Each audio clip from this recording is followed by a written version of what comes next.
The International Jew. The world's foremost problem. 1. The Jew in character and business. The Jew is again being singled out for critical attention throughout the world.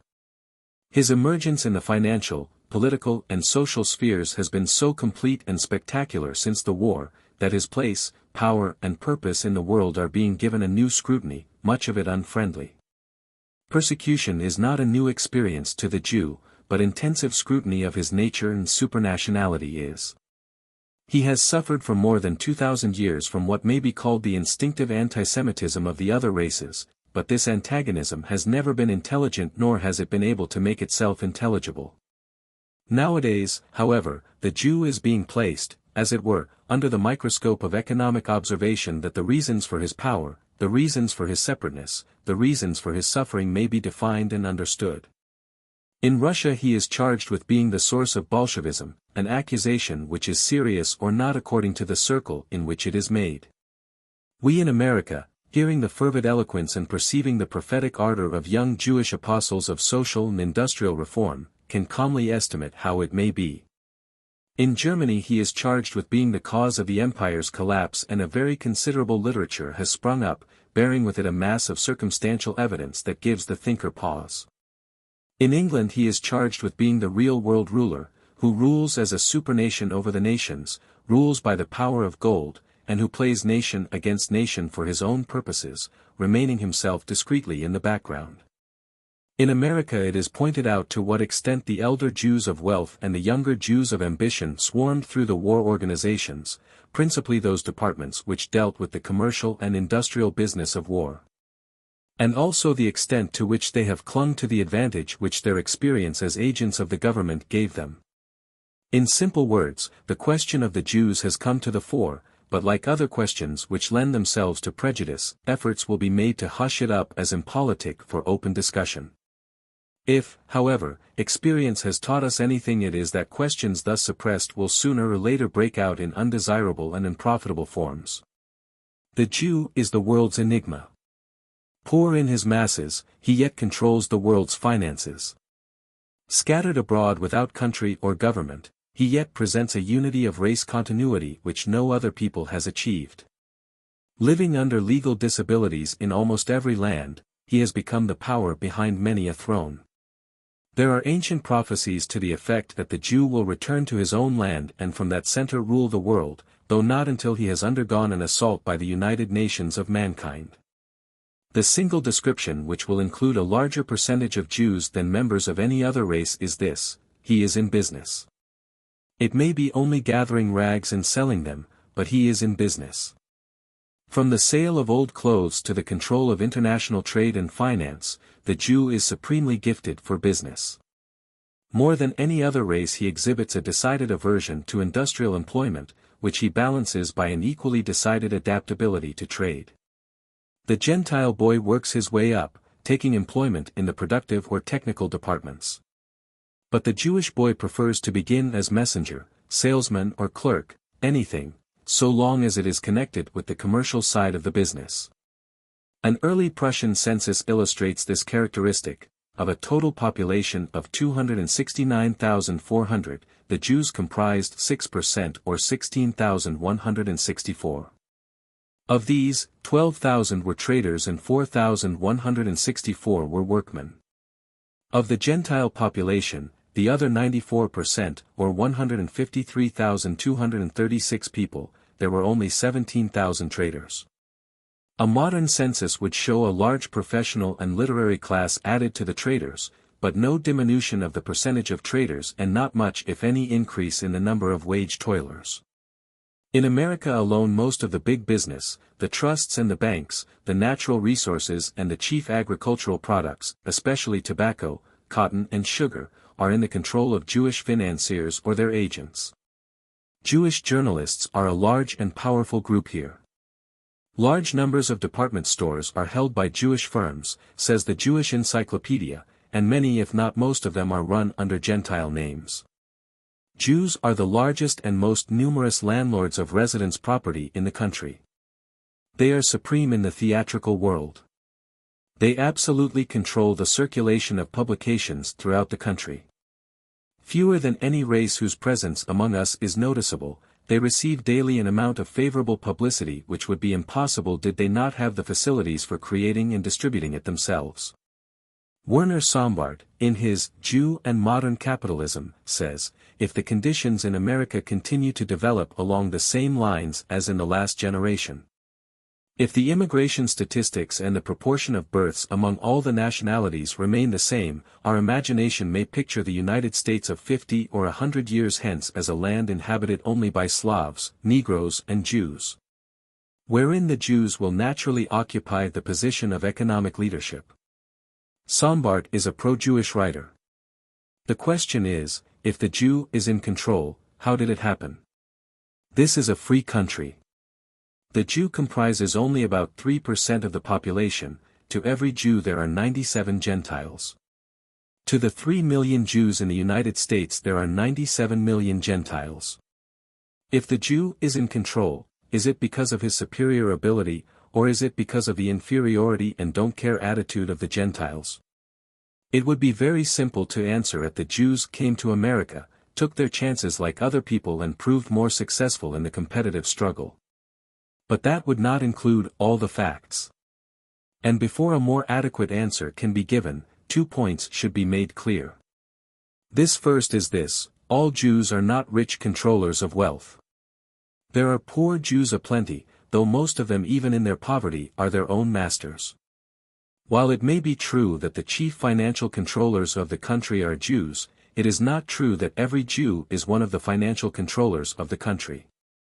The classes must be kept distinct for a reason which will appear when the methods of the rich Jews and the methods of the poor Jews to gain power are differentiated. Secondly, the fact of Jewish solidarity renders it difficult to measure Gentile and Jewish achievements by the same standard. When a great block of wealth in America was made possible by the lavish use of another block of wealth from across the seas. That is to say, when certain Jewish immigrants came to the United States with the financial backing of European Jewry behind them, it would be unfair to explain the rise of that class of immigration by the same rules which account for the rise of, say, the Germans or the Poles who came here with no resource but their ambition and strength. To be sure, many individual Jews come in that way, too, with no dependents but themselves, but it would not be true to say that the massive control of affairs which is exercised by Jewish wealth was won by individual initiative. It was rather the extension of financial control across the sea. That, indeed, is where any explanation of Jewish control must begin. Here is a race whose entire period of national history saw them peasants on the land, whose ancient genius was spiritual rather than material, bucolic rather than commercial, yet today, when they have no country, no government, and are persecuted in one way or another everywhere they go, they are declared to be the principal though unofficial rulers of the earth. How does so strange a charge arise, and why do so many circumstances seem to justify it? Begin at the beginning. During the formative period of their national character the Jews lived under a law which made plutocracy and pauperism equally impossible among them. Modern reformers who are constructing model social systems on paper would do well to look into the social system under which the early Jews were organized. The law of Moses made a money aristocracy, such as Jewish financiers form today, impossible because it forbade the taking of interest. It made impossible also the continuous enjoyment of profit wrung out of another's distress. Profiteering and sheer speculation were not favored under the Jewish system. There could be no land hogging. The land was apportioned among the people, and though it might be lost by debt or sold under stress, it was returned every 50 years to its original family ownership, at which time, called the Year of Jubilee. There was practically a new social beginning. The rise of great landlords and a moneyed class was impossible under such a system, although the interim of 50 years gave ample scope for individual initiative to assert itself under fair competitive conditions. If, therefore, the Jews had retained their status as a nation, and had remained in Palestine under the law of Moses, they would hardly have achieved the financial distinction which they have since won. Jews never got rich out of one another. Even in modern times they have not become rich out of each other but out of the nations among whom they dwelt. Jewish law permitted the Jew to do business with a Gentile on a different basis than that on which he did business with a brother Jew. What is called the law of the stranger was defined thus: unto a stranger thou mayest lend upon usury, but unto thy brother thou shalt not lend upon usury. Being dispersed among the nations, but never merging themselves with the nations and never losing a very distinctive identity, the Jew has had the opportunity to practice the ethics of the stranger for many centuries. Being strangers among strangers, and often among cruelly hostile strangers, they have found this law a compensating advantage. Still, this alone would not account for the Jew's preeminence in finance. The explanation of that must be sought in the Jew himself, his vigor, resourcefulness and special proclivities. Very early in the Jewish story we discover the tendency of Israel to be a master nation, with other nations as its vassals. Notwithstanding the fact that the whole prophetic purpose with reference to Israel seems to have been the moral enlightenment of the world through its agency, Israel's will to mastery apparently hindered that purpose. At least such would seem to be the tone of the Old Testament. Divinely ordered to drive out the Canaanites that their corrupt ideas might not contaminate Israel, the Jews did not obey, according to the old record. They looked over the Canaanitish people and perceived what great amount of manpower would be wasted if they were expelled, and so Israel enslaved them, and it came to pass, when Israel was strong, that they put the Canaanites to tribute, and did not utterly drive them out. It was this form of disobedience, this preference of material mastery over spiritual leadership, that marked the beginning of Israel's age-long disciplinary distress. The Jews' dispersion among the nations temporarily, that is, for more than 25 centuries now, changed the program which their scriptures declare was divinely planned, and that dispersion continues until today. There are spiritual leaders in modern Judaism who still claim that Israel's mission to the nations is spiritual. But their assertions that Israel is today fulfilling that mission are not as convincing as they might be if accompanied by more evidence. Israel throughout the modern centuries is still looking at the Gentile world and estimating what its manpower can be made to yield. But the discipline upon Israel still holds. He is an exile from his own land, condemned to be discriminated against wherever he goes, until the time when exile and homelessness shall end in a re-established Palestine, and Jerusalem again the moral center of the earth. Even as the elder prophets have declared. Had the Jew become an employee, a worker for other men, his dispersion would not probably have been so wide. But becoming a trader, his instincts drew him round the habitable earth. There were Jews in China at an early date. They appeared as traders in England at the time of the Saxons. Jewish traders were in South America 100 years before the Pilgrim Fathers landed at Plymouth Rock. Jews established the sugar industry in the island of St. Thomas in 1492. They were well established in Brazil when only a few villages dotted the eastern coast of what is now the United States. And how far they penetrated when once they came here is indicated by the fact that the first white child born in Georgia was a Jew, Isaac Minnies. The Jew's presence round the earth, his clannishness with his own people, made him a nation scattered among the nations, a corporation with agents everywhere. Another talent, however, contributed greatly to his rise in financial power, his ability to invent new devices for doing business. Until the Jew was pitted against the world, business was very crudely done. And when we trace the origins of many of the business methods which simplify and facilitate trade today, more likely than not we find a Jewish name at the end of the clue. Many of the indispensable instruments of credit and exchange were thought out by Jewish merchants, not only for use between themselves, but to check and hold the Gentiles with whom they dealt. The oldest bill of exchange extant was drawn by a Jew, one Simon Rubens. The promissory note was a Jewish invention, as was also the check, payable to bearer. An interesting bit of history attaches to the payable to bearer instrument. The Jews' enemies were always stripping them of their last ounce of wealth, yet strangely, the Jews recovered very quickly and were soon rich again. How this sudden recovery from looting and poverty? Their assets were concealed under bearer, and so a goodly portion was always saved. In an age when it was lawful for any pirate to seize goods consigned to Jews, the Jews were able to protect themselves by consigning goods on policies that bore no names. The influence of the Jew was to center business around goods instead of persons. Previously all claims had been against persons. The Jew knew that the goods were more reliable than the persons with whom he dealt, and so he contrived to have claims laid against goods. Besides, this device enabled him to keep himself out of sight as much as possible. This introduced an element of hardness into business, inasmuch as it was goods which were being dealt in rather than men being dealt with, and this hardness remains. Another tendency which survives and which is of advantage in veiling the very large control which Jews have attained, is of the same origin as bearer bills.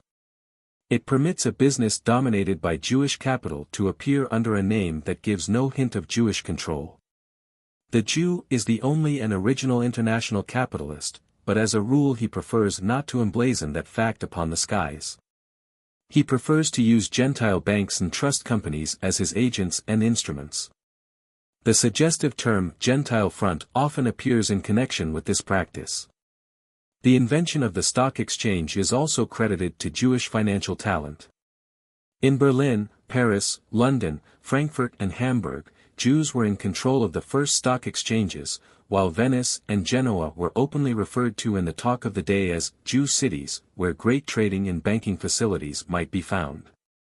The Bank of England was established upon the counsel and assistance of Jewish emigrants from Holland. The Bank of Amsterdam and the Bank of Hamburg both arose through Jewish influence.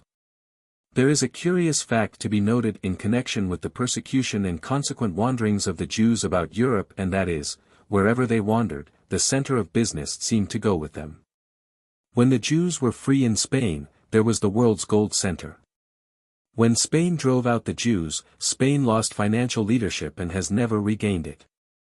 Students of the economic history of Europe have always been puzzled to discover why the center of trade should have shifted from Spain, Portugal and Italy, up to the northern countries of Holland, Germany, and England. They have sought for the cause in many things, but none has proved completely explanatory. When, however, it is known that the change was coincident with the expulsion of the Jews from the south and their flight to the north. When it is known that upon the Jews' arrival the northern countries began a commercial life which has flourished until our day, the explanation does not seem difficult. Time and again it has proved to be the fact that when the Jews were forced to move, the center of the world's precious metals moved with them. This distribution of the Jews over Europe and the world, each Jewish community linked in a fellowship of blood, faith and suffering with every other group, made it possible for the Jew to be international in the sense that no other race or group of merchants could be at that time. Not only were they everywhere, Americans and Russians are everywhere, too, but they were in touch. They were organized before the days of conscious international commercial organizations, they were bound together by the sinews of a common life. It was observed by many writers in the Middle Ages that the Jews knew more of what was transpiring in Europe than the governments did. They also had better knowledge of what was likely to occur. They knew more about conditions than the statesmen did. This information they imparted by letter from group to group, country to country. Indeed, they may be said thus to have originated unconsciously the financial newsletter. Certainly the information they were able to obtain and thus distribute was invaluable to them in their speculative enterprises. Advanced knowledge was an immense advantage in the days when news was scarce, slow, and unreliable. This enabled Jewish financiers to become the agents of national loans, a form of business which they encouraged wherever possible. The Jew has always desired to have nations for his customers.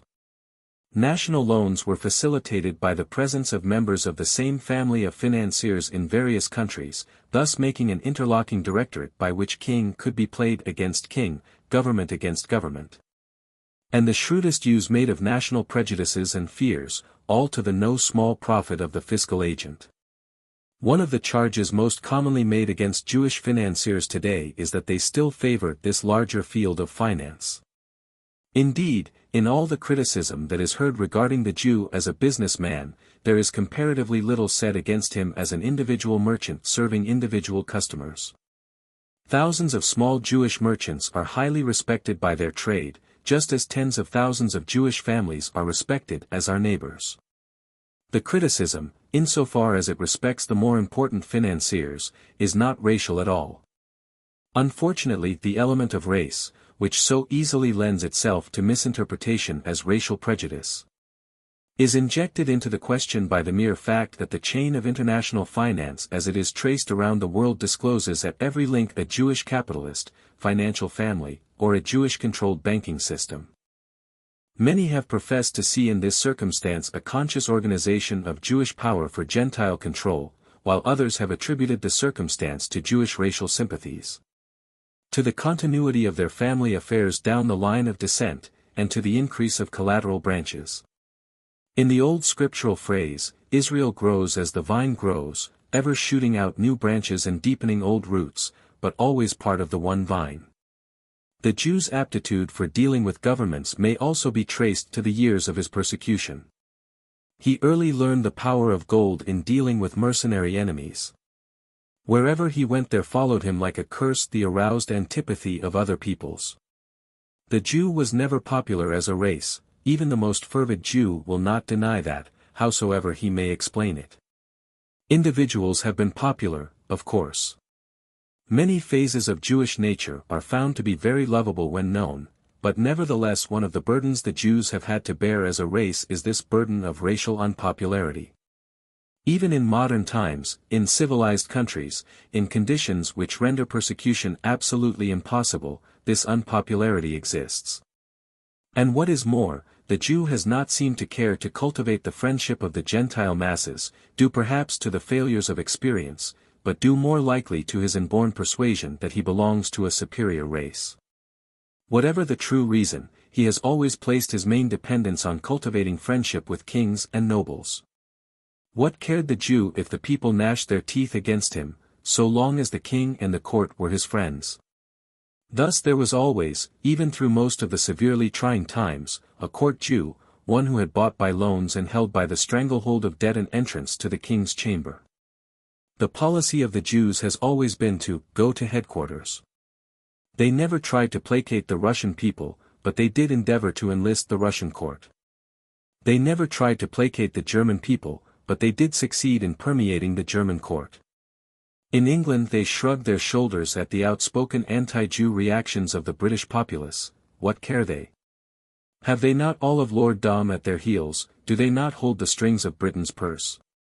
Through this ability of theirs to go to headquarters, it is possible to account for the stronghold they got upon various governments and nations. Added to this ability was, of course, the ability to produce what the governments wanted. If a government wanted a loan, the Jew at court could arrange it through Jews at other financial centers and political capitals. If one government wanted to pay another government a debt without risking the precious metal to a mule train through a robber-infested country, the Jew at court arranged that too. He transferred a piece of paper and the debt was paid by the banking house at the foreign capital. The first time an army was ever fed in the modern commissary way, it was done by a Jew. He had the capital and he had the system. Moreover, he had the delight of having a nation for his customer. And this tendency, which served the race so well throughout the troublous centuries, shows no sign of abatement. Certainly, seeing to what an extent a race numerically so unimportant influences the various governments of the world today. The Jew who reflects upon the disparity between his people's numbers and their power may be pardoned if he sees in that fact a proof of their racial superiority. It may be said also that Jewish inventiveness in business devices continues to the present time, as well as Jewish adaptability to changing conditions. The Jew is credited with being the first to establish branch houses in foreign countries in order that responsible representatives of the Home Office might be on the ground taking instant advantage of every opening. During the war a great deal was said about the peaceful penetration which the German government had effected in the United States by establishing here branch offices and factories of German firms. The fact that there were many German branch houses here is unquestionable. It should be known, however, that they were not the evidence of German enterprise but of Jewish enterprise. The old German business houses were too conservative to run after customers, even in the hustling United States, but the Jewish firms were not, and they came straight to America and hustled. In due time the competition forced the more conservative German firms to follow suit. But the idea was Jewish in its origin, not German. Another modern business method whose origin is credited to Jewish financiers is that by which related industries are brought together, as for example, if an electrical power company is acquired. Then the street railway company using the electricity would be acquired too, one purpose being in this way to conserve all the profit accruing along the line, from the origination of the power down to the delivery of the streetcar ride. But perhaps the main purpose being that, by the control of the powerhouse the price of current could be increased to the car company, and by the control of the car company the cost of a ride could be increased to the public. The controllers thus receiving an additional profit all down the line. There is much of this going on in the world today, and in the United States particularly. The portion of the business immediately next to the ultimate consumer explains that its costs have risen, but it does not explain that the costs were increased by the owners and not by outsiders who were forced to do so by economic pressure. There is apparently in the world today a central financial force which is playing a vast and closely organized game, with the world for its table and universal control for its stakes. The people of civilized countries have lost all confidence in the explanation that economic conditions are responsible for all the changes that occur. Under the camouflage of economic law, a great many phenomena have been accounted for which were not due to any law whatever except the law of the selfish human will as operated by a few men who have the purpose and the power to work on a wide scale, with nations as their vassals. Whatever else may be national, no one today believes that finance is national. Finance is international. Nobody today believes that international finance is in any way competitive. There are some independent banking houses, but few strong independent ones. The great masters, the few whose minds see clearly the entire play of the plan, control numerous banking houses and trust companies, and one is used for this while another is used for that, but there is no disharmony between them. No correction of each other's methods, no competition in the interests of the business world. There is as much unity of policy between the principal banking houses of every country as there is between the various branches of the United States Post Office, and for the same reason, namely, they are all operated from the same source and for the same purpose. Just before the war Germany bought very heavily in American cotton and had huge quantities of it tied up here for export. When war came, the ownership of that mountainous mass of cotton wealth changed in one night from Jewish names in Hamburg to Jewish names in London. At this writing cotton is selling in England for less than it is selling in the United States, and the effect of that is to lower the American price. When the price lowers sufficiently, the market is cleared of cotton by buyers previously prepared, and then the price soars to high figures again. In the meantime, the same powers that have engineered the apparently causeless strengthening and weakening of the cotton market, have seized upon stricken Germany to be the sweatshop of the world. Certain groups control the cotton, lend it to Germany to be manufactured, leave a pittance of it there in payment for the labor that was used, and then profiteer the length and breadth of the world on the lie that cotton is scarce. And when, tracing all these antisocial and colossally unfair methods to their source, it is found that the responsible parties all have a common characteristic. Is it any wonder that the warning which comes across the sea, "Wait until America becomes awake to the Jew," has a new meaning? Certainly, economic reasons no longer explain the condition in which the world finds itself today. Neither does the ordinary explanation of the heartlessness of capital. Capital has endeavored as never before to meet the demands of labor, and labor has gone to extremes in leading capital to new concessions, but what has it advantaged either of them? Labor has heretofore thought that capital was the sky over it, and it made the sky yield, but behold, there was yet an higher sky which neither capital nor labor had seen in their struggles one with another. That sky is so far unyielding. That which we call capital here in America is usually money used in production, and we mistakenly refer to the manufacturer, the manager of work, the provider of tools and jobs, we refer to him as the capitalist. Oh, no. He is not the capitalist in the real sense. Why, he himself must go to capitalists for the money with which to finance his plans. There is a power yet above him, a power which treats him far more callously and holds him in a more ruthless hand than he would ever dare display to labor.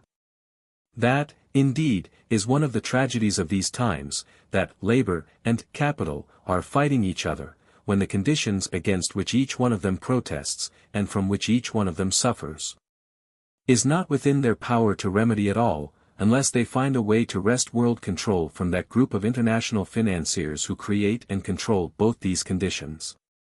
There is a supercapitalism which is supported wholly by the fiction that gold is wealth. There is a supergovernment which is allied to no government, which is free from them all, and yet which has its hand in them all. There is a race, a part of humanity, which has never yet been received as a welcome part, and which has succeeded in raising itself to a power that the proudest Gentile race has never claimed, not even Rome in the days of her proudest power.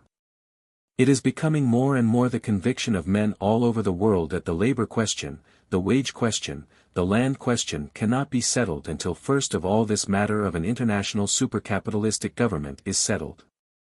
To the victor belongs the spoils, is an old saying. And in a sense it is true that if all this power of control has been gained and held by a few men of a long despised race, then either they are supermen whom it is powerless to resist, or they are ordinary men whom the rest of the world has permitted to obtain an undue and unsafe degree of power. Unless the Jews are supermen, the Gentiles will have themselves to blame for what has transpired, and they can look for rectification in a new scrutiny of the situation and a candid examination of the experiences of other countries. Issue of May 22, 1920. 2.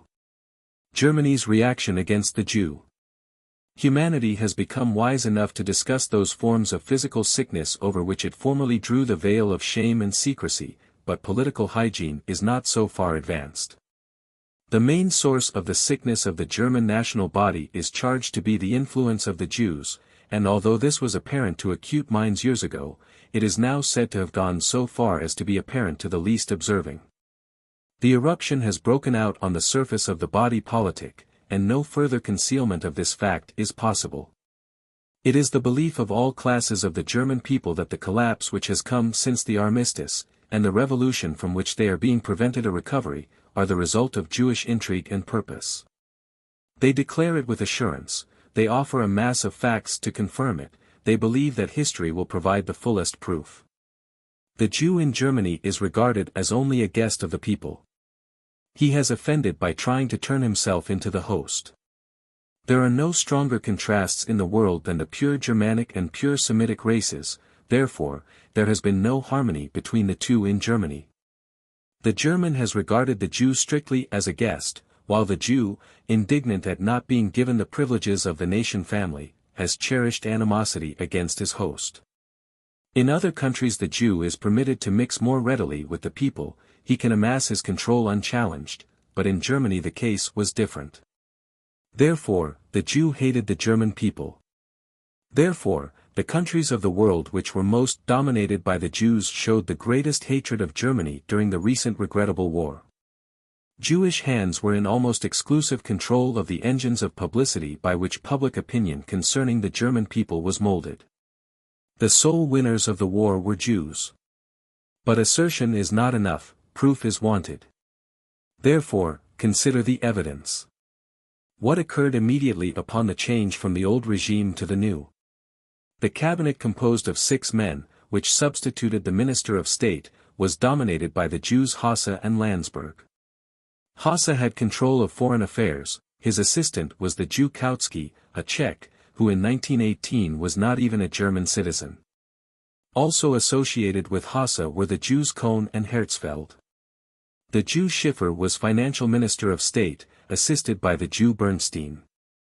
The Secretary of the Interior was the Jew Preuss, with the Jew Dr. Freund for his assistant. The Jew Fritz Max Cohen, who was correspondent of the Frankfurter Zeitung in Copenhagen, was made government publicity agent. The Kingdom of Prussia duplicated this condition of affairs. The Jews Hirsch and Rosenfeld dominated the cabinet, with Rosenfeld controlling the Department of Justice, and Hirsch in the Department of the Interior. The Jew Simon was in charge of the Treasury Department. The Prussian Department of Justice was wholly manned and operated by Jews. The Director of Education was the Jew Fertran with the assistance of the Jew Arndt. The Director of the Colonial Office was the Jew Meyer Gerhard. The Jew Kastenberg was the Director of the Department of Art.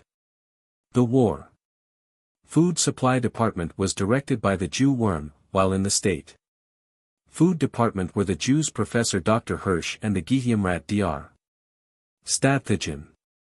The Soldiers and Workmen's Committee was directed by the Jew Cohen with the Jews Stern, Herz, Lohenberg, Frankel, Israelowicz, Laubenheim, Seelig-Sohn, Katzenstein, Laufenberg, Heimann, Schlesinger. Merz and Weil having control of various activities of that committee. The Jew Ernst is chief of police at Berlin, in the same office at Frankfurt is the Jew Sinsheimer, in Munich the Jew Steiner, in Essen the Jew Levy. It will be remembered that the Jew Eisner was president of Bavaria, his financial minister being the Jew Jaffe. Bavaria's trade, commerce and industry were in control of the half-Jew Brentano. The Jews Lipsinski and Schwartz were active in the government of Saxony, the Jews Thalheimer and Hyman in Württemberg, the Jew Fulda in Hessen. 2 delegates sent to the peace conference were Jews and a third was notoriously the tool of Jewish purposes. In addition, Jews swarmed through the German delegation as experts and advisors: Max Warburg, Dr. von Strauss, Merton, Oscar Oppenheimer, Dr. Jaffe, Deutsch, Brentano, Bernstein, Struck, Rathenau, Wassermann, and Mendelssohn Bartholdy. As to the part which Jews from other countries had in the peace conference, German observers declare that any candid student may discover by reading the accounts of impartial non-Jewish recorders of that event. Only the non-Jewish historians seem to have been struck by the fact. The multitude of Jewish writers apparently judged it wise to conceal it. Jewish influence in German affairs came strongly to the front during the war. It came with all the directness and attack of a flying wedge, as if previously prepared. The Jews of Germany were not German patriots during the war, and although this will not appear a crime in the eyes of the nations who were opposed to Germany, it may throw some light on the Jew's assertion of patriotic loyalty to the land where he lives. Thoughtful Germans hold that it is impossible for the Jew to be a patriot, for reasons which will presently be given. The point to be considered is the general claim that the persons already named would not have obtained the positions in which they were found had it not been for the revolution, and the revolution would not have come had not they brought it. It is true that there were unsatisfactory conditions in Germany, but they could and would have been adjusted by the people themselves. The conditions which destroyed the people's morale and were made impossible of reform were in control of the Jews. The principal Jewish influences which are charged with bringing about the downfall of German order may be named under 3 heads: a. The spirit of Bolshevism which masqueraded under the name of German socialism; b. Jewish ownership and control of the press; c. Jewish control of the food supply and the industrial machinery of the country. There was a fourth, higher up, but these worked upon the German people directly.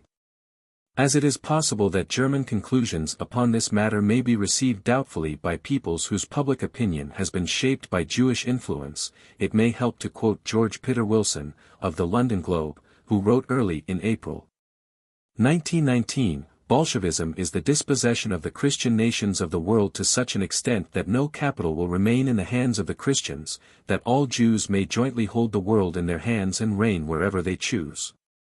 As early as the second year of the war, German Jews were preaching that Germany's defeat was necessary to the rise of the proletariat, at which time Strobel declared, "I openly admit that a full victory of the country would not be in the interest of the Social Democrats."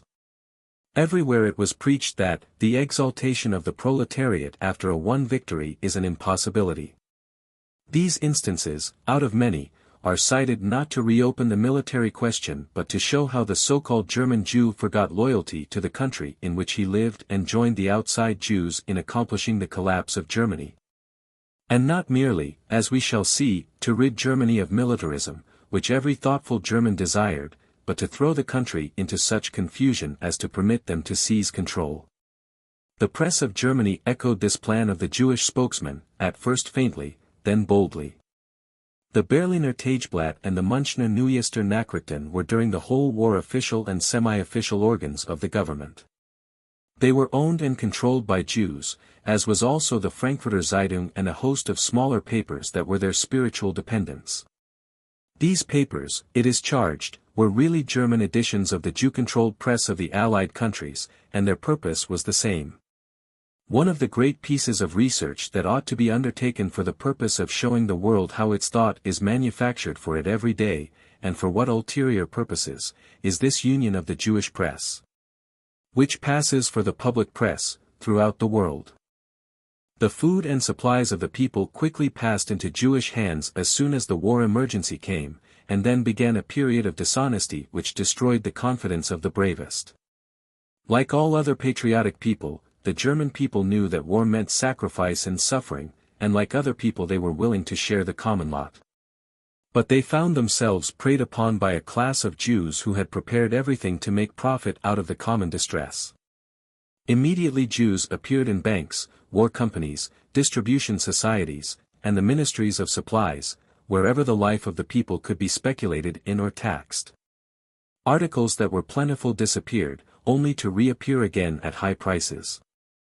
The war companies were exclusively Jewish, and although the government attempted to regulate the outgo of food in the interests of all the people, it became notorious that those with money could get all of anything they wanted, regardless of the food cards. The Jews simply trebled the price of the goods they let go without the cards, and so kept a stream of the nation's gold flowing into their private treasuries. None of the government's estimates of the food stocks could be depended on, because of the hidden hoards on which these speculators drew. This began to disturb the morale of the people, and complaints were made and prosecutions started.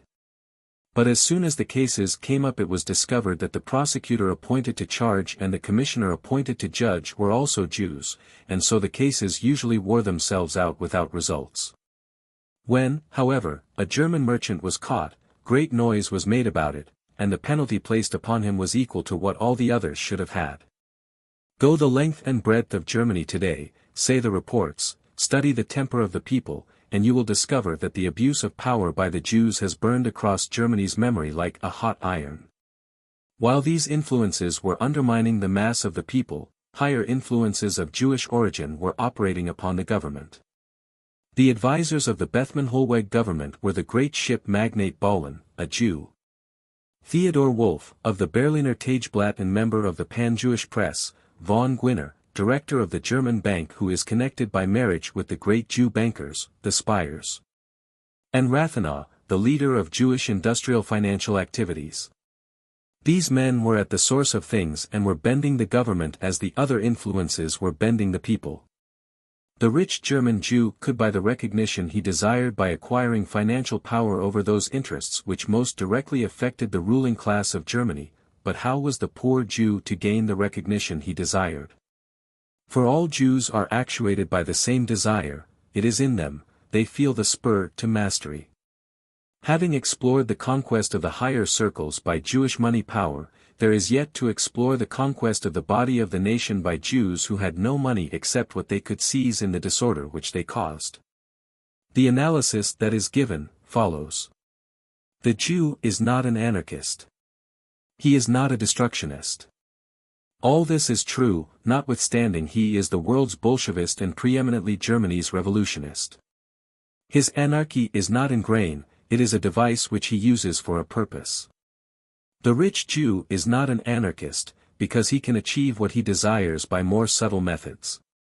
The poor Jew has no other recourse.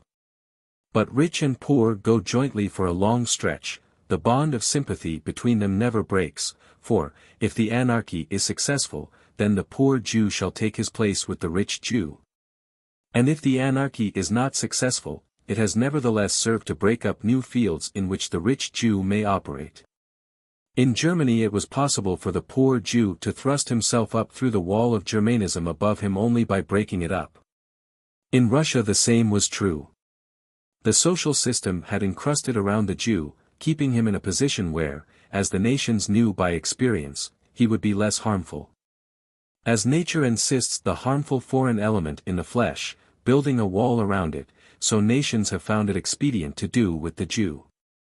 In modern times, however, the Jew has found a means of knocking down the walls and throwing the whole national house into confusion, and in the darkness and riot that follows, sees the place he has long coveted. When Russia broke, who came first to light? Kerensky, who is a Jew. But his plans were not radical enough, and then came Trotsky, another Jew. Trotsky found the system too strong for him to break in America. He broke through the weak spot in Russia and would extend that weakness round the world. Every commissar in Russia today is a Jew. Publicists are accustomed to speak of Russia as if it were in disorder. It may be that Russia is, but the Jewish government of Russia is not. From a mass of underlings, the Jews of Russia came up a perfect phalanx, a flying wedge through the superinduced disorder, as if every man's place had been previously prepared for him. That also is the way it was in Germany. The German ceiling had to be broken, as it were, before the poor Jews could realize their ambition. When the break was made, they swarmed through and settled in places of control above the nation. This may explain why Jews the world over supply the energy of disruptive movements.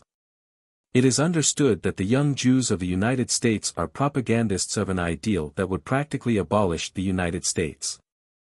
The attack is aimed, of course, against capitalism, which means the present government of the world by the Gentile. The true capitalists of the world are Jews, who are capitalists for capital's sake.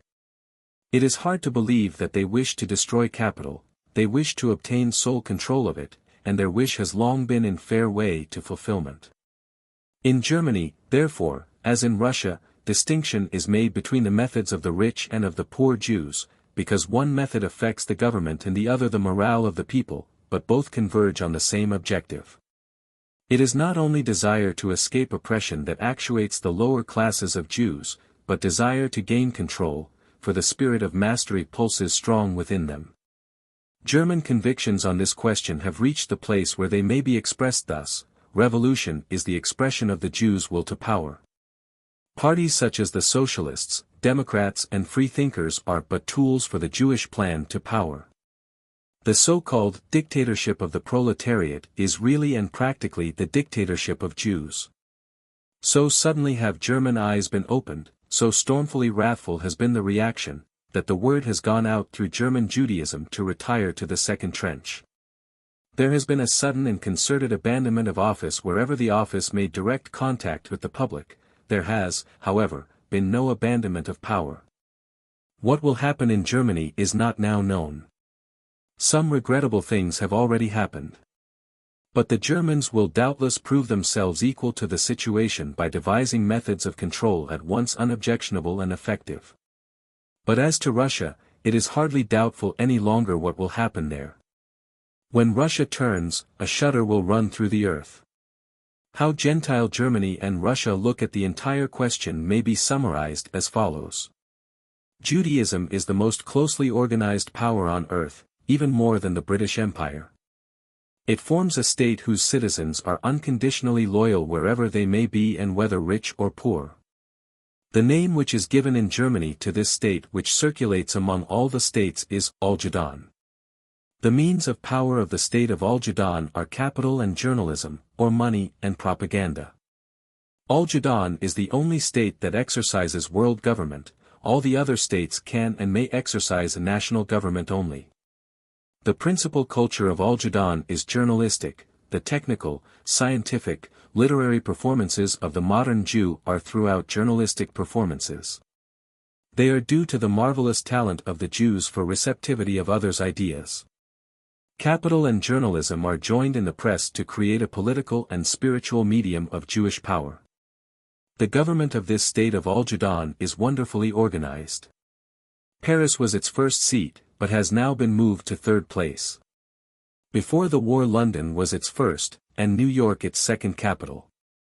It remains to be seen whether New York will now supplant London. The drift is toward America.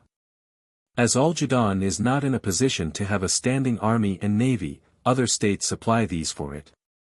Its fleet is the British fleet, which guards from hindrance the progress of all Jewish world economy, or that part of it which depends on the sea. In return, Al-Jadon assures Britain an undisturbed political and territorial world rule. Al-Jadon has added Palestine to British control. Wherever there was an Al-Jadon land force, whatever national uniform it might wear, it worked with the British Navy. Al-Jadon is willing to entrust the government of various strips of the world to the nationalistic governments, it only asks to control the governments. Judaism is passionately in favor of perpetuating nationalistic divisions for the Gentile world. For themselves, Jews never become assimilated with any nation. They are a separate people, always were and always will be. Al-Jadon's only quarrel with any nation occurs when that nation makes it impossible for Al-Jadon to control that nation's industrial and financial profits. It can make war, it can make peace. It can command anarchy in stubborn cases, it can restore order. It holds the sinews of world power in its hand and it apportions them among the nations in such ways as will best support Al-Jadon's plan. Controlling the world's sources of news, Al-Jadon can always prepare the minds of the people for its next move. The greatest exposure yet to be made is the way that news is manufactured and the way in which the mind of whole nations is molded for a purpose. When the powerful Jew is at last traced and his hand revealed, then comes the ready cry of persecution and it echoes through the world press. The real causes of the persecution, which is the oppression of the people by the financial practices of the Jews, are never given publicity. Al-Jadon has its vice-governments in London and New York. Having wreaked its revenge on Germany, it will now go forth to conquer other nations. Britain it already has. Russia it is struggling for, but the chances are against it. The United States, with its good-natured tolerance of all races, offers a promising field. The scene of operations changes, but the Jew is the same throughout the centuries. Issue of May 29, 1920. At first sight it would seem as if the economic system of North America was the very one that developed independently of the Jews. Nevertheless, I uphold my assertion that the United States, perhaps more than any other land, are filled to the brim with the Jewish spirit. This is recognized in many quarters, above all in those best capable of forming a judgment on the subject. In the face of this fact, is there not some justification for the opinion that the United States owe their very existence to the Jews?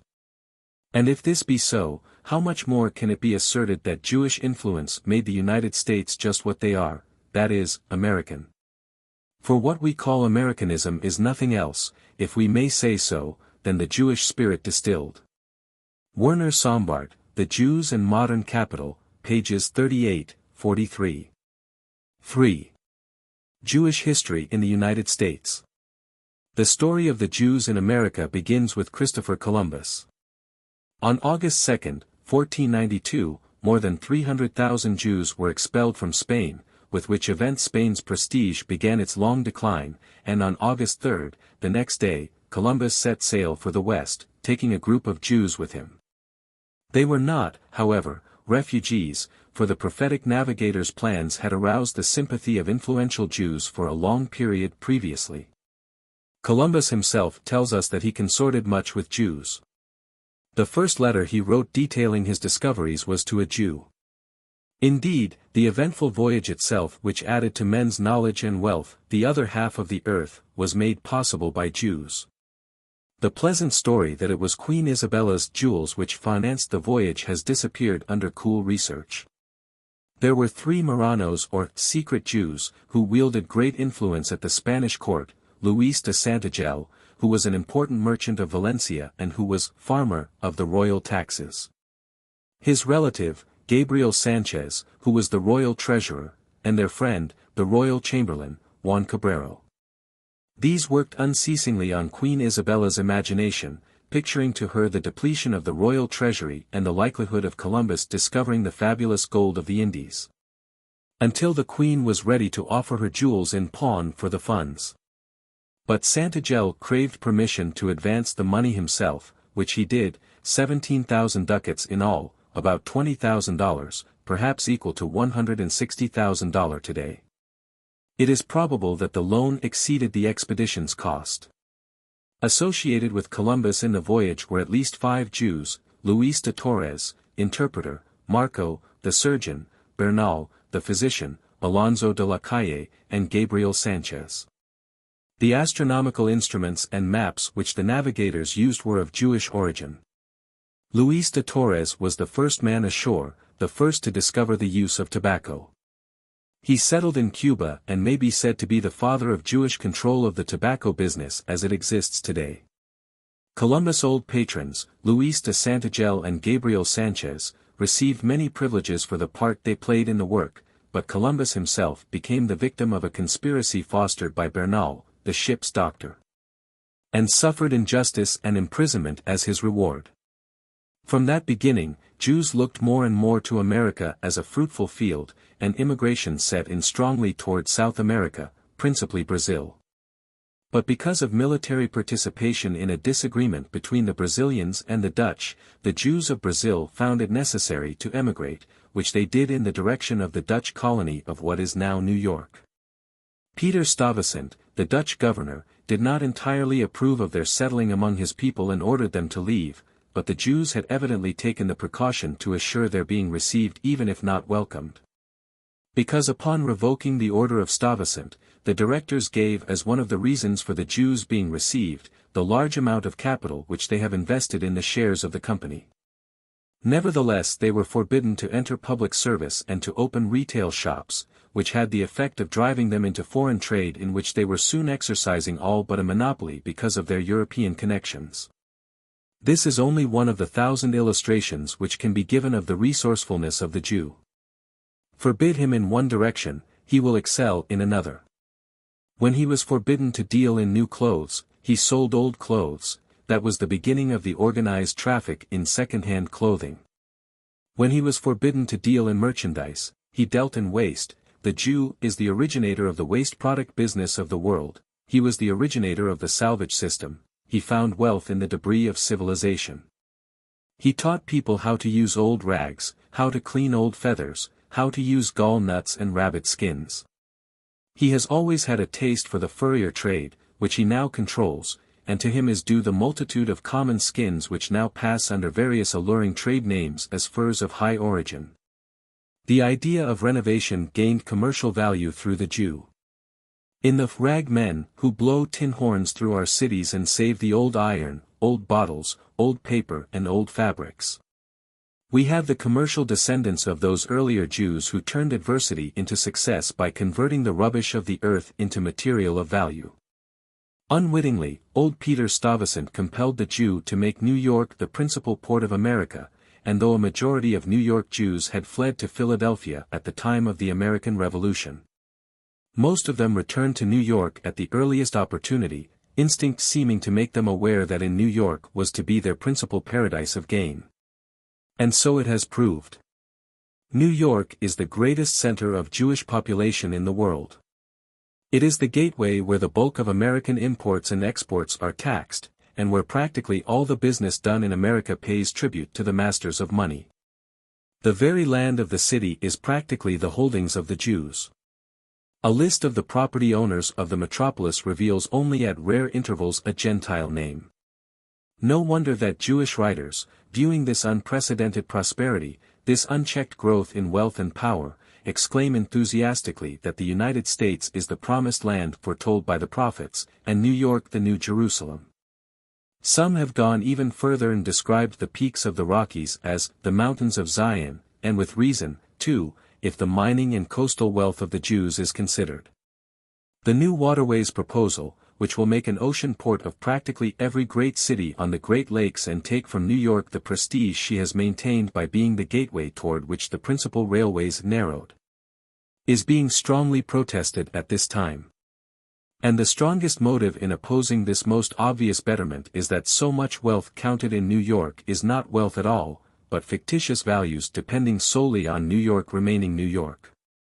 When anything comes which will make New York merely a city on the coast, and not the city where the great taxers sit to levy their tribute, much Jewish wealth will decrease. It was fabulous before the war. What it is now the statisticians will hardly undertake to say. In 50 years the increase in the Jewish population of the United States has been from 50,000 to more than 3,300,000. In the British Isles there are only 300,000, in Palestine only 100,000.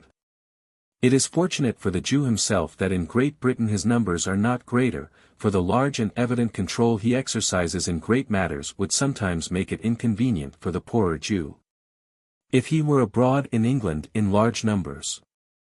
An unusually well-informed Briton says that antisemitism is always ready to break out in England upon sufficient cause, but it cannot break out against the inaccessible rich Jews who control in politics and international finance. It is probably true that the commonest real cause of antisemitism is the action of the international Jew who is often unknown and always secure, but the innocent victim of it is the poor Jew. Antisemitism, however, will be considered in the next article. The figures representing Jewish population in Great Britain and the United States indicate that the colossal power wielded by international Jewish financiers is neither consequent nor dependent upon their number. The arresting fact about the Jew is his worldwide unchallenged power, coupled with comparative numerical inferiority. There are only about 14 million Jews in the world, they are about as numerous as the Koreans. This comparison of their numbers with the Koreans will illustrate still more vividly the phenomenon of their power. In the time of George Washington there were about 4,000 Jews in the country, most of them well-to-do traders. For the most part they favored the American side. Haym Salomon helped the colonies out with the loan of his entire fortune at a critical moment. But they never assimilated, they did not take up the usual employments nor farming, they never seemed to care for the worry of manufacturing things, but only for the selling of them after they were made. It is only of recent years the Jew has shown any capacity for manufacturing, and most of what he now engages in has grown up as an adjunct to his merchandising plans. By manufacturing, he saves a profit. The result has not been a decrease in cost to the public, but an increase. It is characteristic of Jewish business methods that economies are for the sake of the business, not for the sake of the public. The commodities in which there have been the most inexcusable and exorbitant increases in prices to the public. And the lines of business which have been most quickly frightened into lower prices without any explanatory change in the general situation, have been those lines in which Jews exercise the widest control. Business to the Jewish mind is money, what the successful Jew may do with the money after he gets it is another matter, but in the getting of it he never permits idealistic slush to interfere with the dollar. His dollar of profit is never clipped by any of the voluntary reforms by which a few men are trying to ameliorate the condition of the workers. This is not by any means due to the hardness of the Jewish heart, but to the hardness of the Jewish view of business. Business is to it a matter of goods and money, not of people. If you are in distress and suffering, the Jewish heart would have sympathy for you, but if your house were involved in the matter, you and your house would be two separate entities. The Jew would naturally find it difficult, in his theory of business, to humanize the house. He would deal with it after a manner which other people would call hard, but he would not feel the charge to be just. He would say that it was only business. It is probably this way that the Jewish sweatshops of New York may be explained. When the susceptible people of the nation commiserated the poor Jews of the New York sweatshops, they for the most part did not know that the inventors and operators of the sweatshop method were themselves Jews. Indeed, while it is the boast of our country that no race or color or creed is persecuted here, but liberty is ensured to all. Still it is a fact which every special investigator has noted that the only heartless treatment ever accorded the Jew in the United States came from his own people, his overseers and masters. And yet there is no evidence that either the sweater or the sweated ever thought of it as inhumanity or as heartless. It was business. The sweated lived in the hope of having a roomful of people sewing for him or her some day.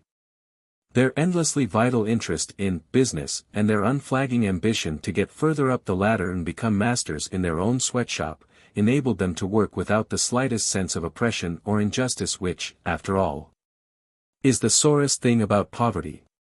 The Jews never regard work as a calamity, but neither do they regard subordinate positions as permanently theirs.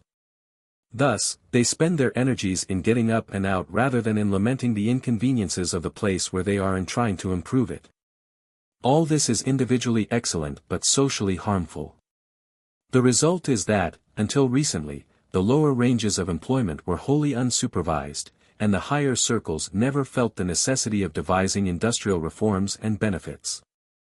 The record of the great Jews in charity is very noble. Their record in industrial reforms is nil. With commendable sympathy toward their own people, they will donate a part of their profits to rectify some of the human need resulting from the method by which they made their profits. But as for reforming the method by which they get their profits in order that the resulting need might be diminished or prevented, apparently it has never occurred to them. At least, while there are many charitable names among the wealthier Jews, there are no names that stand for an actual, practical humanizing of industry, its methods and its returns. This, of course, is unfortunate, but it is intelligible. More than that, it is explanatory of many things for which the Jew is blamed by those who do not understand his nature. The Jew will go part way in sharing the results of his prosperity. He has not gone any length, save upon outer compulsion, in sharing the processes, or sharing wealth in the making. And while the social effect is the same as if this were done out of cruel insensibility and inhumanity, still it must be said that mostly it is done not out of such feelings, but out of the Jew's ingrained conception of the game of business. Some proposals of industrial reform appear as crazy to him as would a proposal to credit one baseball batter's hit to his opponent's score, just as a matter of humanity. The American Jew does not assimilate. This is stated, not to blame him, but merely as a fact. The Jew could merge with the people of America if he desired, but he doesn't. If there is any prejudice existing against him in America, aside from the sense of inquiry which his colossal success engenders, it is because of his aloofness. The Jew is not objectionable in his person, creed, or race. His spiritual ideals are shared by the world. But still he does not assimilate, he cultivates by his exclusiveness the feeling that he does not belong. This is his privilege, and from one point of view it may indicate excellent judgment, but he must not make it one of the grounds of his complaint against Gentiles in general, as he has a tendency to do. It is better that he should make it clear to Gentiles once and for all where true Jews stand in the matter, as when a young Jew said, "There is all the difference in the world between an American Jew and a Jewish American. A Jewish American is a mere amateur Gentile, doomed to be a parasite forever. The ghetto is not an American product but the Jew's own importation. They have separated themselves into a distinct community." Speaking of this matter, the Jewish Encyclopedia says, "The social organization of the Jews resident in America has differed little from that in other countries in the main, and without any compulsion. Jews preferred to live in close proximity to one another, a peculiarity which still prevails. To make a list of the lines of business controlled by the Jews of the United States would be to touch most of the vital industries of the country, those which are really vital, and those which cultivated habit has made to seem vital. The theatrical business, of course, as everyone knows, is exclusively Jewish. Play producing, booking, theater operation are all in the hands of Jews. This perhaps accounts for the fact that in almost every production today can be detected propaganda, sometimes glaringly commercial advertisement, which does not originate with playwrights, but with producers. The motion picture industry. The sugar industry. The tobacco industry. 50% or more of the meat packing industry. Upward of 60% of the shoemaking industry. Men's and women's ready-made clothing. Most of the musical purveying done in the country. Jewelry. Grain. More recently, cotton. The Colorado smelting industry. Magazine authorship. News distribution. The liquor business. The loan business. These, only to name the industries with national and international sweep, are in control of the Jews of the United States, either alone or in association with Jews overseas. The American people would be vastly surprised if they could see a lineup of some of the American businessmen who hold up our commercial prestige overseas. They are mostly Jews. They have a keen sense of the value of the American name, and when in a foreign port you stroll up to the office which bears the sign, American Importing Company, or American Commercial Company, or other similarly non-committal names. Hoping to find a countryman, an American, you usually find a Jew whose sojourn in America appears to have been all too brief.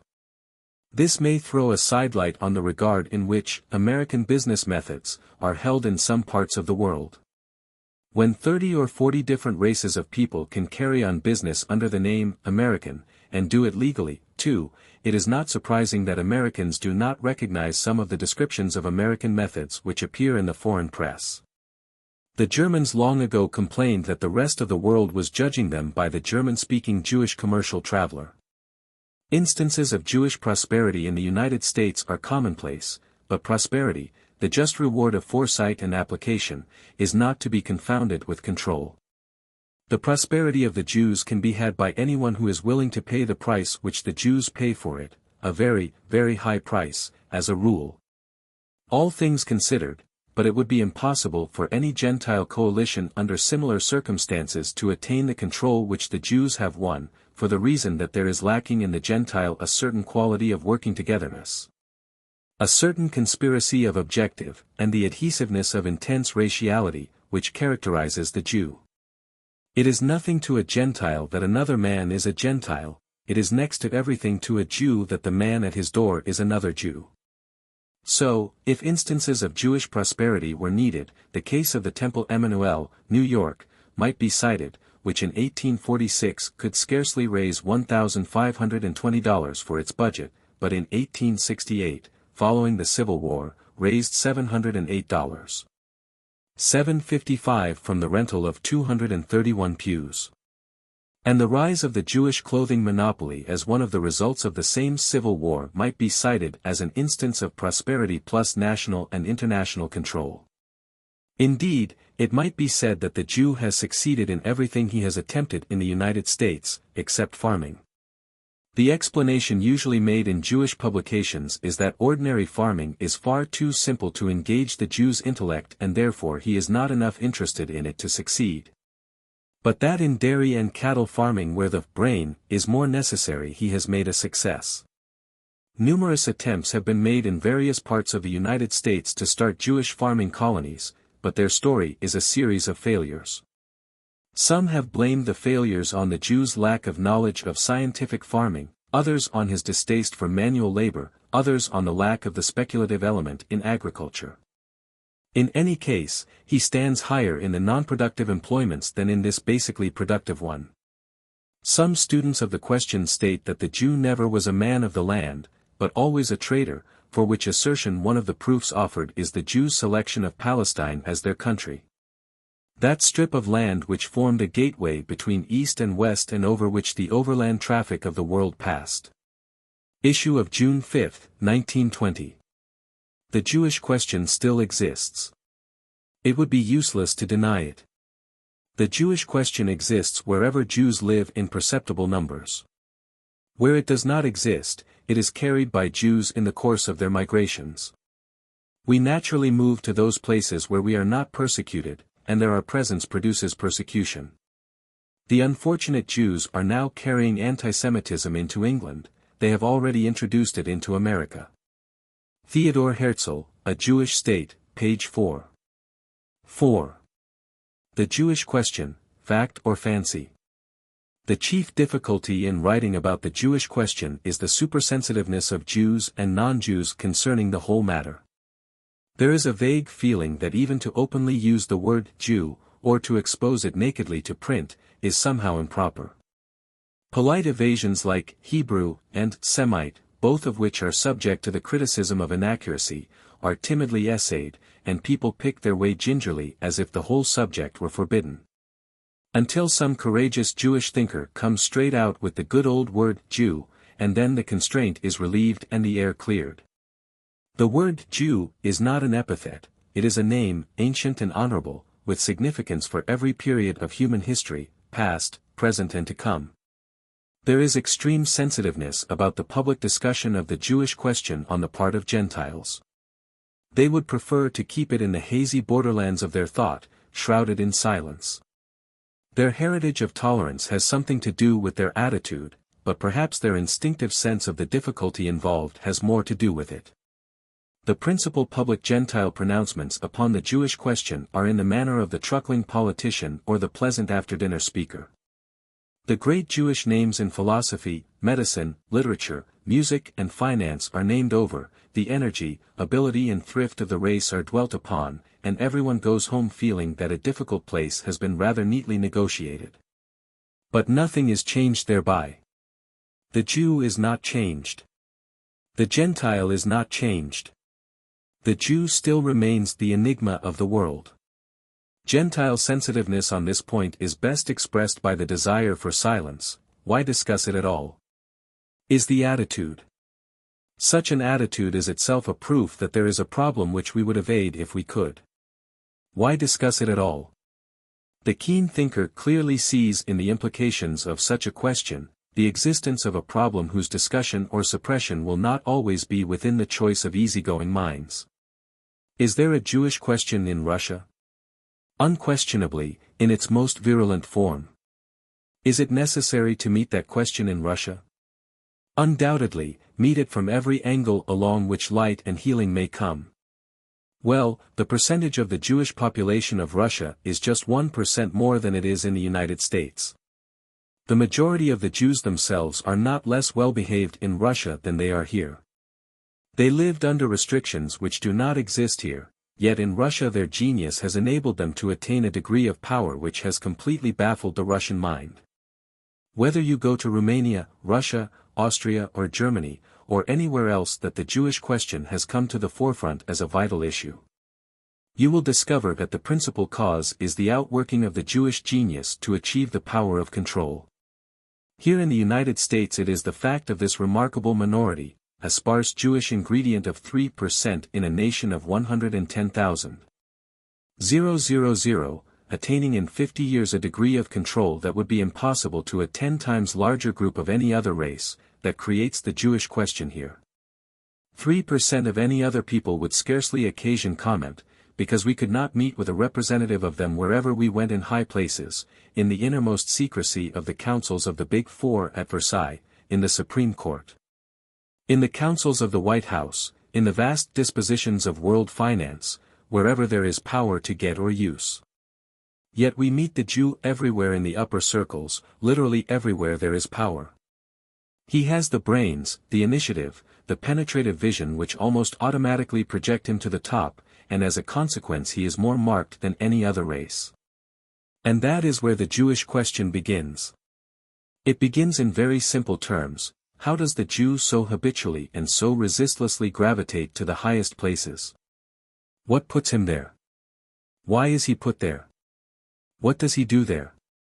What does the fact of his being there mean to the world? That is the Jewish question in its origin. From these points it goes on to others, and whether the trend becomes pro-Jewish or anti-Semitic depends on the amount of prejudice brought to the inquiry, and whether it becomes pro-humanity depends on the amount of insight and intelligence. The use of the word humanity in connection with the word Jew usually throws a side meaning which may not be intended. In this connection it is usually understood that the humanity ought to be shown toward the Jew. There is just as great an obligation upon the Jew to show his humanity toward the whole race. The Jew has been too long accustomed to think of himself as exclusively the claimant on the humanitarianism of society. Society has a large claim against him that he cease his exclusiveness, that he cease exploiting the world, that he cease making Jewish groups the end and all of his gains, and that he begin to fulfill. In a sense his exclusiveness has never yet enabled him to fulfill the ancient prophecy that through him all the nations of the earth should be blessed. The Jew cannot go on forever filling the role of suppliant for the world's humanitarianism. He must himself show that quality to a society which seriously suspects his higher and more powerful groups of exploiting it with a pitiless rapacity which in its wide-flung and long-drawn-out distress may be described as an economic pogrom against a rather helpless humanity. For it is true that society is as helpless before the well-organized extortions of certain financial groups, as huddled groups of Russian Jews were helpless against the anti-Semitic mob. And as in Russia, so in America, it is the poor Jew who suffers for the delinquencies of the rich exploiter of his race. This series of articles is already being met by an organized barrage by mail and wire and voice, every single item of which carries the wail of persecution. One would think that a heartless and horrible attack were being made on a most pitiable and helpless people, until one looks at the letterheads of the magnates who write, and at the financial ratings of those who protest. And at the membership of the organizations whose responsible heads hysterically demand retraction. And always in the background there is the threat of boycott, a threat which has practically sealed up the columns of every publication in America against even the mildest discussion of the Jewish question. The Jewish question in America cannot be concealed forever by threats against publications, nor by the propagandist publication of matter extremely and invariably favorable to everything Jewish. It is here, and it cannot be twisted into something else by the adroit use of propaganda, nor can it be forever silenced by threats. The Jews of the United States can best serve themselves and their fellow Jews all over the world by letting drop their far too ready cry of anti-Semitism, by adopting a franker tone than that which befits a helpless victim. And by seeing what the Jewish question is and how it behooves every Jew who loves his people to help solve it. There has been used in this series the term international Jew. It is susceptible of two interpretations: one, the Jew wherever he may be; the other, the Jew who exercises international control. The real contention of the world is with the latter and his satellites, whether Jew or Gentile.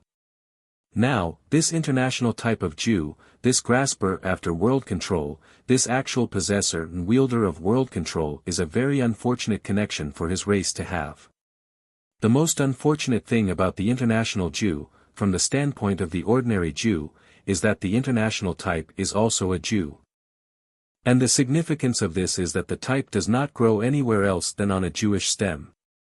There is no other racial nor national type which puts forth this kind of person.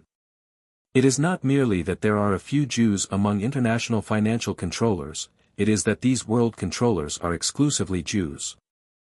That is the phenomenon which creates an unfortunate situation for those Jews who are not and never shall be world controllers, who are the plain people of the Jewish race. If world control were mixed, like the control, say, of the biscuit business, then the occasional Jews we might find in those higher financial altitudes would not constitute the problem at all. The problem would then be limited to the existence of world control in the hands of a few men, of whatever race or lineage they might be. But since world control is an ambition which has only been achieved by Jews, and not by any of the methods usually adopted by would-be world conquerors, it becomes inevitable that the question should center in that remarkable race.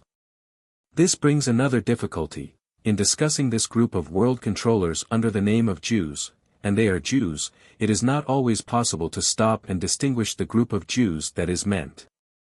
The candid reader can usually determine that, but the Jew who is in a state of mind to be injured is sometimes pained by reading as a charge against himself what was intended for the upper group.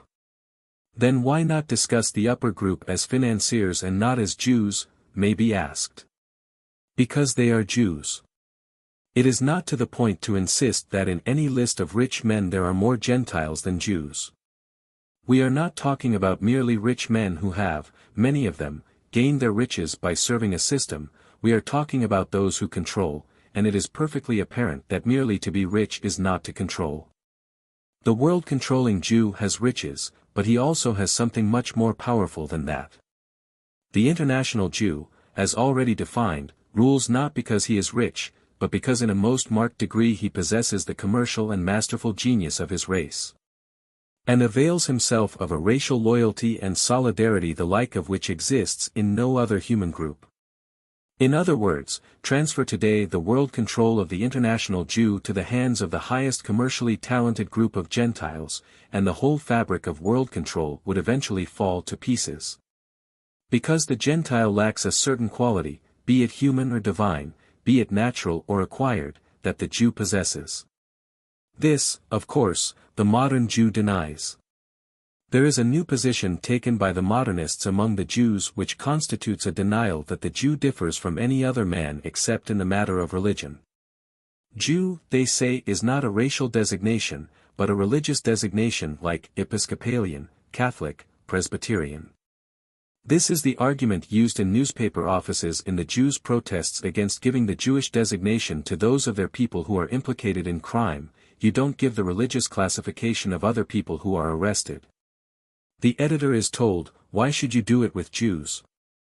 The appeal to religious tolerance always wins, and is sometimes useful in diverting attention from other things. Well, if the Jews are only religiously differentiated from the rest of the world, the phenomenon grows stranger still. For the rest of the world is interested less in the Jew's religion than in anything else that concerns him. There is really nothing in his religion to differentiate the Jew from the rest of mankind, as far as the moral content of that religion is concerned. And if there were, he would have overcome that by the fact that his Jewish religion supplies the moral structure for both of the other great religions. Moreover, it is stated that there are among English-speaking nations 2 million Jews who acknowledge their race and not their religion, while 1 million are classed as agnostic. Are these any less Jews than the others? The world does not think so. The authoritative students of human differences do not think so. An Irishman who grows indifferent to the church is still an Irishman, and it would seem to be equally true that a Jew who grows indifferent to the synagogue is still a Jew. He at least feels that he is, and so does the non-Jew. A still more serious challenge would arise if this contention of the modernists were true, for it would necessitate the explanation of these world-controlling Jews by their religion. We should have to say, they excel through their religion, and then the problem would turn on the religion whose practice should bring such power and prosperity to its devotees. But another fact would intervene, namely, that these world-controlling Jews are not notably religious. And still another fact would hammer for recognition, namely, the most devout believers and most obedient followers of the Jewish religion are the poorest among the Jews. If you want Jewish orthodoxy, the bracing morality of the Old Testament, you will find it, not among the successful Jews, who have Unitarianized their religion to the same extent that the Unitarians have Judaized their Christianity, but among the poor in the side streets who still sacrifice the Saturday business for their Sabbath keeping. Certainly their religion has not given them world control, instead, they have made their own sacrifices to keep it inviolate against modernism. Of course, if the Jew differs from the rest of mankind only when he is in full accord with his religion, the question becomes very simple. Any criticism of the Jew becomes sheer religious bigotry and nothing else. And that would be intolerable. But it would be the consensus of thoughtful opinion that the Jew differs less in his religion than in anything else. There is more difference between the two great branches of Christianity, more conscious difference, than between any branch of Christianity in Judaism. So that, the contention of certain modernists notwithstanding, the world will go on thinking of the Jew as a member of a race whose persistence has defeated the utmost efforts made for its extermination. A race that has preserved itself in virility and power by the observance of those natural laws the violation of which has mongrelized so many nations. A race which has come up out of the past with the two great moral values which may be reckoned on monotheism and monogamy, a race which today is before us as the visible sign of an antiquity to which all our spiritual wealth harks back. Nay, the Jew will go on thinking of himself as the member of a people, a nation, a race. And all the mixture and intermixture of thought or faith or custom cannot make it otherwise. A Jew is a Jew, and as long as he remains within his perfectly unassailable traditions, he will remain a Jew. And he will always have the right to feel that to be a Jew is to belong to a superior race. These world-controlling Jews at the top of affairs, then, are there by virtue of, among other things, certain qualities which are inherent in their Jewish natures. Every Jew has these qualities even if not in the supreme sense, just as every Englishman has Shakespeare's tongue but not in Shakespeare's degree. And thus it is impracticable, if not impossible, to consider the international Jew without laying the foundations broadly upon Jewish character and psychology. We may discount at once the too common libel that this greater form of Jewish success is built upon dishonesty. It is impossible to indict the Jewish people or any other people on a wholesale charge. No one knows better than the Jew how widespread is the notion that Jewish methods of business are all unscrupulous. There is no doubt a possibility of a great deal of unscrupulousness existing without actual legal dishonesty.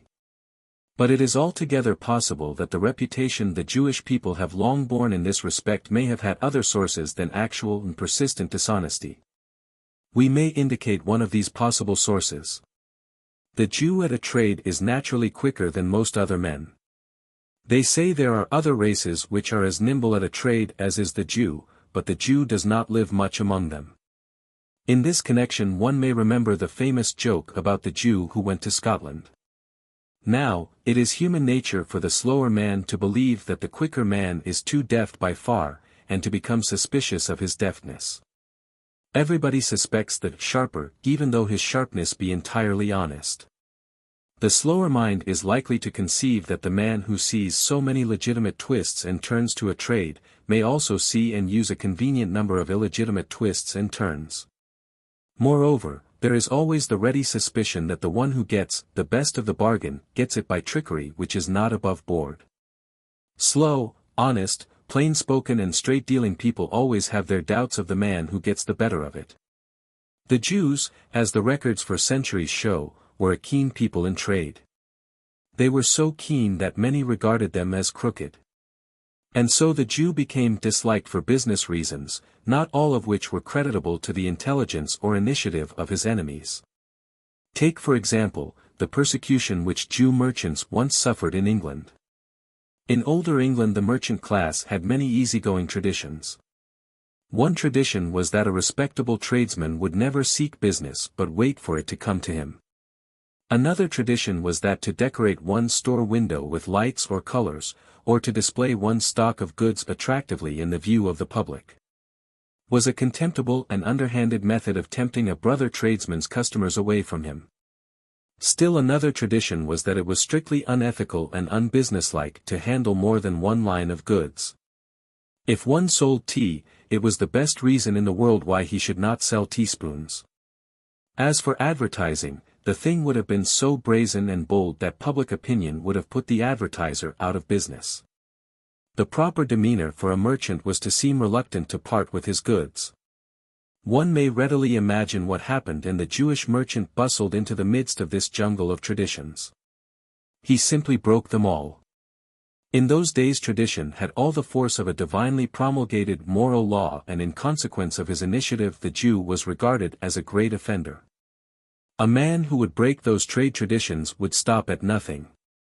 The Jew was anxious to sell. If he could not sell one article to a customer, he had another on hand to offer him. The Jew's stores became bazaars, forerunners of our modern department stores, and the old English custom of one store for one line of goods was broken up. The Jew went after trade, pursued it, persuaded it. He was the originator of a quick turnover and small profits. He originated the installment plan. The one state of affairs he could not endure was business at a standstill, and to start it moving he would do anything. He was the first advertiser, in a day when even to announce in the public prints the location of your store was to intimate to the public that you were in financial difficulties. Were about to go to the wall and were trying the last desperate expedient to which no self-respecting merchant would stoop. It was as easy as child's play to connect this energy with dishonesty. The Jew was not playing the game, at least so the staid English merchant thought. As a matter of fact he was playing the game to get it all in his own hands, which he has practically done. The Jew has shown that same ability ever since. His power of analyzing the money currents amounts to an instinct. His establishment in one country represented another base from which the members of his race could operate. Whether by the natural outworking of innate gifts, or the deliberate plan of race unity and loyalty, all Jewish trading communities had relations, and as those trading communities increased in wealth, prestige and power, as they formed relations with governments and great interests in the countries where they operated, they simply put more power into the central community wherever it might be located, now in Spain, now in Holland, now in England. Whether by intention or not, they became more closely allied than the branches of one business could be, because the cement of racial unity.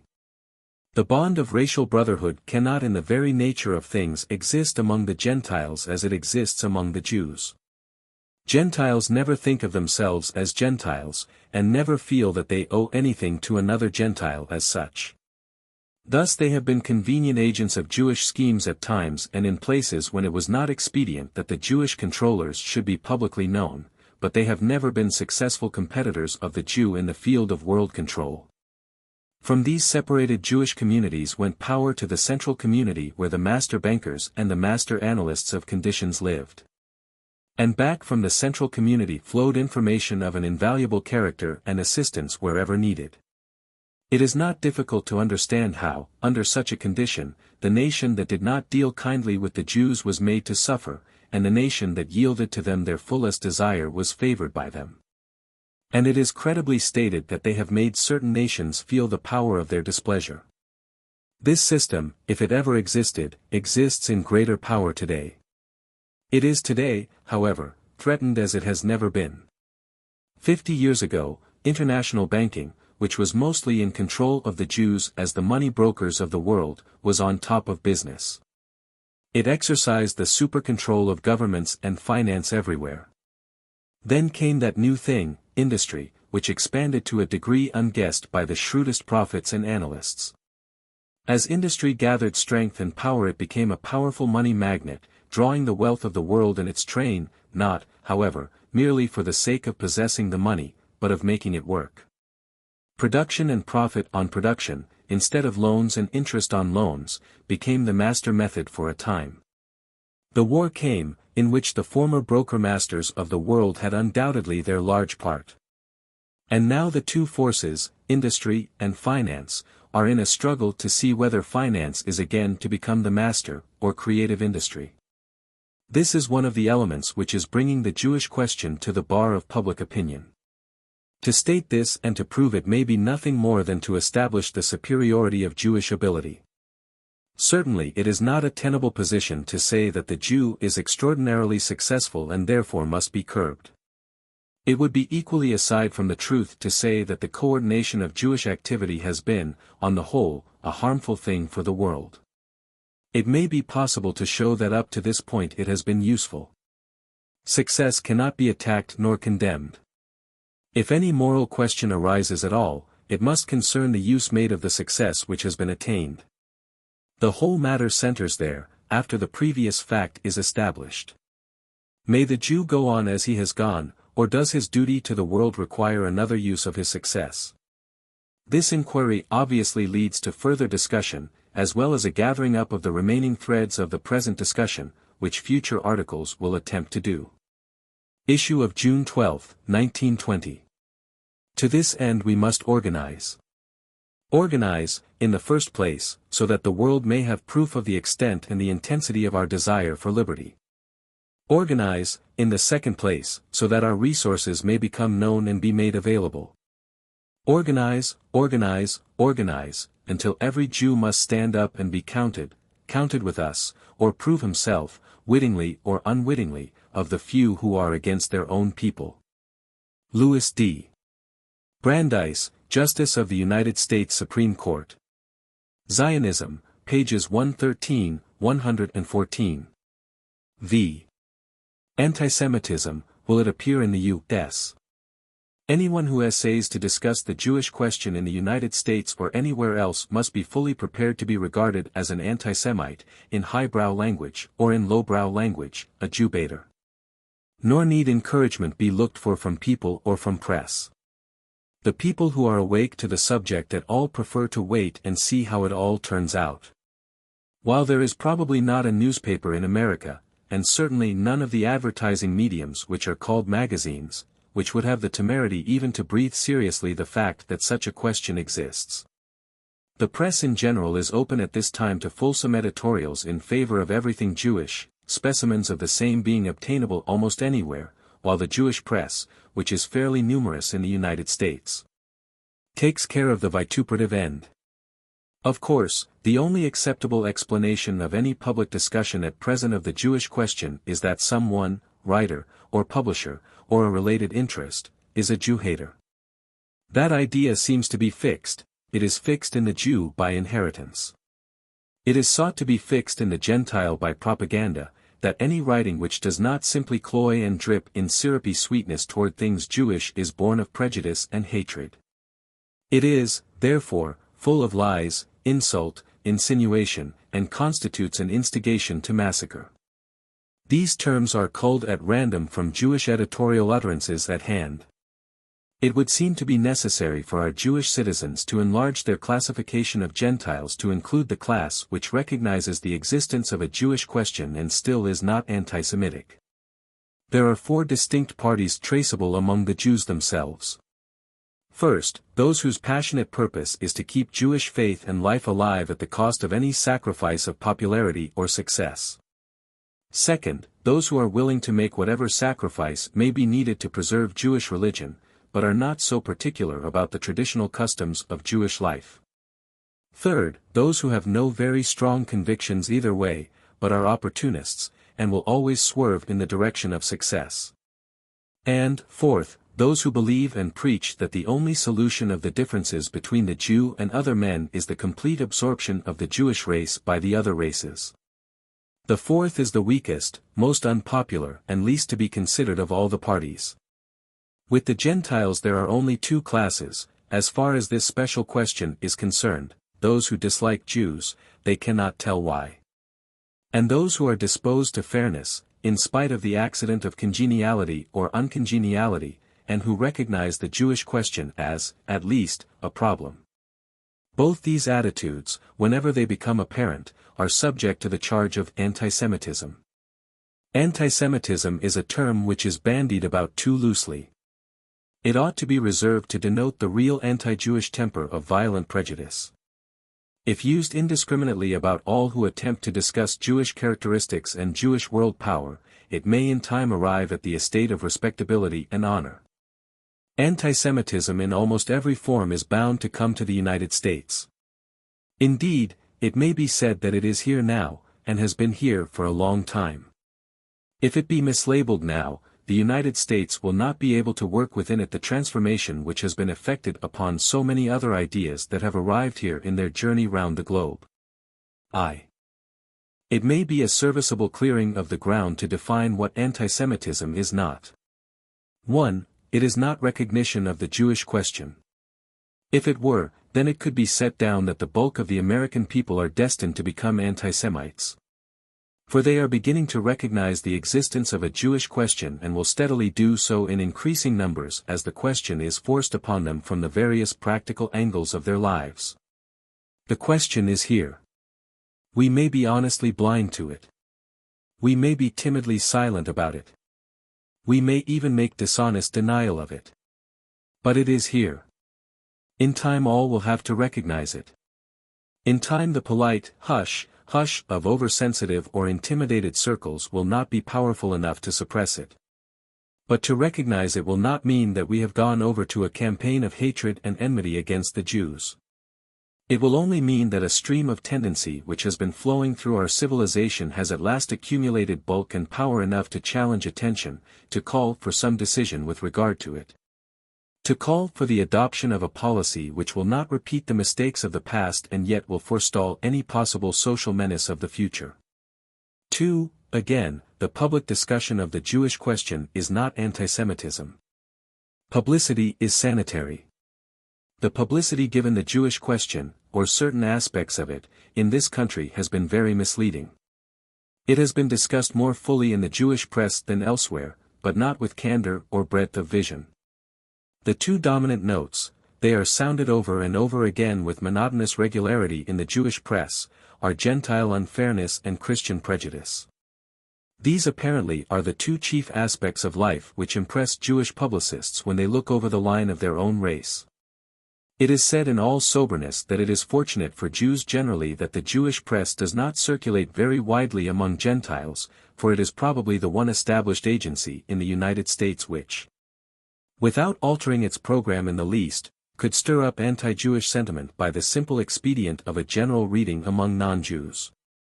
Jewish writers writing for Jewish readers present unusual material for the study of race consciousness and its accompaniment of contempt for other races. It is true that in the publications referred to, America is constantly praised, but not America as the land of the American people, America, rather, as the land of the Jews' opportunity. On the side of the daily press, there has been no serious discussion at all. This is neither surprising nor reprehensible. The daily press deals with matters that have reached the overheated stage. When it mentions the Jews at all, it has stock phrases for the purpose. The effort includes a list of the famous Jews of history, and usually closes with complimentary references to certain local Jews of commendable qualities, whose advertisements are not infrequently found in another part of the paper. Summing up, it may be said that the publicity given the question in this country consists in misrepresentative criticism of the Gentiles by the Jewish press and misrepresentative praise of the Jews by the non-Jewish press. An independent effort to give a constructive publicity cannot, therefore, be laid to antisemitism, even when some of the statements which are made in the course of it arouse the resentment of Jewish readers. 3. Nor is it antisemitism to say that the suspicion is abroad in every capital of civilization and the certainty is held by a number of important men that there is active in the world a plan to control the world, not by territorial acquisition, not by military aggression, nor by governmental subjection, not even by economic control in the scientific sense, but by control of the machinery of commerce and exchange.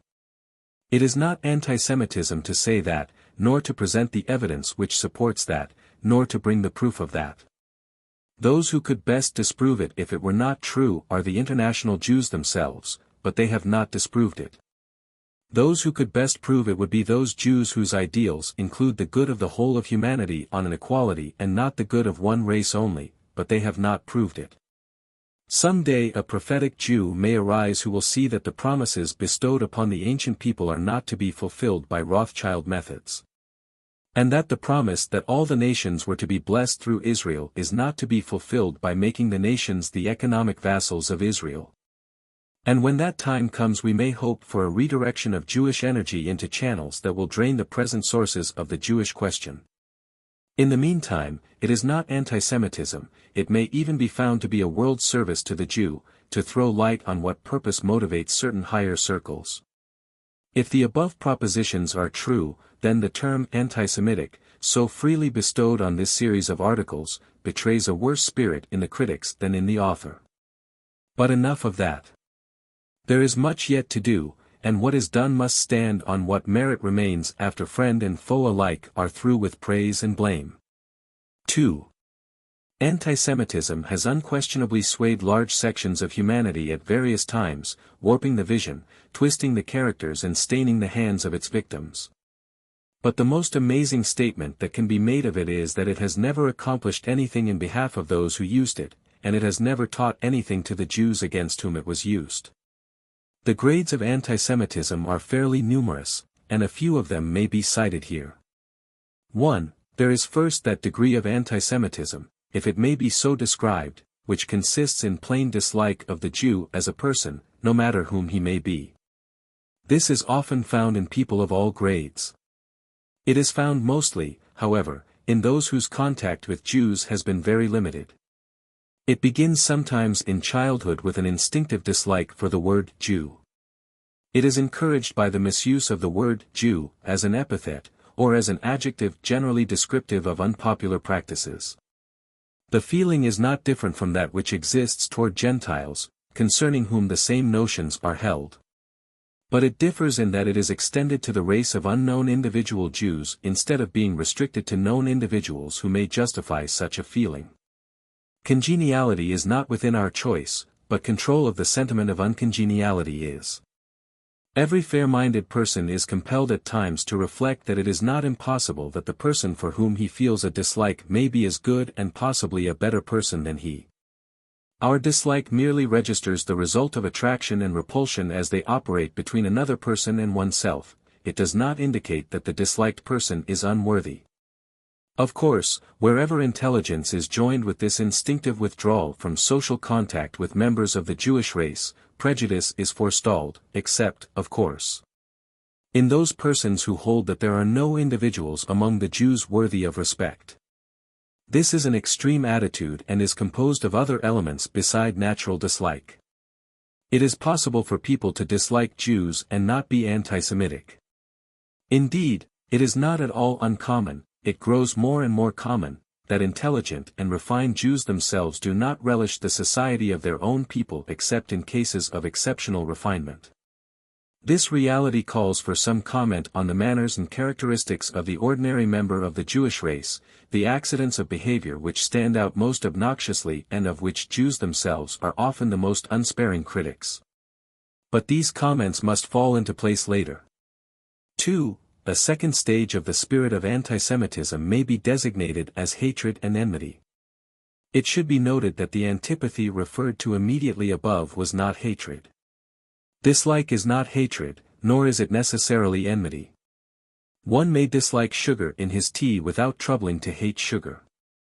But undoubtedly there are people who, because they have let their dislikes deepen into prejudice, and perhaps also because of unpleasant experiences with members of the Jewish race, probably 1 million Americans have been brought to the verge of becoming Jew haters this winter because of contact with Jewish merchants and landlords, may be classified as, at least, incipient antisemites.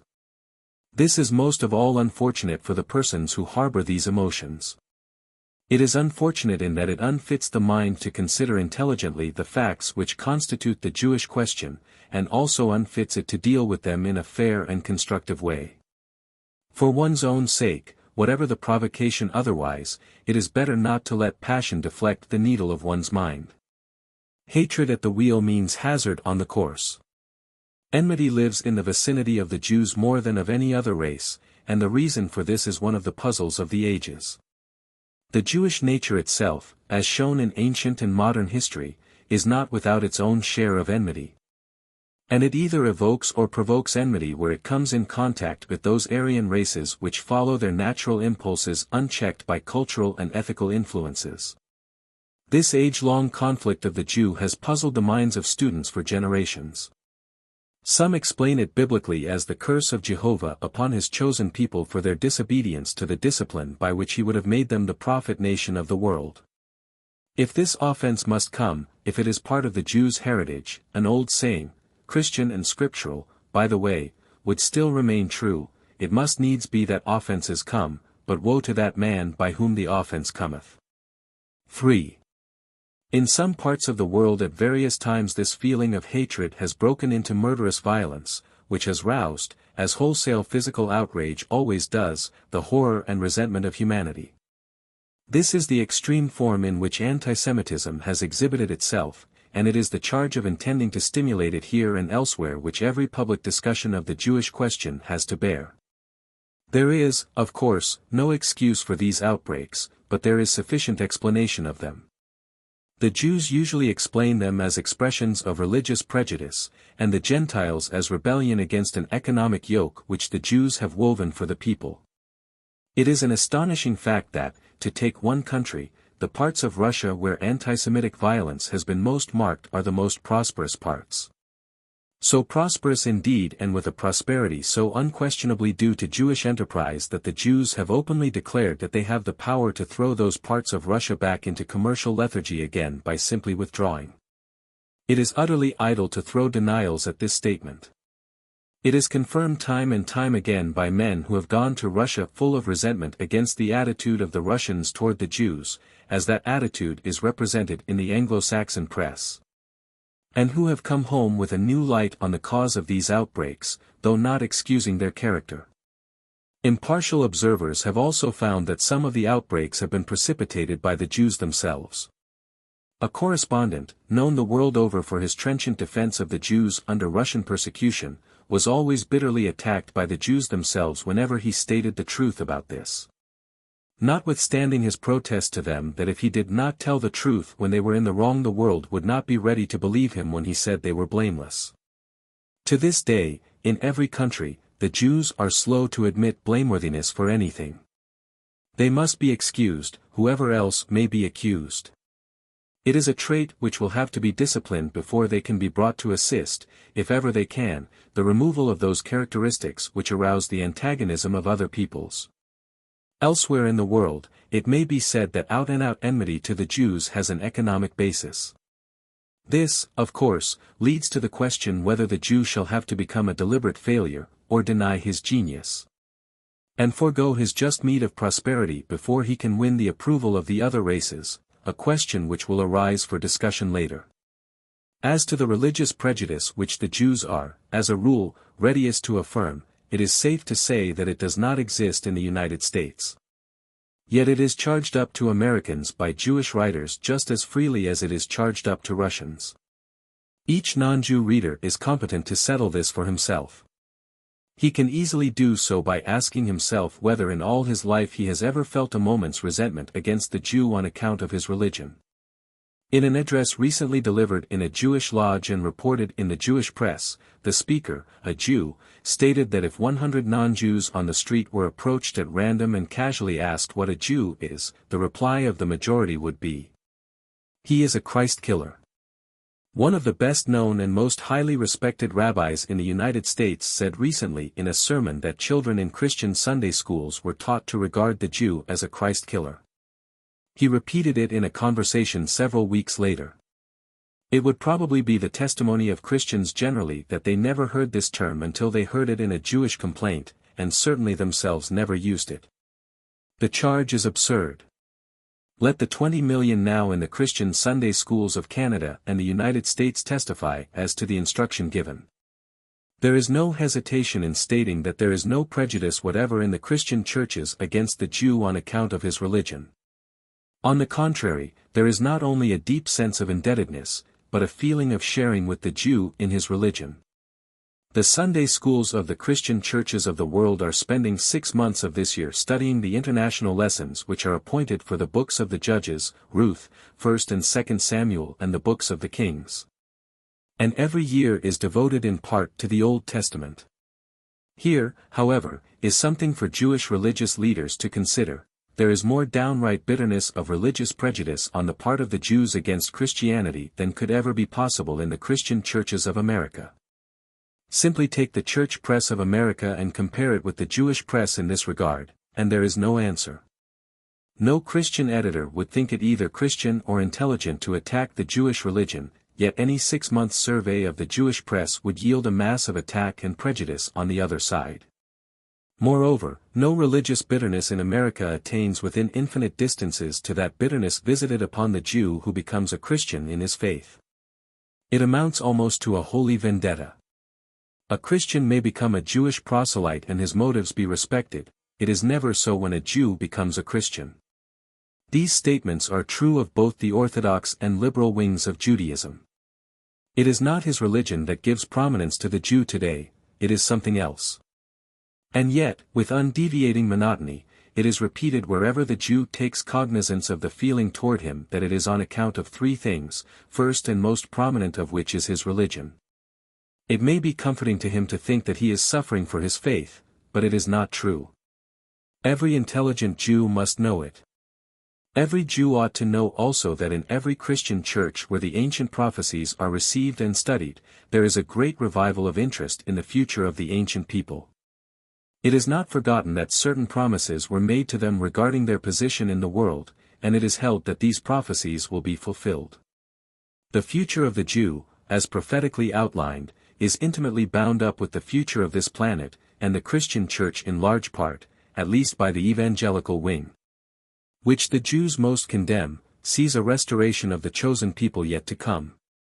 If the mass of the Jews knew how understandingly and sympathetically all the prophecies concerning them are being studied in the church, and the faith that exists that these prophecies will find fulfillment and that they will result in great Jewish service to society at large, they would probably regard the church with another mind. They would at least know that the church does not believe that it will be the instrument in the conversion of the Jews, a point on which Jewish leaders are tragically misled and which evokes more bitterness than anything else, but that it depends on quite other instruments and conditions, which it is not the function of this article to point out except to say that it will be the Jew's very own Messiah which will accomplish it and not the wild olive, or the Gentile. Curiously enough, there is a phase of antisemitism having to do with religion, but not in the way here discussed.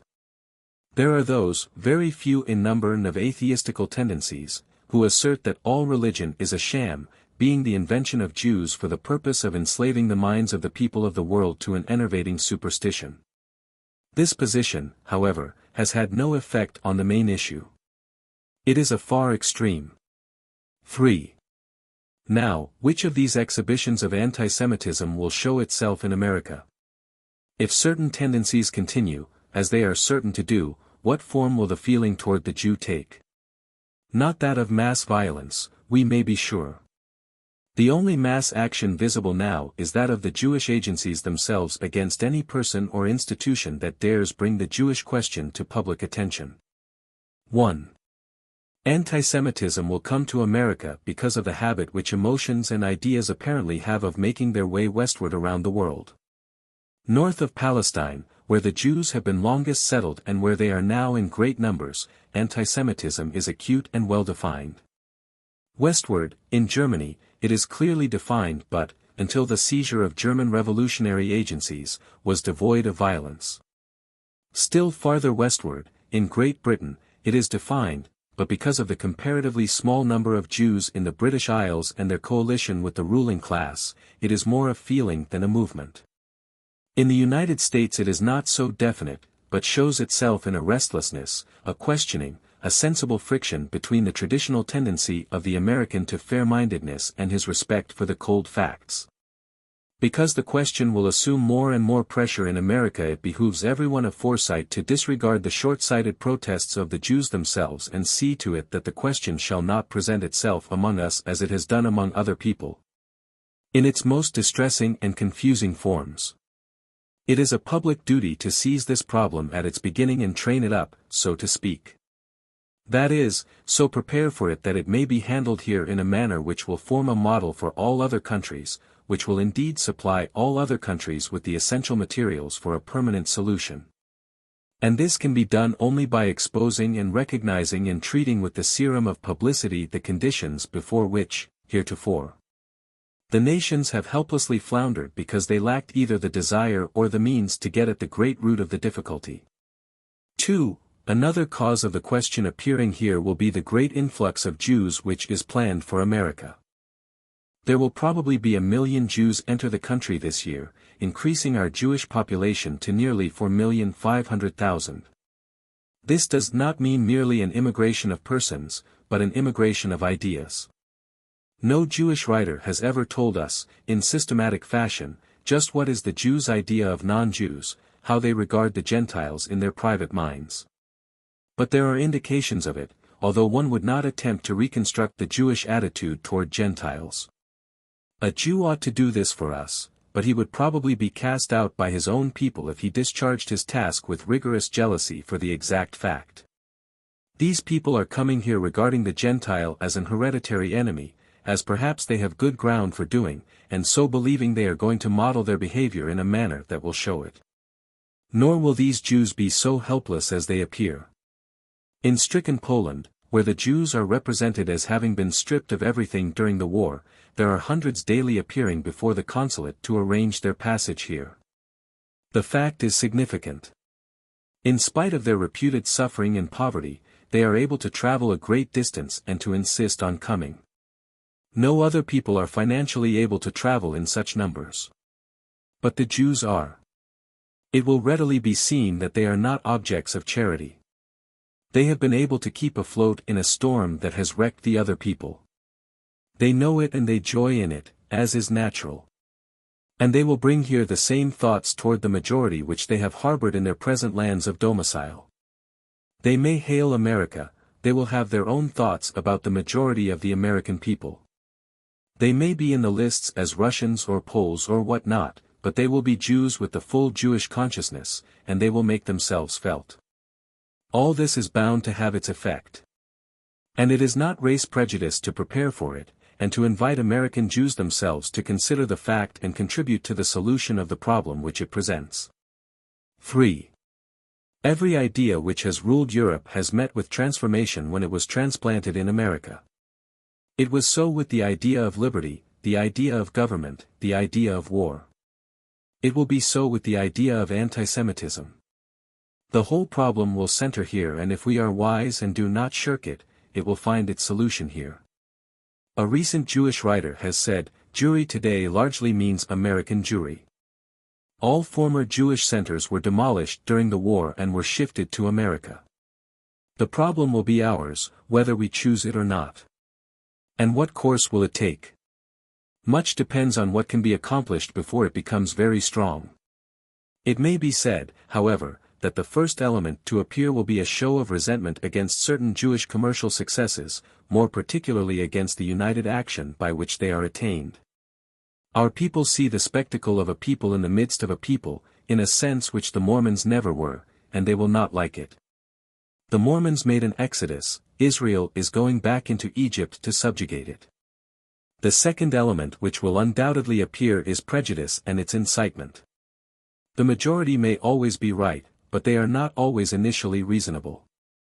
That prejudice which exists now, and which is freely admitted by both Jew and Gentile, may become more marked, to the distress of both parties, for neither the subject nor the object of prejudice can attain that freedom of mind which is happiness. Then we may most confidently look for a reaction of justice. It is here that the whole matter will begin to bend to the genius of Americanism. The innate justice of the American mind has come to the aid of every object that ever roused American resentment. The natural reaction with us is of very brief duration, the intellectual and ethical reaction swiftly follows. The American mind will never rest with merely resenting certain individuals. It will probe deeper. Already this deeper probe has been begun in Great Britain and America. We characteristically do not stop with persons when principles are in sight. And upon this there will be an investigation of materials, part of which may yet be presented in this series and which may possibly be disregarded for a time, but which at a future date will be found to be the clue to the maze. Upon this, the root of all the trouble will be bared to the light, to die as all roots do when deprived of their concealment of darkness, and then the Jewish people themselves may be expected to begin an adjustment to the new order of things. Not to lose their identity or to curtail their energy or to dim their brilliance, but to turn all into more worthy channels for the benefit of all races, which alone can justify their claim to superiority.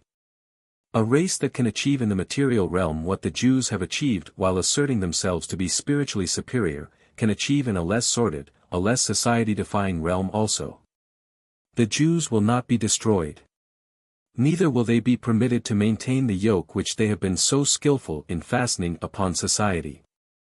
They are the beneficiaries of a system which itself will change and force them to other and higher devices to justify their proper place in the world.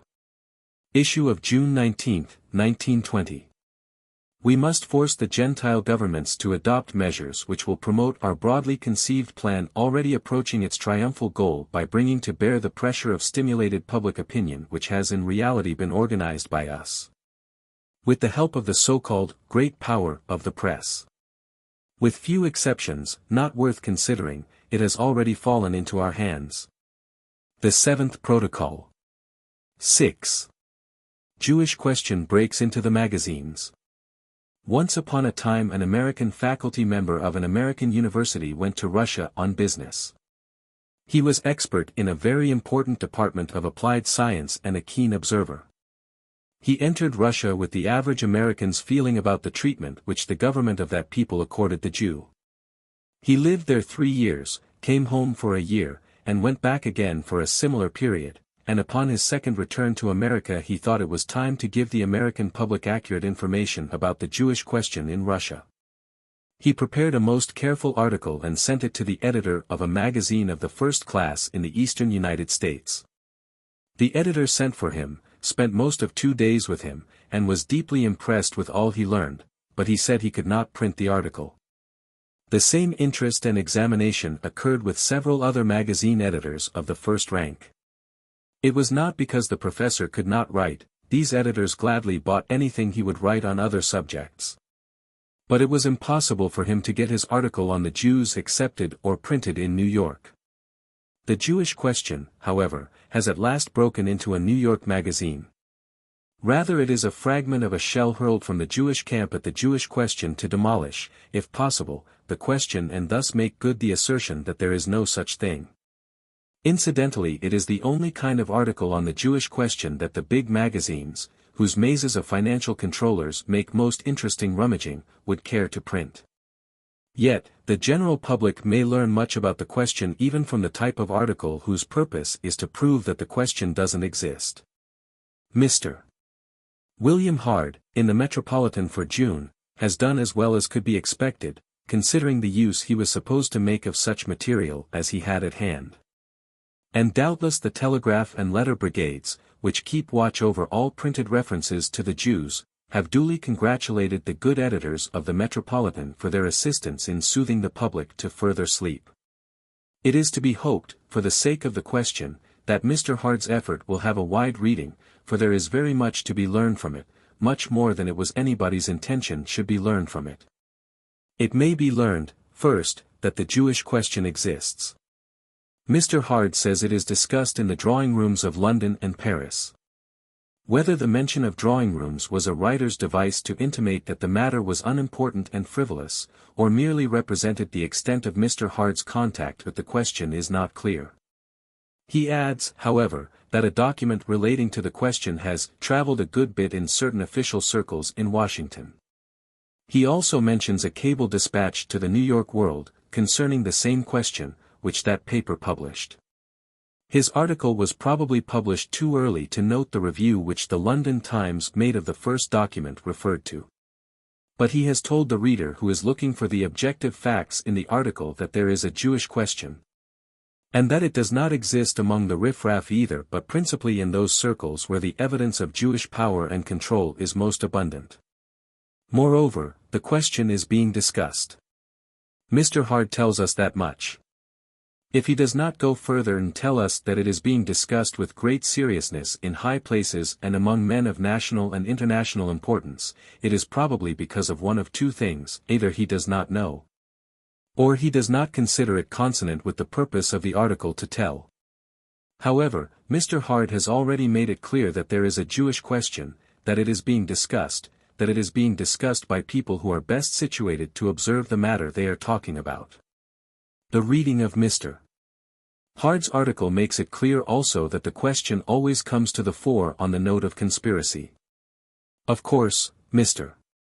Hard says he does not believe in conspiracies which involve a large number of people, and it is with the utmost ease that his avowal of unbelief is accepted, for there is nothing more ridiculous to the Gentile mind than a mass conspiracy. Because there is nothing more impossible to the Gentile himself. Mr. Hard, we take it, is of non-Jewish extraction, and he knows how impossible it would be to band Gentiles together in any considerable number for any length of time in even the noblest conspiracy. Gentiles are not built for it. Their conspiracy, whatever it might be, would fall like a rope of sand. Gentiles have not the basis either in blood or interest that the Jews have to stand together. The Gentile does not naturally suspect conspiracy. He will indeed hardly bring himself to the verge of believing it without the fullest proof. It is therefore quite easy to understand Mr. Hard's difficulty with conspiracy. The point is that to write his article at all, he is forced to recognize at almost every step that whenever the Jewish question is discussed, the idea of conspiracy occupies a large part in it. As a matter of fact, it is the central idea in Mr. Hard's article, and it completely monopolizes the heading, Great Jewish Conspiracy. The search for basic facts in Mr. Hard's article will disclose the additional information that there are certain documents in existence which purport to contain the details of the conspiracy. Or, to drop a word that is unpleasant and may be misleading and which has not been used in this series, the tendency of Jewish power to achieve complete control. That is about all that the reader learns from Mr. Hard about the documents, except that he describes one as strange and horrible. Here is indeed a regrettable gap in the story, for it is to discredit a certain document that Mr. Hard writes, and yet he tells next to nothing about it. Discreditable documents usually discredit themselves. But this document is not permitted to do that. The reader of the article is left to take Mr. Hard's word for it. The serious student or critic will feel, of course, that the documents themselves would have formed a better basis for an intelligent judgment. But laying that matter aside, Mr. Hard has made public the fact that there are documents. And then Mr. Hard does another thing, as well as he can with the materials at hand, the purpose of the article being what it was. And that is to show how little the Jews have to do with the control of affairs by showing who are the Jews that do control certain selected groups of affairs. The names are all brought forward by Mr. Hard and he alone is responsible for them, our purpose in referring to them being merely to show what can be learned from him. Mr. Hard leans heavily on Russian affairs. Sometimes it would almost seem as if the Jewish question were conceived as the Soviet question, which it is not, as Mr. Hard very well knows, and although the two have their plain connections, it is nothing less than well-defined propaganda to set up Bolshevist fiction and knock it down by Jewish fact for the purpose of the latter. However, what Mr. Hard offers as fact is very instructive, quite apart from the conclusion which he draws from it. Now, take his Russian lineup first. He says that in the cabinet of Soviet Russia there is only one Jew. But he is Trotsky. There are others in the government, of course, but Mr. Hard is speaking about the cabinet now. He is not speaking about the commissars, who are the real rulers of Russia, nor about the executive troops, who are the real strength of the Trotsky-Lenin regime. No, just the cabinet. Of course, there was only one Jew prominent in Hungary, too, but he was Bela Kun. Mr. Hard does not ask us to believe, however, that it is simply because of Trotsky and Kun that all Europe believes that Bolshevism has a strong Jewish element.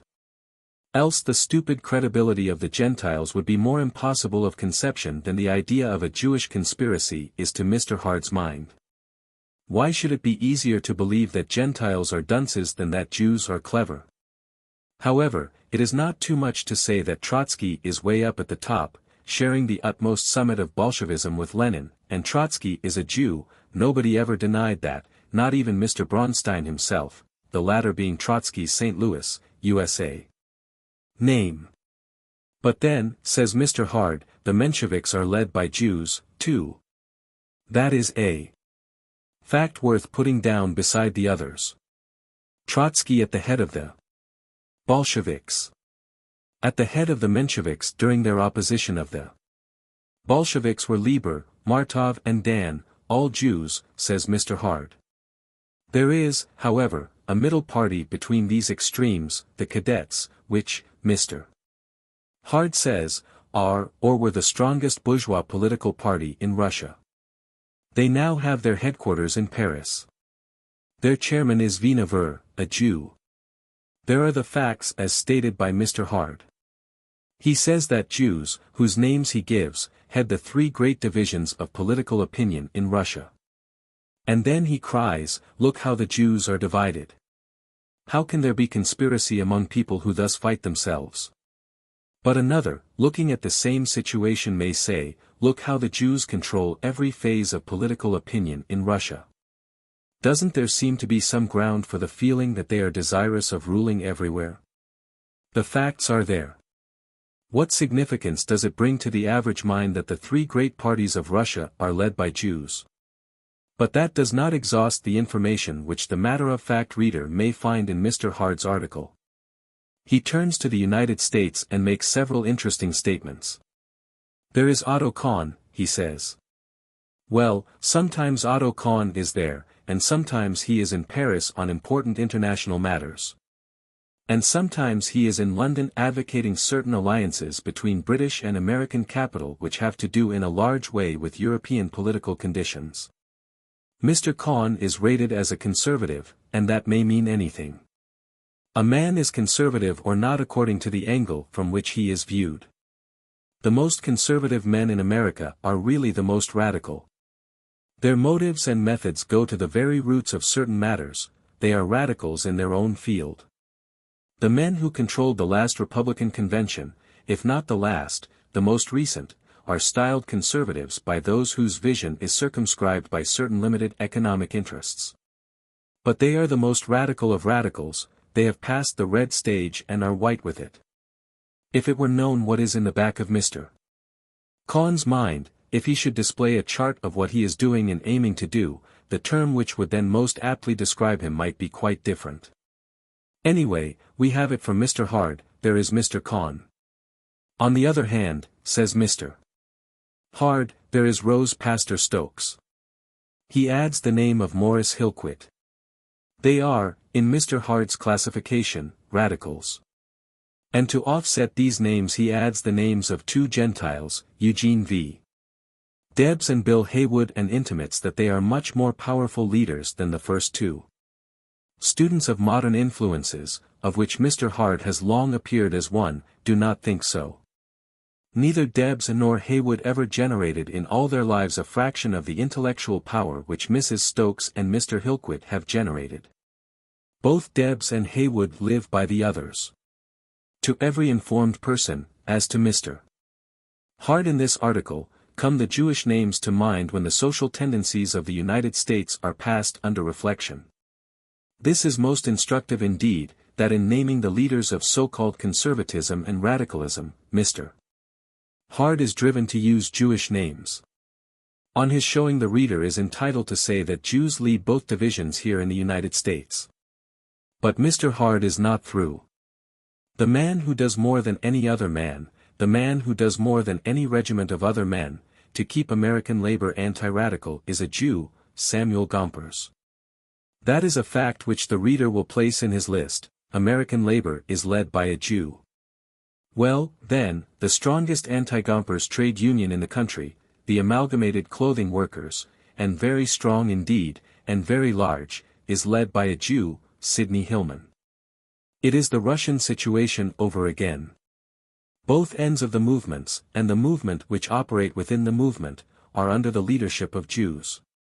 This, whatever the construction put upon it, is a fact which Mr. Hard is compelled by the very nature of his task to acknowledge. And the middle movement, the liberal middle, as Mr. Hard calls it, which catches all between, produces in this article the names of Mr. Justice Brandeis, Judge Mack and Felix Frankfurter, gentlemen whose activities since Armistice Day would make a very interesting story. For good measure, Mr. Hard produces two other names, Baron Gunsberg, a Jew, who is a faithful official of the Russian embassy of Ambassador Bakhmatev, a representative of the modified old regime, while the Russian Information Bureau, whose literary output appears in many of our newspapers, is conducted by another Jew, so Mr. Hard calls him, whose name is familiar to newspaper readers, Mr. A. J. Sack. It is not a complete list by any means, but it is quite impressive. It seems to reflect importance on the documents which Mr. Hard endeavors to minimize to a position of ridiculous unimportance. And it leads to the thought that perhaps the documents are scrutinized as carefully as they are because the readers of them have observed not only the facts which Mr. Hard admits but other and more astonishing ones, and have discovered that the documents confirm and explain the observations. Other readers who have not had the privilege of learning all that the documents contain are entitled to have satisfaction given to the interest thus aroused. The documents did not create the Jewish question. If there were nothing but the documents, Mr. Hard would not have written, nor would the Metropolitan magazine have printed the article here discussed. What Mr. Hard has done is to bring confirmation in a most unexpected place that the question exists and is pressing for discussion. Someone felt the pressure when The Great Jewish Conspiracy was ordered and written. Issue of June 26, 1920. What are you prating about? As long as we do not have the press of the whole world in our hands, everything you may do is vain. We must control or influence the papers of the whole world in order to blind and deceive the people. Baron Montefiore. 7. Arthur Brisbane leaps to the help of Jewry. Once more the current of this series on the modern Jewish question is interrupted to give notice of the appearance of the question in another quarter. The appearance this time consisting of a more than two-column, Today, editorial in the Hearst papers of Sunday, June 20, from the pen of Arthur Brisbane. It would be too much to say that Mr. Brisbane is the most influential writer in the country, but perhaps he is among the dozen most widely read. It is, therefore, a confirmation of the statement that the question is assuming importance in this country, that a writer of Mr. Brisbane's prominence should openly discuss it. Of course, Mr. Brisbane has not studied the question. He would probably admit in private conversation, though such an admission would hardly be in harmony with the tone of certainty he publicly adopts, that he really knows nothing about it. He knows, however, as a good newspaper man, how to handle it when the exigencies of the newspaper day throw it up to him for offhand treatment. Every editorial writer knows how to do that. There is something good in every race, or there have been some notable individuals in it. Or it has played a picturesque part in history, that is enough for a very readable editorial upon any class of people who may happen to be represented in the community. The question, whatever it may be, need not be studied at all. A certain group of people may be salved for a few paragraphs, and the job need never be tackled again. Every newspaper man knows that. And yet, having lived in New York for a long time, having had financial dealings of a large and obligating nature with certain interests in this country, having seen no doubt more or less of the inner workings of the great trust and banking groups, and being constantly surrounded by assistants and advisers who are members of the Jewish race, Mr. Brisbane must have had his thoughts. It is, however, no part of a newspaper man's business to expose his thoughts about the racial groups of his community, any more than it is a showman's business to express his opinion of the patrons of his show. The kinds of offense a newspaper will give, and the occasions on which it will feel justified in giving it, are very limited. So, assuming that Mr. Brisbane had to write at all, it could have been told beforehand what he would write. The only wonder is that he felt he had to write. Did he really feel that the Jews are being persecuted, when an attempt is made to uncover the extent and causes of their control in the United States and elsewhere? Did he feel, with good editorial shrewdness, that here was an opportunity to win the attention and regard of the most influential group in New York and the nation? Or, and this seems within the probabilities, was he inclined simply to pass it over, until secretarial suggestions reached him for a Sunday editorial, or until some of the bondholders made their wishes known? This is not at all to impugn Mr. Brisbane's motives, but merely to indicate on what slender strings such an editorial may depend. But what is more important, does Mr. Brisbane consider that, having disposed of the Sunday editorial, he is through with the question, or that the question itself is solved? That is the worst of daily editorializing. Having come safely and inoffensively through with one editorial, the matter is at an end as far as that particular writer is concerned, that is, as a usual thing. It is to be hoped that Mr. Brisbane is not through. He ought not to leave a big question without contributing something to it, and in his Sunday editorial he did not contribute anything. He even made mistakes which he ought to correct by further study. What about the Phoenicians, he asks. He should have looked that up while his mind was opened receptively toward the subject, and he would not have made so miserable a blunder as to connect them so closely with the Jews. He would never find a Jew doing that. It is permissible, however, in Jewish propaganda intended for Gentile consumption. The Phoenicians themselves certainly never thought they were connected in any way with the Jews, and the Jews were equally without light on the subject. If in nothing else, they differed in their attitude toward the sea. The Phoenicians not only built boats but manned them. The Jew would rather risk his investment in a boat than himself. In everything else the differences between the two peoples were deep and distinct. Mr. Brisbane should have turned up the Jewish encyclopedia at that point in his dictation. It is to be hoped he will resume his study, and when he has found something that is not printed in, simply written, Jewish books will give the world the benefit of it. It is hardly like the question of the rotundity of the earth. This question is not settled and it will be discussed. Mr. Brisbane is in a position to pursue some investigations of his own on this subject. He has a large staff, and it is presumed that some of its members are Gentiles of unbiased minds. He has a worldwide organization. Since his own modification of speech and views following upon his adventure in the money-making world, he has a look-in upon certain groups of men and certain tendencies of power. Why does he not take the question as a world problem and go after the facts and the solution? It is a task worthy of any newspaper organization. It will assist America to make the contribution which she must make if this question is ever to be turned from the bugbear it has been through all the centuries. All the talk on earth about loving our fellow men will not serve in lieu of an investigation, because it is asking men to love those who are rapidly and insidiously gaining the mastery of them. What's wrong with the Jew? Is the first question, and then, what's wrong with the Gentile to make it possible? As in the case of every Gentile writer who appears as the Jew's good-natured defender, Mr. Brisbane is compelled to state a number of facts which comprise a part of the very question whose existence is denied. Every other successful name you see in a great city is a Jewish name, says Mr. Brisbane. In his own city the ratio is even higher than that.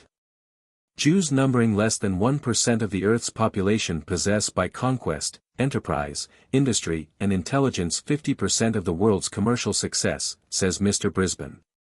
Does it mean anything to Mr. Brisbane?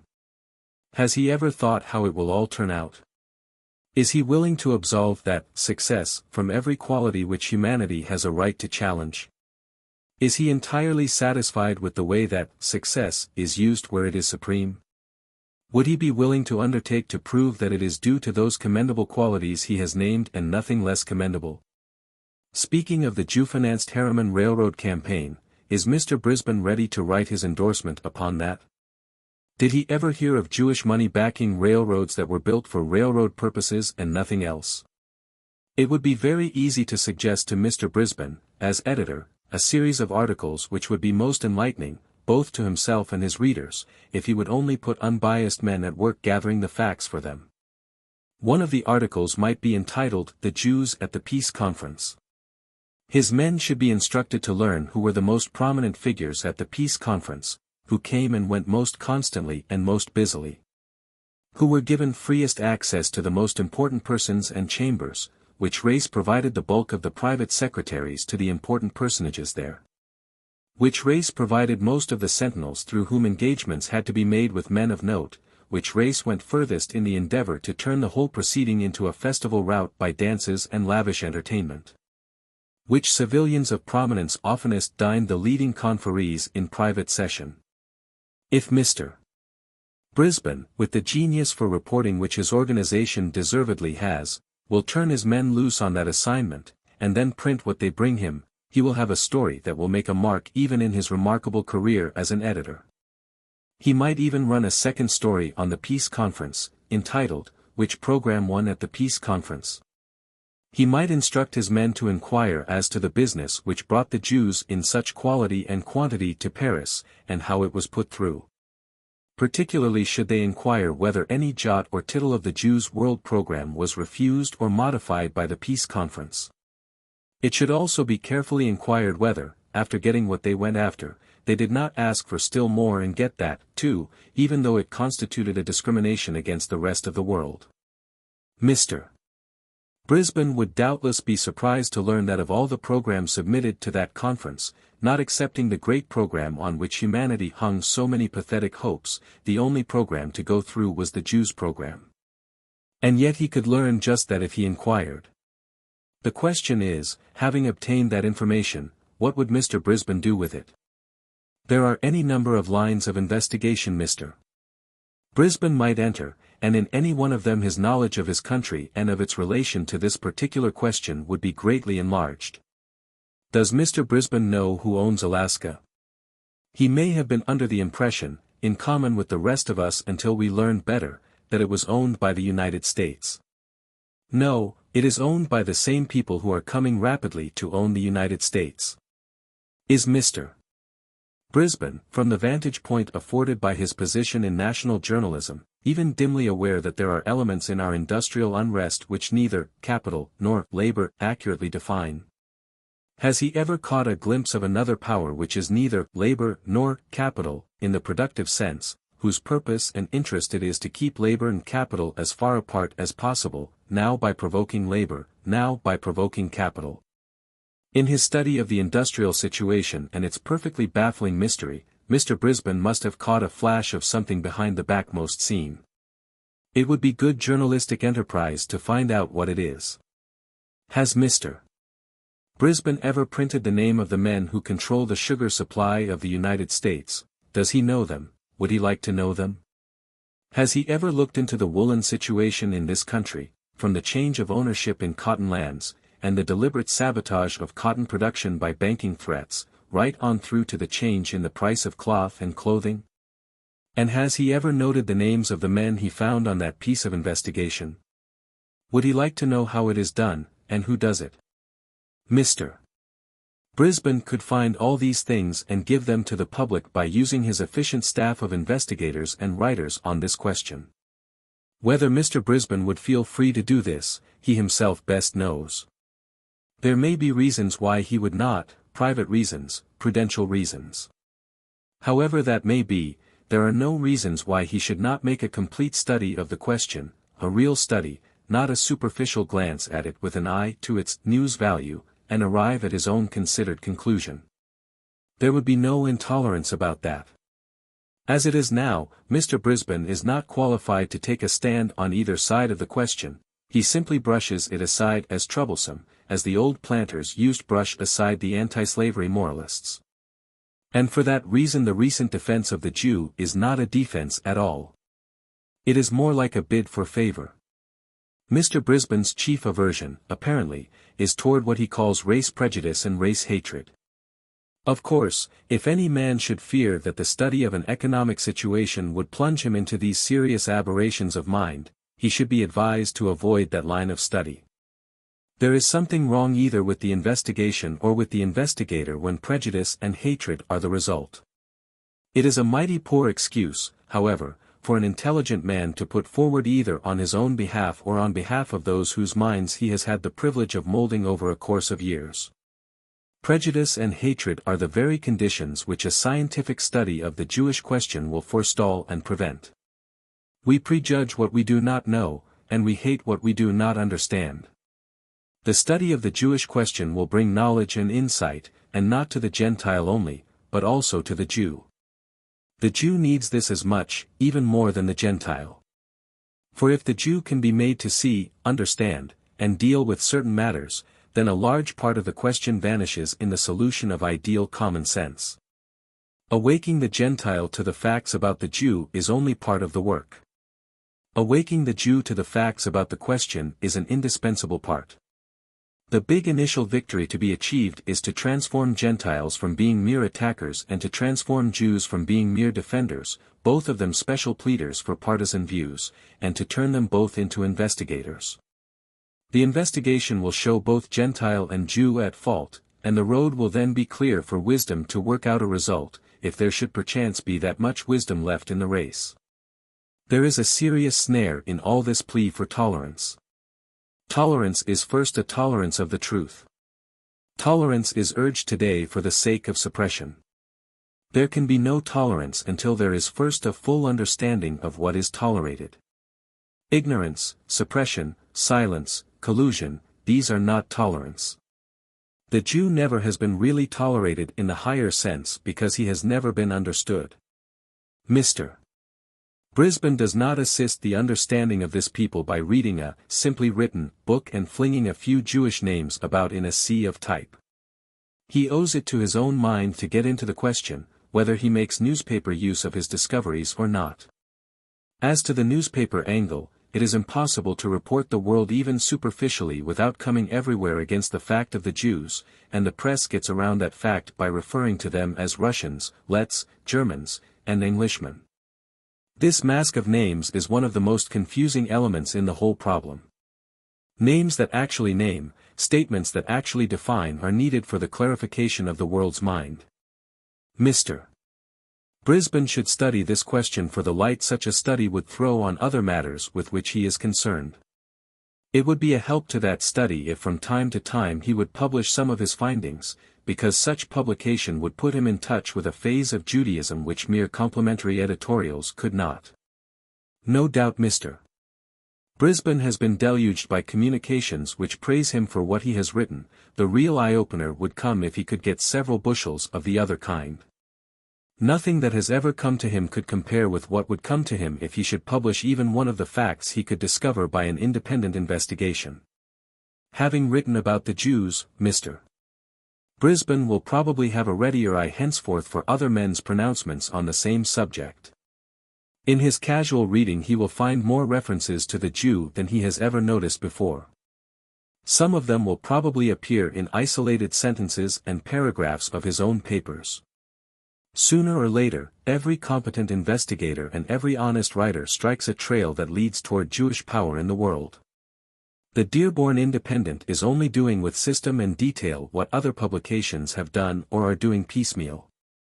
There is a real fear of the Jew upon the publicity sources of the United States, a fear which is felt and which ought to be analyzed. Unless it is a very great mistake, Mr. Brisbane himself has felt this fear, though it is quite possible he has not scrutinized it.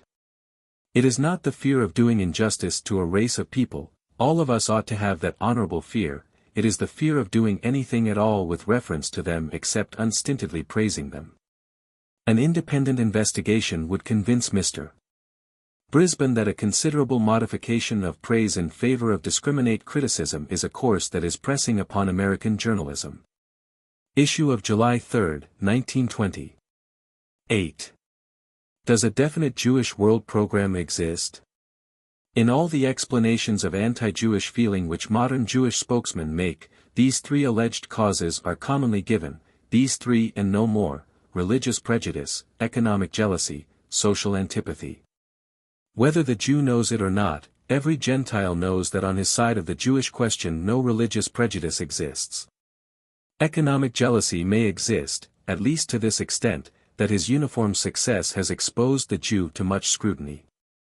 A few Jewish spokesmen seek to turn this scrutiny by denying that the Jew is preeminent in finance, but this is loyalty in extremity. The finances of the world are in control of Jews.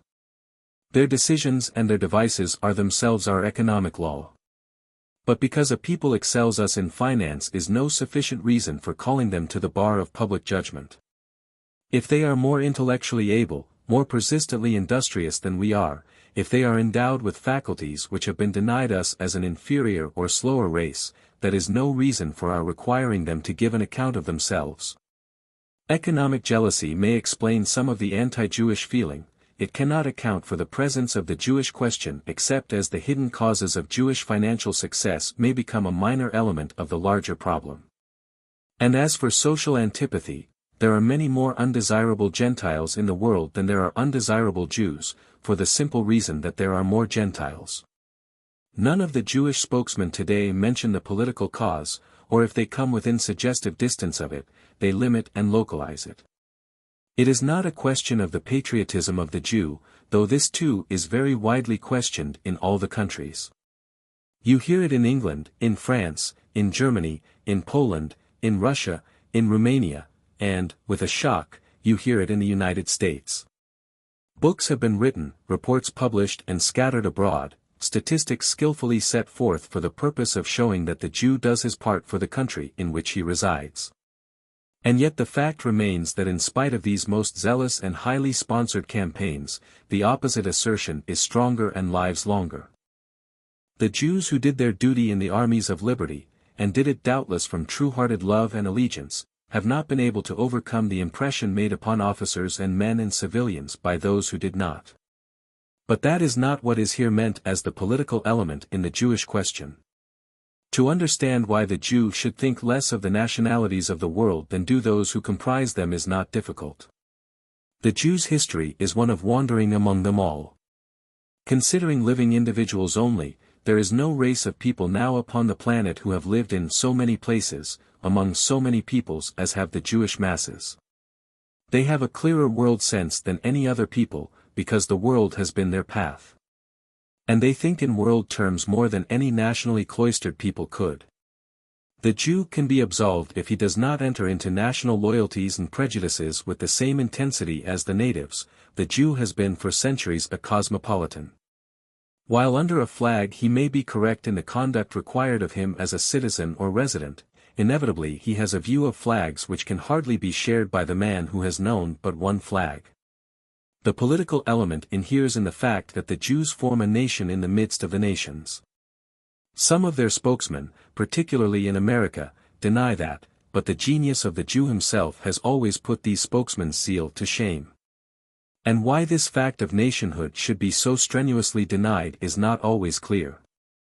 It may be that when Israel is brought to see that her mission in the world is not to be achieved by means of the golden calf, her very cosmopolitanism with regard to the world and her inescapable nationalistic integrity with regard to herself will together prove a great and serviceable factor in bringing about human unity, which the total Jewish tendency at the present time is doing much to prevent. It is not the fact that the Jews remain a nation in the midst of the nations, it is the use made of that inescapable status, which the world has found reprehensible. The nations have tried to reduce the Jew to unity with themselves. Attempts toward the same end have been made by the Jews themselves, but destiny seems to have marked them out to continuous nationhood. Both the Jews and the world will have to accept that fact, find the good prophecy in it, and seek the channels for its fulfillment. Theodor Herzl, one of the greatest of the Jews, was perhaps the farthest-seeing public exponent of the philosophy of Jewish existence that modern generations have known. And he was never in doubt of the existence of the Jewish nation. Indeed, he proclaimed its existence on every occasion. He said, "We are a people, one people." He clearly saw that what he called the Jewish question was political. In his introduction to The Jewish State, he says, "I believe that I understand antisemitism, which is really a highly complex movement. I consider it from a Jewish standpoint, yet without fear or hatred. I believe that I can see what elements there are in it of vulgar sport, of common trade jealousy, of inherited prejudice, of religious intolerance and also of pretended self-defense. I think the Jewish question is no more a social than a religious one, notwithstanding that it sometimes takes these and other forms. It is a national question, which can only be solved by making it a political world question to be discussed and controlled by the civilized nations of the world in council." Not only did Herzl declare that the Jews formed the nation, but when questioned by Major Evans Gordon before the British Royal Commission on Alien Immigration in August, 1902, Dr. Herzl said, "I will give you my definition of a nation, and you can add the adjective Jewish. A nation is, in my mind, an historical group of men of a recognizable cohesion held together by a common enemy. That is in my view a nation. Then if you add to that the word Jewish, you have what I understand to be the Jewish nation. Also, in relating the action of this Jewish nation to the world, Dr. Herzl wrote, "When we sink, we become a revolutionary proletariat, the subordinate officers of the revolutionary party. When we rise, there rises also our terrible power of the purse." This view, which appears to be the true view in that it is the view which has been longest sustained in Jewish thought, is brought out also by Lord Eustace Percy, and republished, apparently with approval, by the Canadian Jewish Chronicle. It will repay a careful reading. Liberalism and nationalism, with a flourish of trumpets, threw open the doors of the ghetto and offered equal citizenship to the Jew. The Jew passed out into the Western world, saw the power and the glory of it, used it and enjoyed it, laid his hand indeed upon the nerve centers of its civilization, guided, directed and exploited it. And then, refused the offer moreover, and this is a remarkable thing, the Europe of nationalism and liberalism, of scientific government and democratic equality is more intolerable to him than the old oppressions and persecutions of despotism in the increasing consolidation of the Western nations. It is no longer possible to reckon on complete toleration. In a world of completely organized territorial sovereignties he, the Jew, has only two possible cities of refuge. He must either pull down the pillars of the whole national state system or he must create a territorial sovereignty of his own. In this perhaps lies the explanation both of Jewish Bolshevism and of Zionism, for at this moment Eastern Jewry seems to hover uncertainly between the two. In Eastern Europe Bolshevism and Zionism often seem to grow side by side, just as Jewish influence molded Republican and Socialist thought throughout the 19th century. Down to the Young Turk Revolution in Constantinople hardly more than a decade ago, not because the Jew cares for the positive side of radical philosophy, not because he desires to be a partaker in Gentile nationalism or Gentile democracy, but because no existing Gentile system of government is ever anything but distasteful to him. All that is true, and Jewish thinkers of the more fearless type always recognize it as true. The Jew is against the Gentile scheme of things. He is, when he gives his tendencies full sway, a Republican as against the monarchy, a socialist as against the republic, and a Bolshevist as against socialism. What are the causes of this disruptive activity? First, his essential lack of democracy. Jewish nature is autocratic. Democracy is all right for the rest of the world, but the Jew wherever he is found forms an aristocracy of one sort or another.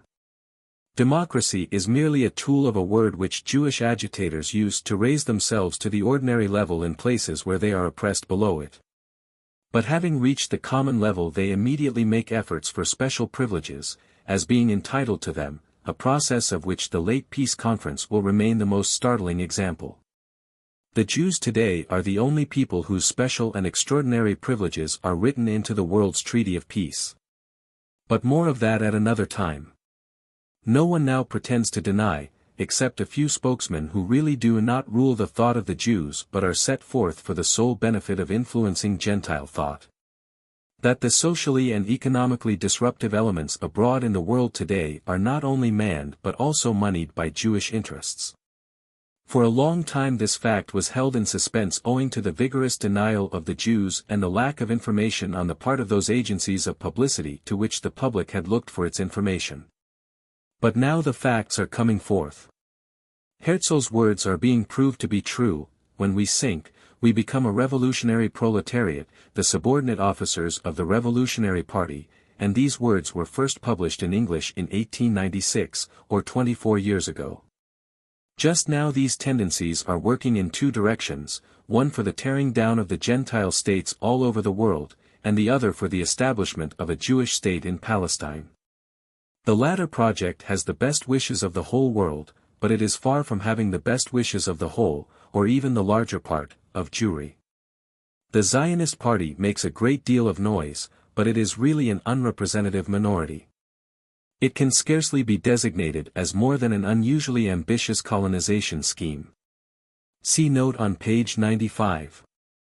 It is doubtless serving, however, as a very useful public screen for the carrying on of secret activities. International Jews, the controllers of the world's governmental and financial power, may meet anywhere, at any time, in wartime or peacetime, and by giving out that they are only considering the ways and means of opening up Palestine to the Jews, they easily escape the suspicion of being together on any other business. The allies and enemies of the Gentile nations at war thus met and were not molested. It was at a Zionist conference, the sixth, held in 1903, that the recent war was exactly predicted, its progress and outcome indicated, and the relation of the Jews to the peace treaty outlined. That is to say, though Jewish nationalism exists, its enshrinement in a state to be set up in Palestine is not the project that is engaging the whole Jewish nation now. The Jews will not move to Palestine just yet. It may be said that they will not move at all merely because of the Zionist movement. Quite another motive will be the cause of the exodus out of the Gentile nations, when the time for that exodus fully comes. As Donald A.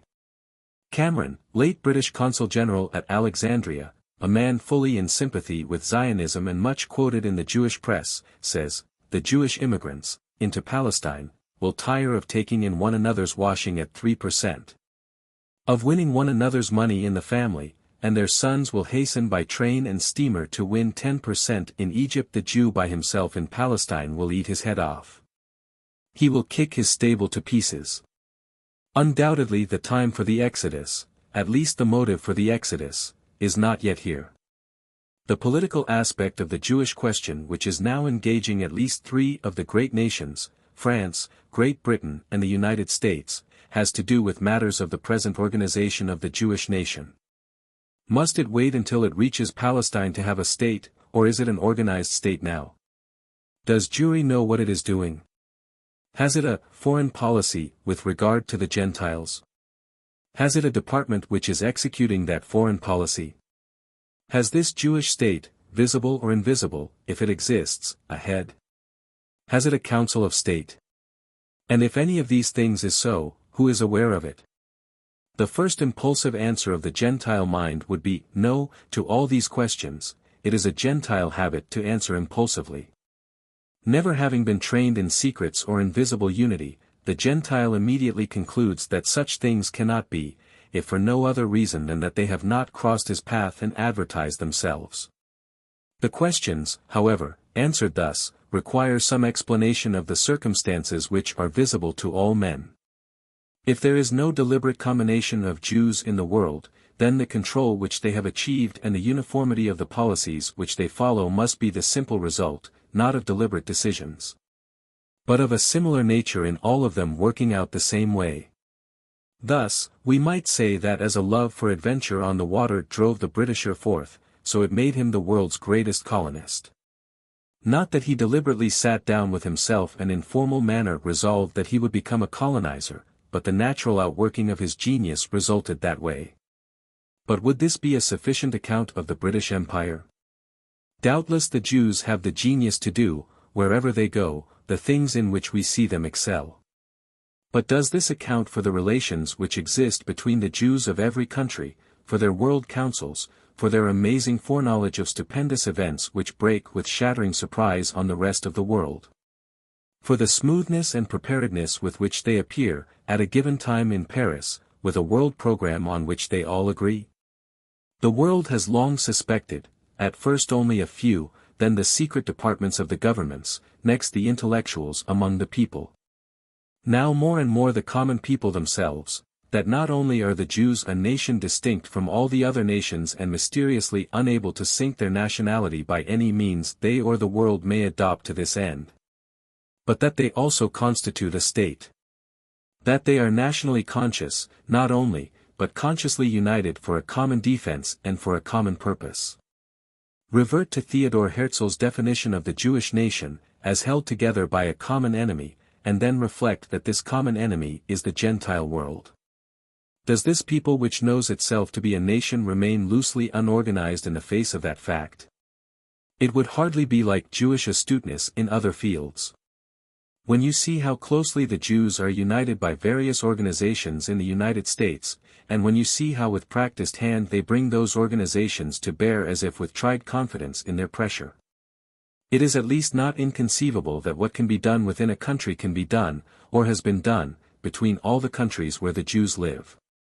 At any rate, in the American Hebrew of June 25, 1920, Hermann Bernstein writes thus: about a year ago a representative of the Department of Justice submitted to me a copy of the manuscript of The Jewish Peril, by Professor Nilus, and asked for my opinion of the work.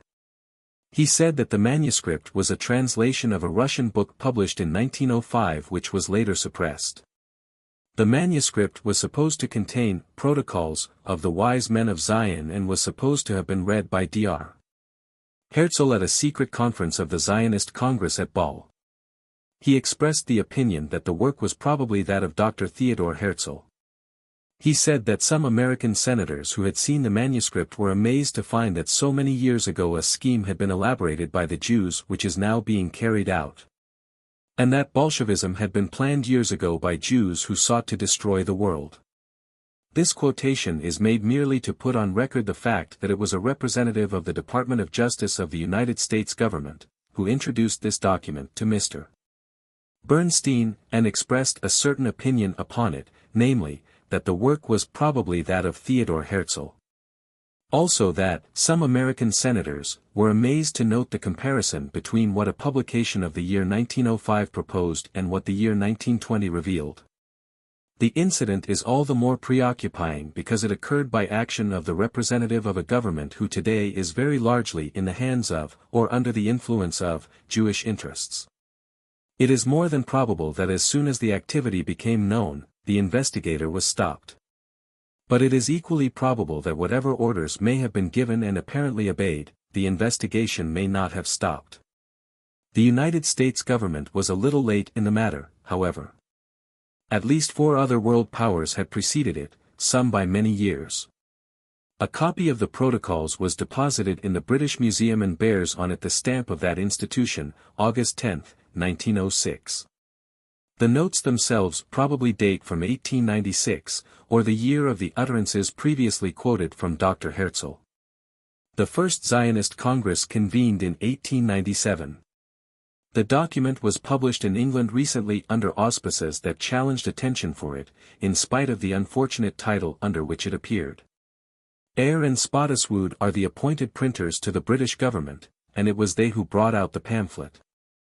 It was as if the government printing office at Washington should issue them in this country. While there was the usual outcry by the Jewish press, the London Times in a review pronounced all the Jewish counterattacks as unsatisfactory. The Times noticed what will probably be the case in this country also, that the Jewish defenders leave the text of the protocols alone, while they lay heavy emphasis on the fact of their anonymity. When they refer to the substance of the document at all, there is one form of words which recurs very often: it is the work of a criminal or a madman. The protocols, without name attached, appearing for the most part in manuscripts here and there, laboriously copied out from hand to hand, being sponsored by no authority that was willing to stand behind it. Assiduously studied in the secret departments of the governments and passed from one to another among higher officials, have lived on, increasing in power and prestige by the sheer force of their contents. A marvelous achievement for either a criminal or a madman. The only evidence it has is that which it carries within it, and that internal evidence is, as the London Times points out, the point on which attention is to be focused, and the very point from which Jewish effort has been expended to draw us away. The interest of the protocols at this time is their bearing on the questions: have the Jews an organized world system? What is its policy? How is it being worked? These questions all receive full attention in the protocols. Whosoever was the mind that conceived them possessed a knowledge of human nature, of history, and of statecraft which is dazzling in its brilliant completeness, and terrible in the objects to which it turns its powers. Neither a madman nor an intentional criminal, but more likely a supermind mastered by devotion to a people and a faith, could be the author, if indeed one mind alone conceived them. It is too terribly real for fiction, too well sustained for speculation, too deep in its knowledge of the secret springs of life for forgery.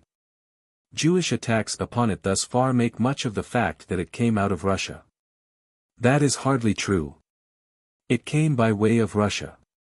It was incorporated in a Russian book published about 1905 by a Professor Nilus, who attempted to interpret the protocols by events then going forward in Russia. This publication and interpretation gave it a Russian tinge which has been useful to Jewish propagandists in this country and England. Because these same propagandists have been very successful in establishing in Anglo-Saxon mentalities a certain atmosphere of thought surrounding the idea of Russia and Russians. One of the biggest humbugs ever foisted on the world has been that foisted by Jewish propagandists, principally on the American public, with regard to the temper and genius of the truly Russian people. So, to intimate that the protocols are Russian, is partially to discredit them. The internal evidence makes it clear that the protocols were not written by a Russian, nor originally in the Russian language, nor under the influence of Russian conditions. But they found their way to Russia and were first published there. They have been found by diplomatic officers in manuscript in all parts of the world. Wherever Jewish power is able to do so, it has suppressed them, sometimes under the supreme penalty. Their persistence is a fact which challenges the mind. Jewish apologists may explain that persistence on the ground that the protocols feed the anti-Semitic temper, and therefore are preserved for that service. Certainly there was no wide nor deep anti-Semitic temper in the United States to be fed or that felt the greed for agreeable lies to keep itself alive. The progress of the protocols in the United States can only be explained on the ground that they supply light and give meaning to certain previously observed facts. And that this light and meaning is so startling as to give a certain standing and importance to these otherwise unaccredited documents. Sheer lies do not live long, their power soon dies. These protocols are more alive than ever. They have penetrated higher places than ever before. They have compelled a more serious attitude to them than ever before. The protocols would not be more worthy of study if they bore, say, the name of Theodor Herzl. Their anonymity does not decrease their power any more than the omission of a painter's signature detracts from the art value of a painting. Indeed, the protocols are better without a known source. For if it were definitely known that in France or Switzerland in the year 1896, or thereabouts, a group of international Jews, assembled in conference, drew up a program of world conquest, it would still have to be shown that such a program was more than a mere vagary, that it was confirmed at large by efforts to fulfill it. The protocols are a world program, there is no doubt anywhere of that. Whose program is stated within the articles themselves. But as for outer confirmation, which would be the more valuable, a signature, or 6 signatures, or 20 signatures, or a 25-year unbroken line of effort fulfilling that program? The point of interest for this and other countries is not that a criminal or a madman conceived such a program, but that, when conceived, this program found means of getting itself fulfilled in its most important particulars. The document is comparatively unimportant, the conditions to which it calls attention are of a very high degree of importance. Note, the statements indicated are those of non-Zionist Jews. The real Jewish program is that program which is executed. It was the Zionist program that was followed by the peace conference. It must therefore be regarded as the official program. Issue of July 10, 1920. We are a people, one people. When we sink, we become a revolutionary proletariat, the subordinate officers of a revolutionary party. When we rise, there rises also our terrible power of the purse. Theodor Herzl, A Jewish State, pages 5, 23. 9. The historic basis of Jewish imperialism. A great unloosening of speech with reference to the Jewish question and the Jewish program for world power has occurred in this country since the beginning of this series of articles. It is now possible to pronounce the word Jew in a perfectly serious discussion, without timidity, or without intimidation. Heretofore that has been regarded as the special prerogative of the Jewish publicists themselves, and they have used the name exclusively in well-organized and favorable propaganda. They can oust portions of Shakespeare from the public schools on the ground that the Jews are offended. They can demand the removal of one of Sargent's paintings from the Boston Library because it represents the synagogue in a decline. But when anything emanates from the Gentile side which indicates that the Gentile is also conscious of the Jew, then the charge of prejudice is instantly and strongly made. The effect of that in this country has been a ban on speech which has had few parallels in our history. Recently at a banquet a speaker used the term Jews in reference to the actions of a group of Jewish bankers.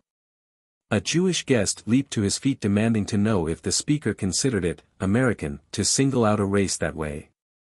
The speaker replied, "I do, sir," and received the approval of the audience. In that particular part of the country, business men's tongues had been tied for years by the unwritten law that Jews must never be singled out as Jews. No one would have predicted a year ago that a newspaper like the Chicago Tribune could have convinced itself that it was good newspaper policy to print in the first column of its first page a copyrighted article on the Jewish program for world rule. Printing the word Jew in large letters in its headline, and abstaining from editorial retouching of the word Jew in the body of the article. The usual plan is to do what an Eastern newspaper did when dealing with the same subject.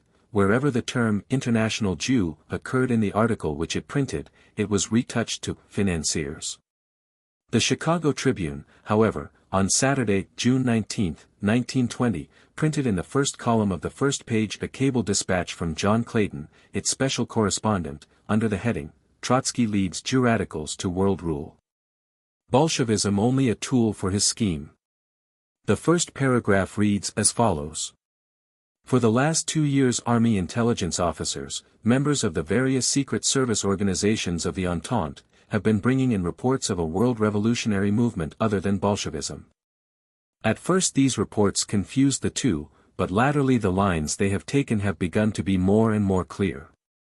As previously stated in the Dearborn Independent, our own secret service is one of these. Though there is reason to believe that because of the influence of Jews upon the government these investigations were not pursued with the persistency that might otherwise have been given them. However, we know from Jewish sources, not to mention any other, that the Department of Justice of the United States was at one time interested enough to make inquiries. What the Tribune writer does in the above paragraph is to show that this interest has been sustained for 2 years by officials of the Entente. A fact which ought to be borne in mind by those who declare that the whole matter is of German instigation. The emergence of the Jewish question into American thought was immediately met by a statement from Jewish sources that it was a German importation. And that the anti-Semitism which flowed over Germany and resulted in cleaning out the overwhelming Jewish revolutionary influences from the new German government, was only a trick to throw the blame for the defeat of Germany on the Jews. American rabbis are even now unitedly preaching that history shows that every great war is followed by a new attack on the Jews. It is undoubtedly a fact that every war newly opens the people's eyes to the power which international Jewish financiers exert with reference to war, and it would seem that such a fact is worthy of a better explanation than that of prejudice. However, as the Tribune article shows, and as all the facts confirm, the interest is not confined to the German side, indeed, it is not even strongest there. It is the various secret service organizations of the Entente that have been most active in the matter. The second paragraph further distinguishes between Bolshevism and Jewish imperialism. Bolshevism aims at the overthrow of existing society and the establishment of an international brotherhood of men who work with their hands as rulers of the world. The second movement aims for the establishment of a new racial domination of the world. So far as the British, French and our own department's inquiry have been able to trace, the moving spirits in the second scheme are Jewish radicals. Other statements in the article are: within the ranks of communism is a group of this party, but it does not stop there.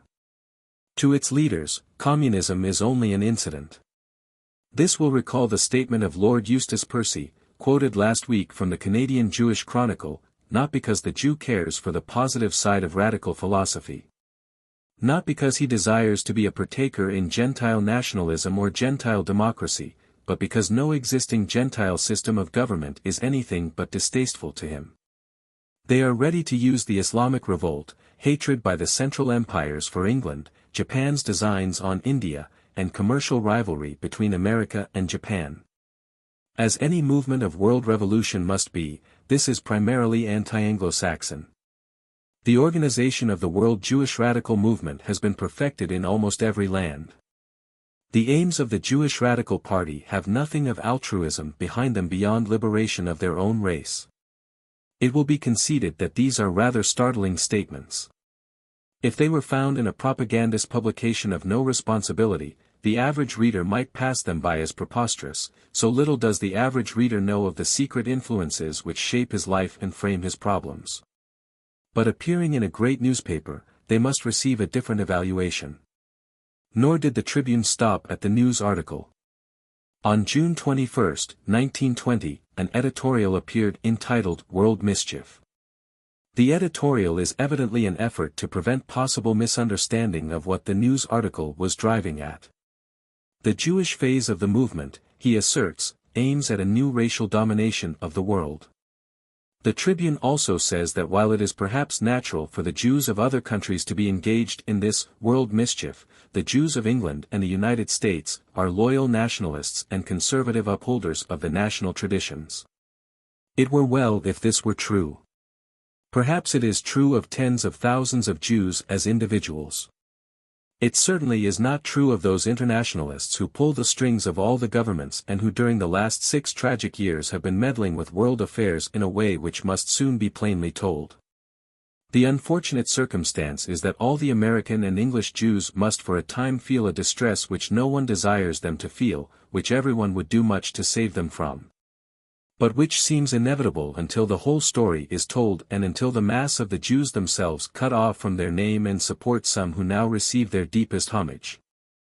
It is worthwhile observing the contrasts and similarities between the Gentile and Jewish reaction to this alleged movement to establish a Jewish imperialism over the world. Jewish publicists first deny it without qualification.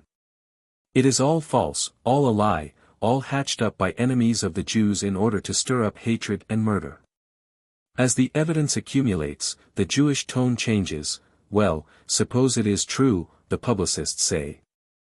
Is it any wonder that the poor oppressed Jews, driven to madness through their sufferings, should dream dreams of overthrowing their enemies and placing themselves in the seat of authority? The Gentile mind, confronted with the statement, says, yes, but they are Russian Jews. Don't mind them. American Jews are all right. They would never be taken in by anything like that. Going a little deeper into the subject, the Gentile mind is forced to admit the existence of some kind of a subversive world movement, the power of which has shaken even this country, and that the moving spirits in it are revolutionary Jews. And then the tendency from that point forward is either to fall in with the theory that the movement is really Jewish in its origin, agitation, execution and purpose, or to set up the theory that it is a world movement, undoubtedly, but only incidentally Jewish. The end of both Jewish and Gentile reaction is an admission that something answering to the movement charged actually exists. For example, the Christian Science Monitor, whose standard as a newspaper no one will question, has this to say in a lengthy editorial on the subject. In spite of this, it would be a tremendous mistake to conclude that the Jewish peril, given another name and atmosphere, does not exist. It might, indeed, be renamed, out of one of the grandest of the books of the Old Testament, the Terror by Night, for it is, essentially, the psalmist's concept of the forces of mental evil at which, consciously or unconsciously, Professor Nilus is aiming. In other words, that a secret international political organization exists, working unremittingly by means of its Bureau of Psychology, though the world which should be awake to it is entirely asleep to it, is, to the man who can read the signs of the times, a thing unquestionable. The Monitor gives warning against prejudice and disregard of the laws of evidence, which is exceedingly timely and is, indeed, the desire of anyone who has ever undertaken to deal with this subject. But too often it is a disregard of facts and not of evidence that makes the difficulty. It is safe to say that most of the prejudice today is against the facts, it has not been caused by them. There are two preconceptions to be guarded against in making an approach to this question. One is that the Jewish imperialistic program, if such a thing exists, is of recent origin. Upon the mere mention of such a program, Gentiles are likely to think that it was formulated last week, or last year, or within recent time. That need not be the case at all, and in Jewish matters it is very likely not to be the case. It is very easy to see how, if the program were to be formulated today, it would be wholly different from the one which is to be considered. The kind of program that would be made today indeed exists too, but it is not to be compared in extent and profundity with that which has existed for a very long time. Perfect constitutions of invisible governments are not the creations of secret conventions, they are the accumulated thought and experience of centuries. Moreover, no matter how prone a modern generation may be to disregard such things, the mere fact that they may have existed as a secret racial ideal for centuries is a powerful argument for their respectable acceptance, if not active execution, by the generation that now is. There is no idea deeper in Judaism than that Jews constitute a chosen people and that their future is to be more glorious than their past. A large part of the Christian world accepts that, too, and it may well be true, but in a moral universe it cannot come to pass by the methods which have been and are being used. But to mention the ancient lineage of the idea of the chosen people is merely to suggest that of all the programs that may have gathered round it to assist its full historical realization, it is not strange that there should be one very old one to which the wisest minds of Israel have contributed their best of mind and heart to ensure its success. That there is such a plan has been the belief of many deep delvers in the hidden things of the world, and that such a plan has at times had its dress rehearsals, so to speak, on a limited stage. As if in preparation for its grand finale on the universal stage, is another belief held by men at whose knowledge it is impossible to cavil. So, then, it may be that we are dealing with something for which present-day Jews, even the more important internationalists, are not originally responsible. It may have come to them as part of their ancient Jewish inheritance. Certainly, if it were a mere modern thing, hastily conceived and thrown together after the modern fashion, it could be expected to disappear in the same era which saw it born.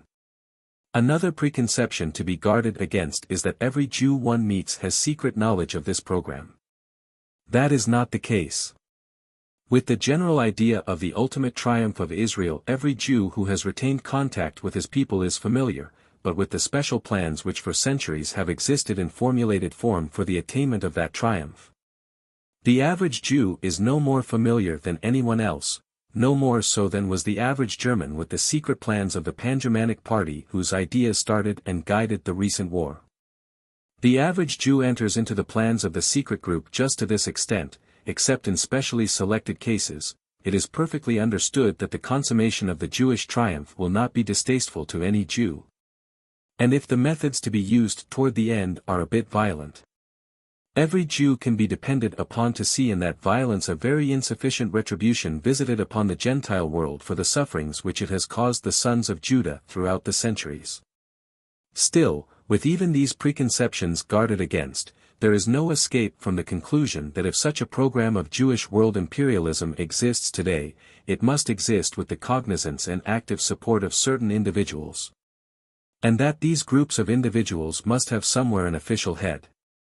This is, perhaps, the one point at which more investigators stop than at any other. The idea of a Jewish autocrat is too strange for the mind which has not been much in contact with the main question. And yet there is no race which more instinctively supports autocracy than does the Jewish race, no race which more craves and respects position. It is their sense of the value of position that explains the main course their activities take.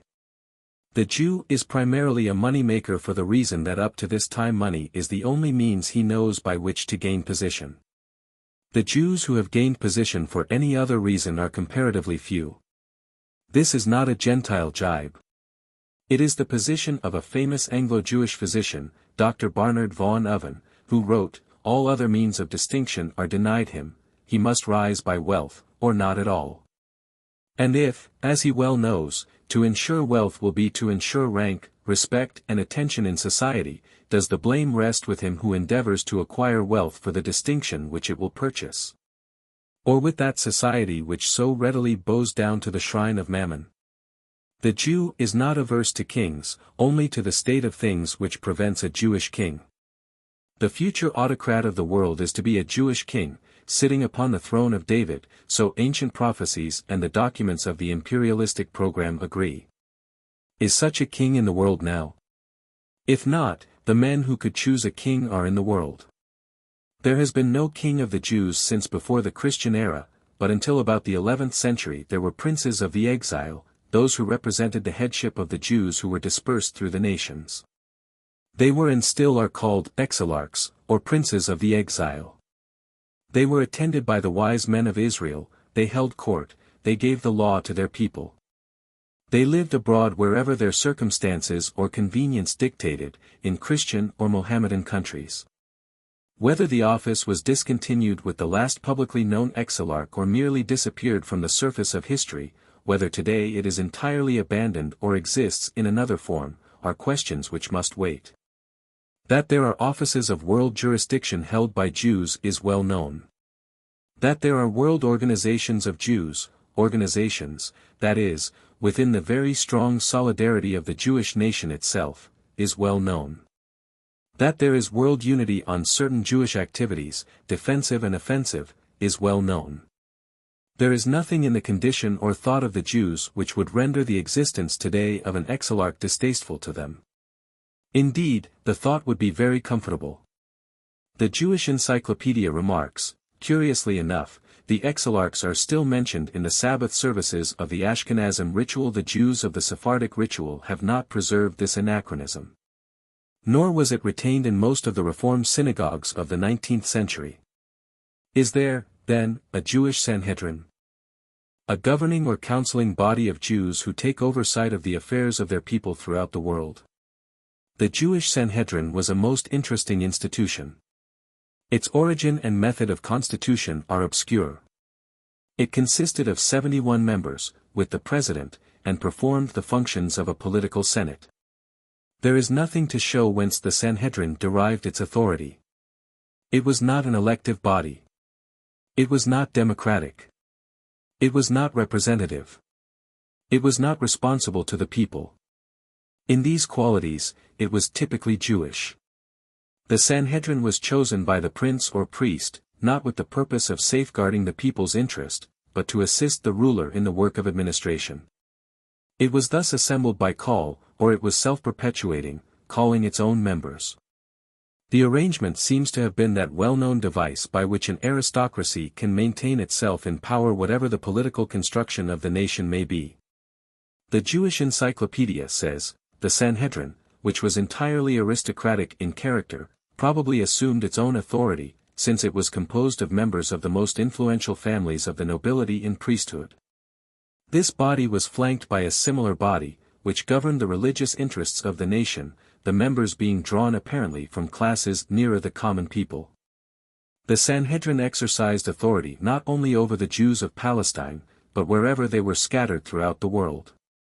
As a Senate exercising direct political authority, it ceased with the downfall of the Jewish state in the year 70, but there are indications of its continuance as an advisory body down to the 4th century.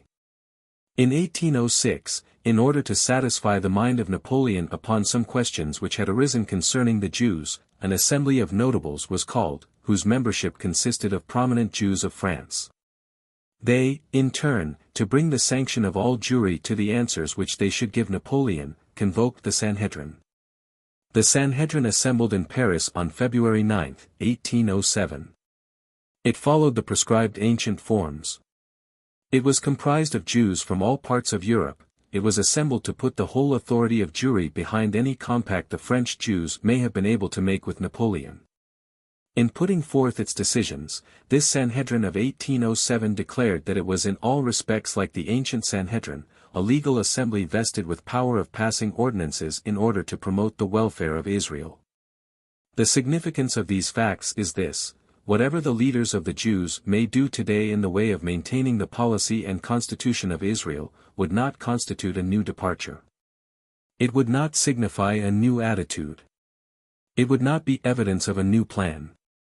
It would be entirely natural, Jewish solidarity being what it is, that the Sanhedrin should still be continued. The ancient Sanhedrin appears to have had a group of 10 who were somewhat exalted in importance above the rest. It would be perfectly natural if the leaders of the Jews were today divided into committees, by countries or by objects. There are always being held, year by year, world meetings of the principal Jews of all lands. They come together whenever called, to the disregard of everything else. Great judges from the high courts of the various countries, international financiers, Jewish orators of the liberal type, who have the ear of the Gentiles, political maneuverers from all the parties represented in the world. They assemble wherever they will, and the subjects of their deliberations are made known only to the extent they will. It is not to be supposed that all of the attendants on these conventions are members of the inner circle. The list of delegates will show scores of persons with whom no one would associate Lord Reading and Judge Brandeis. If the modern Sanhedrin meets, and it would be the most natural thing in the world if it should, we may be sure it meets within the closed circle of those persons which the Jewish aristocracy of money, intellect and power approves. The machinery of a Jewish world government exists ready-made. The Jew is convinced that he has the best religion, the best morality, the best method of education, the best social standards, the best ideal of government. He would not have to go outside the circle of that which he considers best to get anything which he may need to advance the welfare of his people, or to execute any program which may have to do with the outside world. It is the ancient machinery that the international Jew uses in all those activities which he permits the world to see in part. There are gatherings of the financial, political and intellectual chief rulers of the Jews. These gatherings are announced for one or another thing, sometimes. Sometimes there is a gathering of Jews in a world capital, with no announced purpose. They all appear in one city, confer and depart. Whether there is a recognized head to all of this is yet to be disclosed. There can be little doubt, however, as to the existence of what may be called a foreign policy, that is, a definite point of view and plan of action with reference to the Gentile world. The Jew feels that he is in the midst of enemies, but he also feels that he is a member of a people, one people. He must have some policy with regard to the outer world. He cannot help but consider present conditions, he cannot consider them without being stirred to speculate upon what the outcome must be, and he cannot speculate on the outcome without in some manner endeavoring to make it as he would like it to be. The invisible government of the Jews, its attitude toward the Gentile world, its policy with regard to the future, are not, then, the abnormal things that some would make them appear. Given the Jewish position, they are of all things most natural. Jewish existence in this world is not such as woos the Jew into sleepy contentment, it is such as stirs him into organization against future contingencies and into programs which may shape those contingencies to the benefit of his race. That there should be a Sanhedrin of the Jews, a world body of the leading men of all countries, that there should even be an exarch, a visible and recognized head of the Sanhedrin, mystically foreshadowing the autocrat to come. That there should even be a world program, just as every government has its foreign policy, are not strange, uncanny suppositions. They grow normally out of the situation itself. And it is also natural that not every Jew should know this. The Sanhedrin always was the aristocracy, and would be today. When rabbis cry from their pulpits that they know nothing about this thing, they are doubtless telling the truth. What the international Jew depends upon is the likelihood of every Jew approving that which brings power and prestige to his people. At any rate, it is well enough known that however little the ordinary Jewish leader may have been told about world programs, he regards with the greatest respect and confidence the very men who must put these programs through, if these exist at all. The 24th Protocol of the Learned Elders of Zion has this to say. Now I will discuss the manner in which the roots of the house of King David will penetrate to the deepest strata of the earth. This dynasty, even to this day, has given the power of controlling world affairs to our wise men, the educational directors of all human thought. This would indicate, if reliable, that, as the protocol goes on to recite, the autocrat himself has not appeared, but the dynasty, or the Davidic line in which he must appear, have entrusted the work of preparing for him to the wise men of Zion. These wise men are represented not only as preparing those who exercise rulership over Judaism's affairs, but also as framing and influencing the world's thought toward ends which shall be propitious to these plans. Whatever may be hidden in the program, it is certain that its execution or the effects of its execution cannot be hidden. Therefore, it may be possible to find in the outer world the clues which, traced back to their source, reveal the existence of a program, whose promise for the world, good or bad, ought to be widely known. Issue of July 17, 1920. X. An Introduction to the Jewish Protocols. The documents most frequently mentioned by those who are interested in the theory of Jewish world power rather than in the actual operation of that power in the world today, are those 24 documents known as the Protocols of the Learned Elders of Zion. The protocols have attracted much attention in Europe, having become the center of an important storm of opinion in England only recently, but discussion of them in the United States has been limited. These are the documents concerning which the Department of Justice was making inquiries more than a year ago, and which were given publication in London by Ayr and Spottiswoode, the official printers to the British government.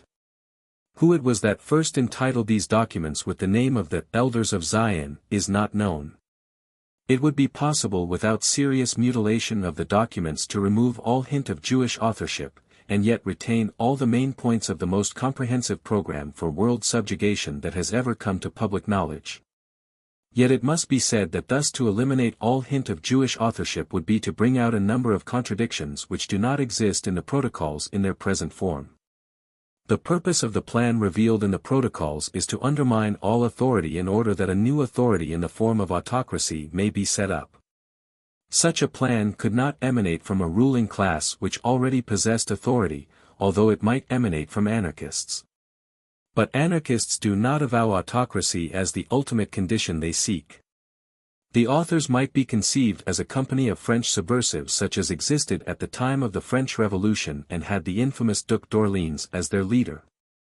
But this would involve a contradiction between the fact that those subversives have passed away, and the fact that the program announced in these protocols is being steadily carried out, not only in France, but throughout Europe and very noticeably in the United States.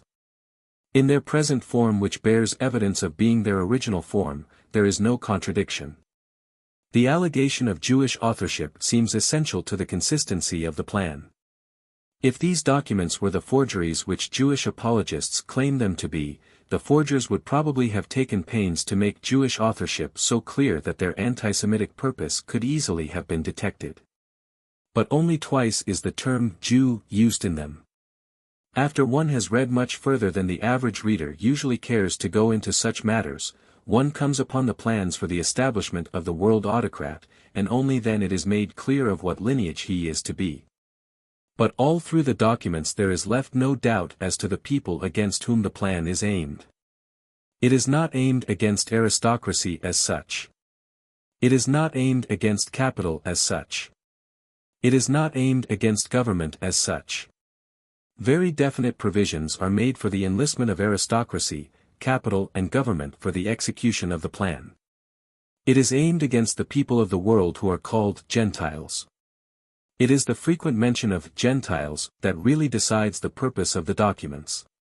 Most of the destructive type of liberal plans aim at the enlistment of the people as helpers. This plan aims at the degeneration of the people in order that they may be reduced to confusion of mind and thus manipulated. Popular movements of a liberal kind are to be encouraged. All the disruptive philosophies in religion, economics, politics and domestic life are to be sown and watered, for the purpose of so disintegrating social solidarity that a definite plan, herein set forth, may be put through without notice, and the people then molded to it when the fallacy of these philosophies is shown. The formula of speech is not, we Jews will do this, but, the Gentiles will be made to think and do these things. With the exception of a few instances in the closing protocols, the only distinctive racial term used is Gentiles. To illustrate, the first indication of this kind comes in the first protocol in this way.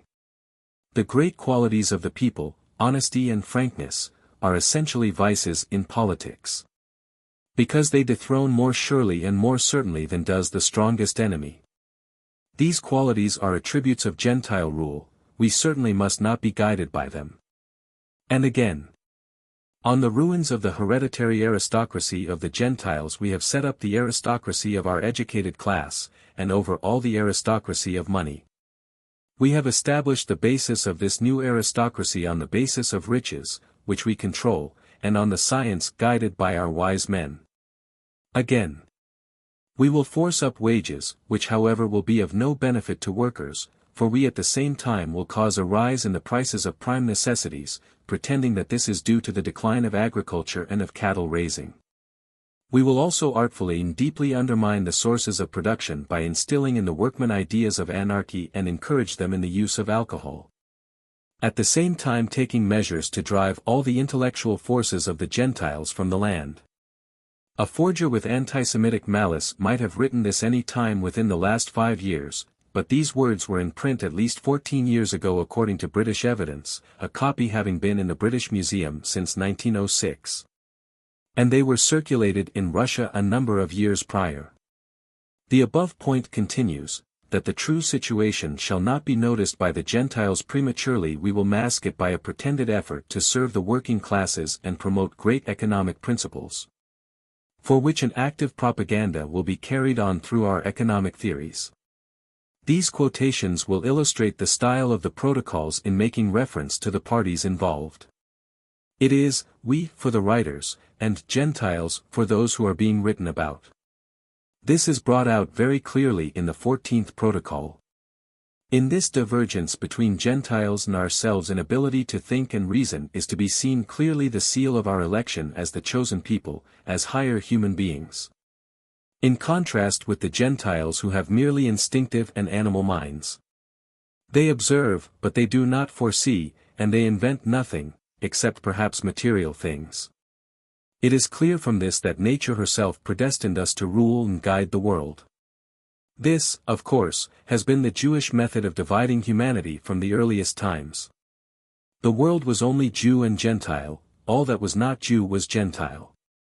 The use of the word Jew in the protocol may be illustrated by this passage in the 8th section.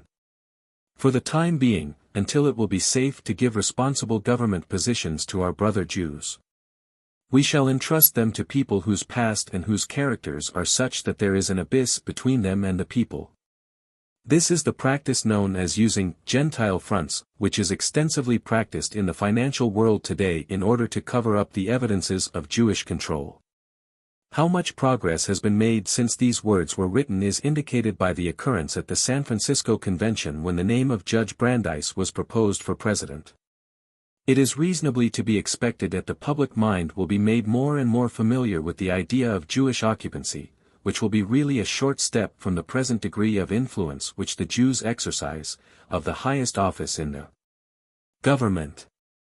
There is no function of the American presidency in which the Jews have not already secretly assisted in a very important degree. Actual occupancy of the office is not necessary to enhance their power, but to promote certain things which parallel very closely the plans outlined in the protocols now before us. Another point which the reader of the protocols will notice is that the tone of exhortation is entirely absent from these documents. They are not propaganda. They are not efforts to stimulate the ambitions or activity of those to whom they are addressed. They are as cool as a legal paper and as matter-of-fact as a table of statistics. There is none of the "let us rise, my brothers" stuff about them. There is no "down with the Gentiles" hysteria. These protocols, if indeed they were made by Jews and confided to Jews, or if they do contain certain principles of a Jewish world program, were certainly not intended for the firebrands but for the carefully prepared and tested initiates of the higher groups. Jewish apologists have asked, is it conceivable that if there were such a world program on the part of the Jews, they would reduce it to writing and publish it? But there is no evidence that these protocols were ever uttered otherwise than in spoken words by those who put them forth. The protocols as we have them are apparently the notes of lectures which were made by someone who heard them. Some of them are lengthy, some of them are brief. The assertion which has always been made in connection with the protocols since they have become known is that they are the notes of lectures delivered to Jewish students presumably somewhere in France or Switzerland. The attempt to make them appear to be of Russian origin is absolutely forestalled by the point of view, the reference to the times and certain grammatical indications. The tone certainly fits the supposition that they were originally lectures given to students. For their purpose is clearly not to get a program accepted but to give information concerning a program which is represented as being already in process of fulfillment. There is no invitation to join forces or to offer opinions. Indeed, it is specifically announced that neither discussion nor opinions are desired. While preaching liberalism to the Gentiles, we shall hold our own people and our own agents in unquestioning obedience. The scheme of administration must emanate from a single brain. Therefore, we may know the plan of action, but we must not discuss it. Lest we destroy its unique character, the inspired work of our leader therefore must not be thrown before a crowd to be torn to pieces, or even before a limited group. Moreover, taking the protocols at their face value, it is evident that the program outlined in these lecture notes was not a new one at the time the lectures were given. There is no evidence of its being of recent arrangement. There is almost the tone of a tradition, or a religion, in it all, as if it had been handed down from generation to generation through the medium of specially trusted and initiated men. There is no note of new discovery or fresh enthusiasm in it, but the certitude and calmness of facts long known and policies long confirmed by experiment. This point of the age of the program is touched upon at least twice in the protocols themselves. In the first protocol this paragraph occurs. Already in ancient times we were the first to shout the words, liberty, equality, fraternity, among the people. These words have been repeated many times by unconscious poll parrots, flocking from all sides to this bait, with which they have ruined the prosperity of the world and true personal freedom. The presumably clever and intellectual Gentiles did not understand the symbolism of the uttered words, did not observe their contradiction in meaning, did not notice that in nature there is no equality. The other reference to the program's finality is found in the 13th protocol. Questions of policy, however, are permitted to no one except those who have originated the policy and have directed it for many centuries. Can this be a reference to a secret Jewish Sanhedrin, self-perpetuating within a certain Jewish caste from generation to generation? Again, it must be said that the originators and directors here referred to cannot be at present any ruling caste, for all that the program contemplates is directly opposed to the interests of such a caste. It cannot refer to any national aristocratic group, like the Junkers of Germany, for the methods which are proposed are the very ones which would render powerless such a group. It cannot refer to any but a people who have no government, who have everything to gain and nothing to lose, and who can keep themselves intact amid a crumbling world. There is only one group that answers that description. Again, a reading of the protocols makes it clear that the speaker himself was not seeking for honor. There is a complete absence of personal ambition throughout the document. All plans and purposes and expectations are merged in the future of Israel, which future, it would seem, can only be secured by the subtle breaking down of certain world ideas held by the Gentiles. The protocols speak of what has been done, what was being done at the time these words were given, and what remained to be done. Nothing like them in completeness of detail, in breadth of plan and in deep grasp of the hidden springs of human action has ever been known. They are verily terrible in their mastery of the secrets of life, equally terrible in their consciousness of that mastery. Truly they would merit the opinion which Jews have recently cast upon them, that they were the work of an inspired madman, were it not that what is written in the protocols in words is also written upon the life of today in deeds and tendencies. The criticisms which these protocols pass upon the Gentiles for their stupidity are just. It is impossible to disagree with a single item in the protocol's description of Gentile mentality and venality. Even the most astute of the Gentile thinkers have been fooled into receiving as the motions of progress what has only been insinuated into the common human mind by the most insidious systems of propaganda. It is true that here and there a thinker has arisen to say that science so-called was not science at all. It is true that here and there a thinker has arisen to say that the so-called economic laws both of conservatives and radicals were not laws at all, but artificial inventions. It is true that occasionally a keen observer has asserted that the recent debauch of luxury and extravagance was not due to the natural impulses of the people at all, but was systematically stimulated, foisted upon them by design. It is true that a few have discerned that more than half of what passes for public opinion is mere hired applause and booing and has never impressed the public mind.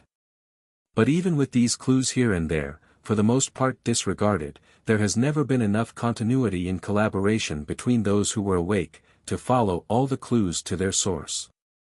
The chief explanation of the hold which the protocols have had on many of the leading statesmen of the world for several decades is that they explain whence all these false influences come and what their purpose is. They give a clue to the modern maze. It is now time for the people to know. And whether the protocols are judged as proving anything concerning the Jews or not, they constitute an education in the way the masses are turned about like sheep by influences which they do not understand.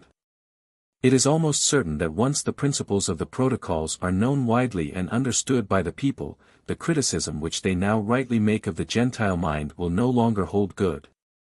It is the purpose of future articles in this series to study these documents and to answer out of their contents all the questions that may arise concerning them. Before that work is begun, one question should be answered: is there likelihood of the program of the protocols being carried through to success? The program is successful already.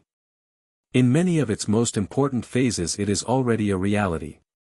But this need not cause alarm, for the chief weapon to be used against such a program, both in its completed and uncompleted parts, is clear publicity. Let the people know.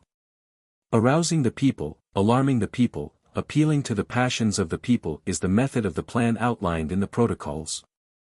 The antidote is merely enlightening the people. That is the only purpose of these articles. Enlightenment dispels prejudice. It is as desirable to dispel the prejudice of the Jew as of the Gentile. Jewish writers too frequently assume that the prejudice is all on one side. The protocols themselves ought to have the widest circulation among the Jewish people, in order that they may check those things which are bringing suspicion upon their name. Issue of July 24, 1920. 11. Jewish Estimate of Gentile Human Nature. Upon completing this program of our present and future actions, I will read to you the principles of these theories. Protocol 16. In all that I have discussed with you hitherto, I have endeavored to indicate carefully the secrets of past and future events and of those momentous occurrences of the near future toward which we are rushing in a stream of great crises. Anticipating the hidden principles of future relationships with the Gentiles and of our financial operations. Protocol 22. The protocols, which profess themselves to be an outline of the Jewish world program, are found upon analysis to contain four main divisions. These, however, are not marked in the structure of the documents, but in the thought. There is a fifth, if the object of it all is included, but this object is assumed throughout the protocols, being only here and there defined in terms. And the four main divisions are great trunks from which there are numerous branches. There is first what is alleged to be the Jewish conception of human nature, by which is meant Gentile nature. It is inconceivable that such a plan as that which the protocols set forth could have been evolved by a mind that had not previously based the probability of success on a certain estimate of the ignobility and corruptibility of human nature, which all through the protocols is referred to as Gentile nature.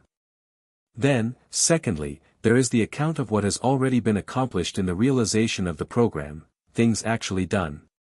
Thirdly, there is a complete instruction in the methods to be used to get the program still further fulfilled, methods which would themselves supply the estimate of human nature upon which the whole fabric is based, if there were nothing else to indicate it. Fourth, the protocols contain in detail some of the achievements which, at the time these words were uttered, were yet to be made. Some of these desired things have been achieved in the meantime, for it should be borne in mind that between the year 1905 and the year 1920 there has been time to set many influences in motion and attain many ends. As the second quotation at the head of this article would indicate, the speaker knew that events were rushing in a stream of great crises, a knowledge which is amply attested by Jewish sources outside the protocols. If this series of articles represented a special pleading upon the Jewish question, the present article would seek to win the reader's confidence by presenting first the set of facts which are described under, secondly, in the above list of main divisions. To begin with, the estimate of human nature here disclosed is to court alienation of the reader's interest, especially if the reader be a Gentile. We know from abundant sources what the Jewish estimate of human nature is, and it tallies in all respects with what is disclosed in the protocols, but it has always been one of the fallacies of Gentile thought that human nature is, now, full of dignity and nobility. There is little question, when the subject is considered in all its lights, that the Jewish conception is right. And so far as these protocols are concerned, their low estimate of mankind, though harsh to human pride and conceit, are very largely true. Just to run through the protocols and select the salient passages in which this view is expressed is to find a pretty complete philosophy of the motives and qualities of human beings. Take these words from the first protocol. It should be noted that people with evil instincts are more numerous than those with good ones. Therefore, the best results in governing them are attained by intimidation and violence, and not by academic argument. Every man aims for power. Everyone desires to be a dictator, if possible. Moreover, few would not sacrifice the good of others to attain their own ends. People in masses and people of the masses are guided by exceptionally shallow passions, beliefs, customs, traditions and sentimental theories and are inclined toward party divisions, a fact which prevents any form of agreement, even when this is founded on a thoroughly logical basis. Every decision of the mob depends upon an accidental or prearranged majority, which, owing to its ignorance of the mysteries of political secrets, gives expression to absurd decisions that introduce anarchy into government. In working out an expedient plan of action, it is necessary to take into consideration the meanness, the vacillation, the changeability of the crowd. It is necessary to realize that the force of the masses is blind, unreasoning and unintelligent, prone to listen now to the right, and now to the left. Our triumph has also been made easier because, in our relations with the people necessary to us, we have always played upon the most sensitive strings of the human mind, on calculation, greed, and the insatiable material desires of men. Each of these human weaknesses, taken separately, is capable of paralyzing initiative and placing the will of the people at the disposal of the purchaser of their activities. In the fifth protocol, this shrewd observation on human nature is to be found. In all times, nations as well as individuals, accepted words for acts. They have been satisfied by what is shown them, rarely noticing whether the promise has been followed by fulfillment. For this reason we will organize, show, institutions which will conspicuously display their devotion to progress. And this from the 11th protocol. The Gentiles are like a flock of sheep, they will close their eyes to everything because we will promise them to return all the liberties taken away. After the enemies of peace have been subjugated and all the parties pacified. Is it worthwhile to speak of how long they will have to wait? For what have we conceived all this program and instilled its measures into the minds of the Gentiles without giving them the possibility of examining its underside? If it is not for the purpose of attaining by circuitous methods that which is unattainable to our scattered race by a direct route? Notice also this very shrewd observation upon the joiners of secret societies, this estimate being made by the protocols to indicate how easily these societies may be used to further the plan. Usually it is the climbers, careerists and people, generally speaking, who are not serious, who most readily join secret societies, and we shall find them easy to handle and through them operate the mechanism of our projected machine. The remarks under this head are curtailed by the present writer, because the protocols make reference to a very important secret order, the mention of whose name in this connection might lead to misunderstanding, and which is therefore reserved for future and fuller attention. It will, however, be of interest to the members of that order to see what the protocols have to say of it, and then check up the facts and see how far they correspond with the words.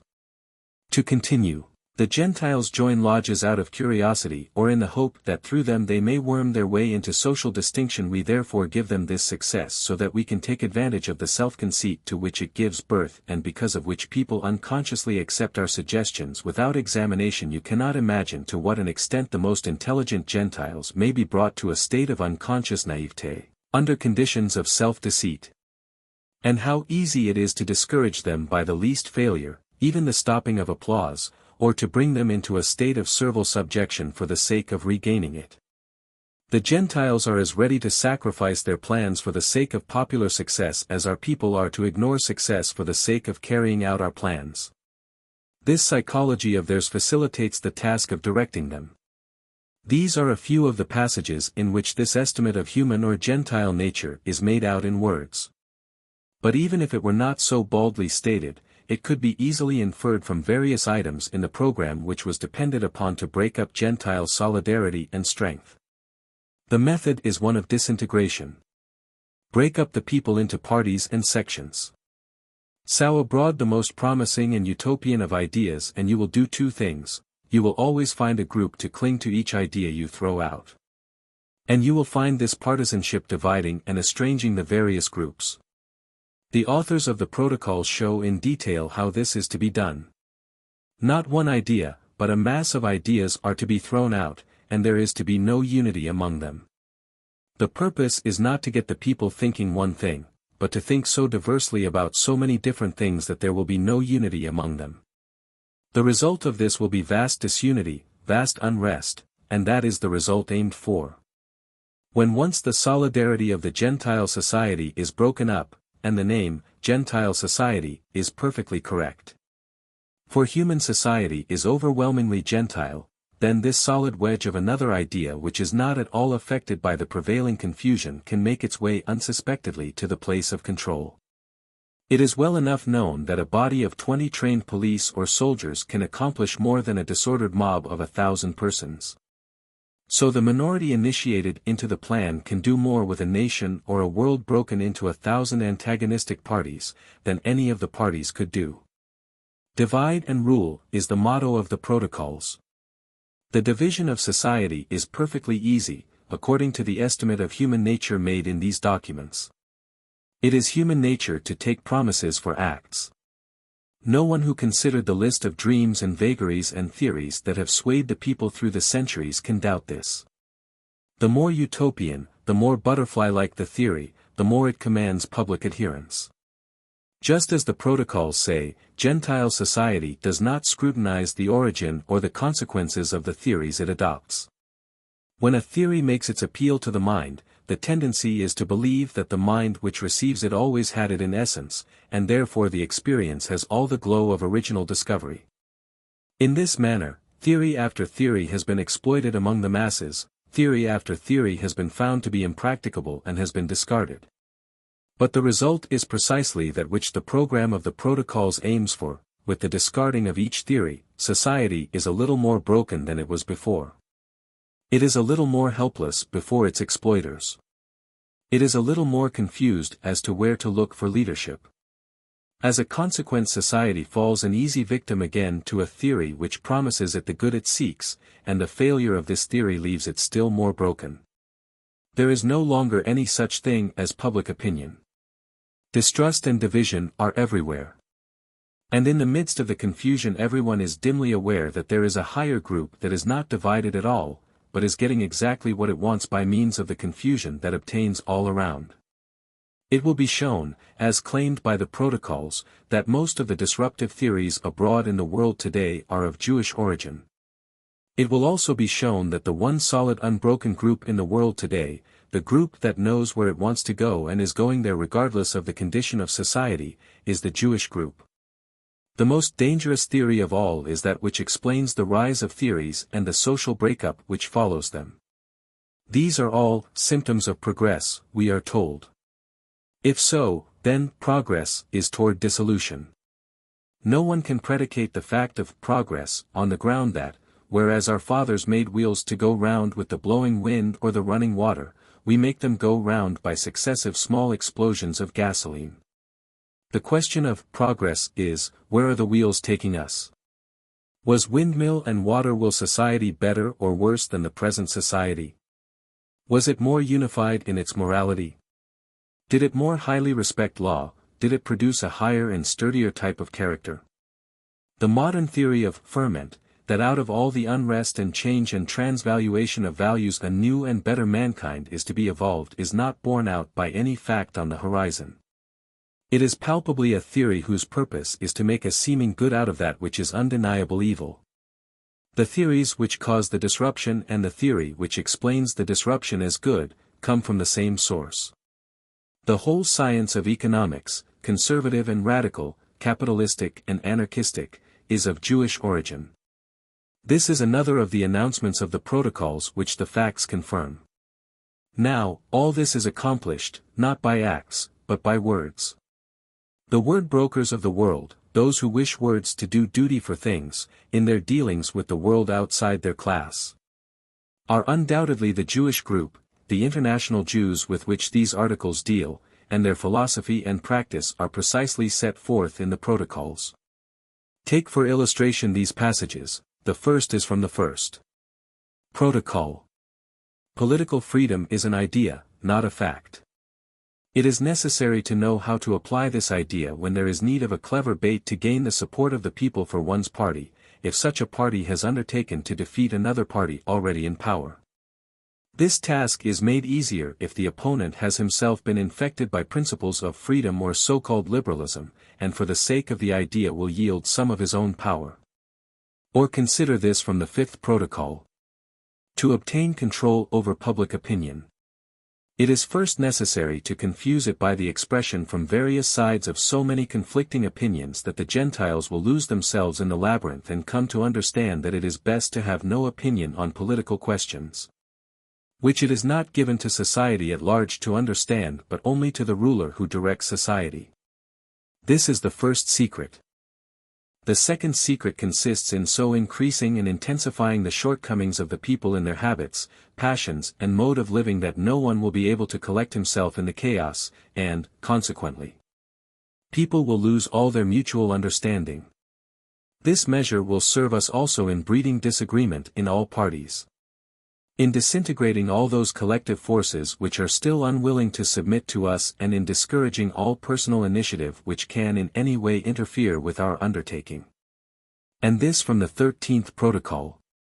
And you may also notice that we seek approval, not for our acts, but for our words uttered in regard to one or another question. We always announce publicly that we are guided in all our measures by the hope and the conviction that we are serving the general good. To divert over restless people from discussing political questions, we shall now bring forward new problems apparently connected with the people, problems of industry. In these, let them lose themselves as much as they like. Under such conditions we shall make them think that the new questions have also a political bearing. It is to be hoped that the reader, as his eye passes over these details of the program, is also permitting his mind to pass over the trend of events. to see if he may detect for himself these very developments in the life and thought of the past few years. To prevent them from really thinking out anything themselves, we shall deflect their attention to amusements, games, pastimes, excitements and people's palaces. Such interests will distract their minds completely from questions on which we might be obliged to struggle with them. Becoming less and less accustomed to independent thinking, people will express themselves in unison with us because we alone offer new lines of thought, of course, through persons whom they do not consider as in any way connected with us. In this same protocol it is plainly stated what is the purpose of the output of liberal theories, of which Jewish writers, poets, rabbis, societies and influences are the most prolific sources. The role of the liberal utopians will be completely played out when our government is recognized. Until that time they will perform good service. For that reason we will continue to direct thought into all the intricacies of fantastic theories, new and supposedly progressive. Surely we have been completely successful in turning the witless heads of the Gentiles by the word progress. Here is the whole program of confusing, enervating, and trivializing the mind of the world. And it would be the most outlandish thought to put into words, were it not possible to show that this is just what has been done, and is still being done, by agencies which are highly lauded and easy to be identified among us. A recent writer in a prominent magazine has pointed out what he calls the impossibility of the Jewish ruling group being allied in one common world program because, as he showed, there were Jews acting as leading minds in all the divisions of present-day opinion. There were Jews at the head of the capitalists, Jews at the head of the labor unions, and Jews at the head of those more radical organizations which find even the labor unions too tame. There is a Jew at the head of the judiciary of England and a Jew at the head of Sovietism in Russia. How can you say, he asked, that they are united, when they represent so many points of view? The common unity, the possible common purpose of it all, is thus expressed in the 9th Protocol. People of all opinions and of all doctrines are at our service, restorers of monarchy, demagogues, socialists, communists and other utopians. We have put them all to work. Every one of them from his point of view is undermining the last remnant of authority, is trying to overthrow all existing order. All the governments have been tormented by these actions. But we will not give them peace until they recognize our supergovernment. The function of the idea is referred to in the 10th Protocol also. When we introduced the poison of liberalism into the government organism, its entire political complexion changed. The whole outlook of these protocols upon the world is that the idea may be made a most potent poison. The authors of these documents do not believe in liberalism, they do not believe in democracy, but they lay plans for the constant preaching of these ideas because of their power to break up society, to divide it into groups, to destroy the power of collective opinion through a variety of convictions. The poison of an idea is their most relied on weapon. The plan of thus using ideas extends to education. We have misled, stupefied and demoralized the youth of the Gentiles by means of education in principles and theories, patently false to us, but which we have inspired. Protocol 9. It extends also to family life. Having in this way inspired everybody with the thought of his own importance, we will break down the influence of family life among the Gentiles, and its educational importance. Protocol 10. And in a passage which might well provide the material for long examination and contemplation by the thoughtful reader, this is said. Until the time is ripe. Let them amuse themselves, let those theories of life which we have induced them to regard as the dictates of science play the most important role for them. To this end we shall endeavor to inspire blind confidence in these theories by means of our press. Note the successes we have arranged in Darwinism, Marxism, and Nietzscheism. The demoralizing effect of these doctrines upon the minds of the Gentiles should be evident at least to us. Protocol 2. That this disintegration and division of Gentile society was proceeding at a favorable rate when the protocols were uttered is evident from every line of them.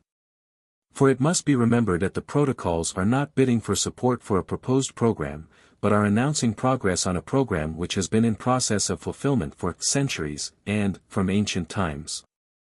They contain a series of statements regarding things accomplished, as well as a forelook at things yet to be accomplished. The split of Gentile society was very satisfactorily proceeding in 1896, or thereabouts, when these oracles were uttered. It is to be noticed that the purpose is nowhere stated to be the extermination of the Gentiles, but their subjugation, at first under the invisible rule which is proposed in these documents.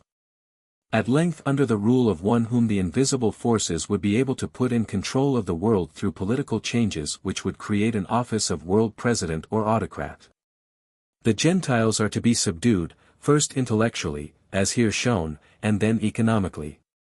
Nowhere is it hinted that they are to be deprived of the earth, but only of their independence of those whom the protocols represent to be Jews. How far the division of society had proceeded when these protocols were given may be gathered from the fifth protocol. A world coalition of Gentiles could cope with us temporarily. But we are assured against this by roots of dissension among them so deep that they cannot be torn out. We have created antagonism between the personal and national interests of the Gentiles by arousing religious and race hatreds which we have nourished in their hearts for 20 centuries. As far as that concerns the dissensions of the Gentiles or Christian world, it is absolutely true. And we have seen in our own nation how the antagonism between personal and national interests have rested on religious and race hatreds. But whoever suspected a common source for these? More amazing still, who would expect any man or group to avow themselves the source?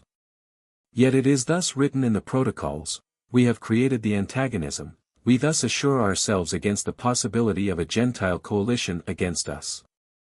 And whether these protocols are of Jewish origin or not, whether they represent Jewish interests or not, this is exactly the state of the world, of the Gentile world, today. But a still deeper division is aimed for, and there are signs of even this coming to pass.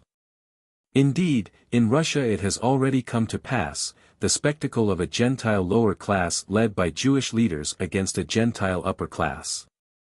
In the first protocol, describing the effects of a speculative industrial system upon the people, it is said that this sort of economic folly has already created and will continue to create a society which is disillusioned, cold and heartless. Such a society is completely estranged from politics and religion. Lust of gold will be the only guide of the people then, not for the sake of good, nor even for the sake of riches, but solely on account of their hatred of the privileged classes. The lower classes of the Gentiles will follow us in the struggle against our rivals for power, the Gentiles of the intellectual classes.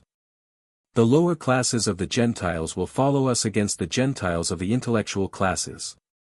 If that struggle were to occur today, the leaders of the Gentile insurgents against Gentile society would be Jewish leaders. They are in the leader's place now, not only in Russia, but also in the United States. Issue of July 31, 1920. There is all the difference in the world, said a young Jewish philosopher, between an American Jew and a Jewish American. A Jewish American is a mere amateur Gentile, doomed to be a parasite forever. The Conquering Jew, page 91. 12. Jewish protocols claim partial fulfillment. With the present instability of all authority, our power will be more unassailable than any other, because it will be invisible until it has gained such strength that no cunning can undermine it. Protocol 1. It is indispensable for our purposes that, as far as possible, wars should bring no territorial advantages. This will shift war to an economic footing. Such a condition of affairs will place both sides under the control of our international agents with their million eyes, whose vision is unhampered by any frontiers. Then, our international rights will eliminate national rights in the narrow sense, and will govern the governments as they govern their subjects. Protocol 2. As a mere literary curiosity, these documents which are called the Protocols of the Learned Elders of Zion, would exercise a fascination by reason of the terrible completeness of the world plan which they disclose. But they discourage at every turn the view that they are literature, they purport to be statesmanship, and they provide within their own lines the clue by which their status may be determined. Besides the things they look forward to doing, they announce the things they have done and are doing. If, in looking about the world, it is possible to see both the established conditions and the strong tendencies to which these protocols allude. It will not be strange if interest in a mere literary curiosity gives way to something like alertness. And it may be alarm. A few general quotations will serve to illustrate the element of present achievement in the assertions of these documents, and in order that the point may be made clear to the reader, the key words will be emphasized. Take this from Protocol 9. In reality, there are no obstacles before us. Our supergovernment has such an extra-legal status that it may be called by the energetic and strong word, dictatorship. I can conscientiously say that, at the present time, we are the lawmakers. We create courts and jurisprudence.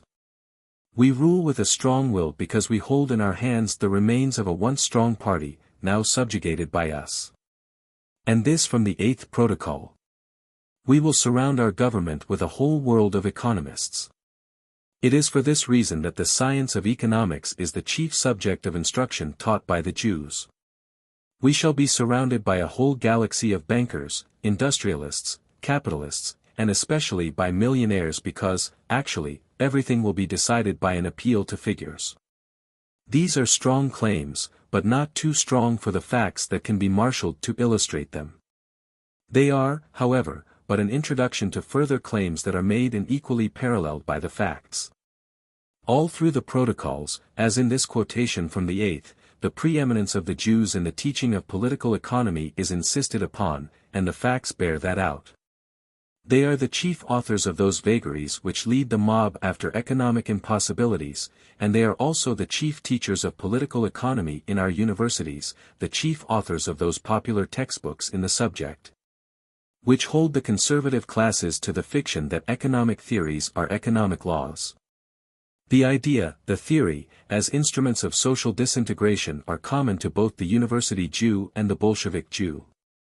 When all this is shown in detail, public opinion upon the importance of academic and radical economics may undergo a change. And, as claimed in the quotation just given from the 9th Protocol, the Jewish world power does today constitute a supergovernment.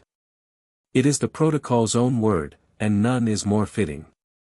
No nation can get all that it wants, but the Jewish world power can get all that it wants, even though its demands exceed Gentile equality. We are the lawmakers, say the protocols, and Jewish influences have been lawmakers in a greater degree than any but the specialists realize. In the past 10 years Jewish international rule, or the power of the group of international Jews has quite dominated the world. More than that, it has been powerful enough to prevent the passage of salutary laws, and where one law may have slipped through to a place on the statute books, it has been powerful enough to get it interpreted in a sense that rendered it useless for its purpose. This, too, can be illustrated by a large collection of facts. Moreover, the method by which this is done was outlined long ago in the program of which the protocols purport to be an outline. We create courts, continues the quotation, and it is followed in other protocols by numerous references to our judges. There is a Jewish court sitting in a public building in the city of New York every week, and other courts, for the sole advantage and use of this people whose spokesmen deny that they are a separate people, are in formation everywhere. The Zionist plan has already been used in some of the smaller European countries to confer an extra citizenship upon Jews who already enjoy citizenship in the lands of their residence. And in addition to that a degree of self-rule under the very governments which they demand to protect them. Wherever Jewish tendencies are permitted to work unhindered, the result is not Americanization, or Anglicization, nor any other distinctive nationalism, but a strong and ruling reversion back to essential Judaization. The agents referred to in the first quotation will receive attention in another article. To resume the claims of the protocols, this from the 17th Protocol. We have taken good care long ago to discredit the Gentile clergy and thereby to destroy their mission, which at present might hamper us considerably. Their influence over the people diminishes daily. Freedom of conscience has been proclaimed everywhere. Consequently it is only a question of time when the complete crash of the Christian religion will occur. It will be easier to handle the other religions, but it is too early to discuss this phase of the subject. This will be of considerable interest, perhaps, to those clergymen who are laboring with Jewish rabbis to bring about some kind of religious union. Such a union would of necessity dispose of Christ as a well-meaning but wholly mistaken Jewish prophet, and thus distinctive Christianity would cease to exist insofar as the union was effective. The principal religious aversion of the Protocols, however, so far as it is expressed, is against the Catholic Church in general and the Pontifical Office in particular. A curious paragraph in this protocol claims for the Jewish race a particular skill in the art of insult. Our contemporary press will expose governmental and religious affairs and the incapacity of the Gentiles. Always using expressions so derogatory as to approach insult, the faculty of employing which is so well known to our race. This from the Fifth Protocol. Under our influence the execution of the laws of the Gentiles is reduced to a minimum. Respect for the law is undermined by the liberal interpretation we have introduced in this sphere. The courts decide as we dictate, even in the most important cases in which are involved fundamental principles or political issues. Viewing them in the light in which we present them to the Gentile administration through agents with whom we have apparently nothing in common, through newspaper opinion and other avenues. In Gentile society where we have planted discord and Protestantism. The word Protestantism is evidently not used in the religious or sectarian sense, but to denote a temper of querulous fault-finding destructive of harmonious collective opinion. This from the 14th Protocol. In countries called advanced, we have created a senseless, filthy and disgusting literature. For a short time after our entrance into power we shall encourage its existence so that it may show in greater relief the contrast between it and the written and spoken announcements which will emanate from us. Discussing in the 12th Protocol the control of the press, a subject which must be treated more extensively in another article, the claim is made. We have attained this at the present time to the extent that all news is received through several agencies in which it is centralized from all parts of the world.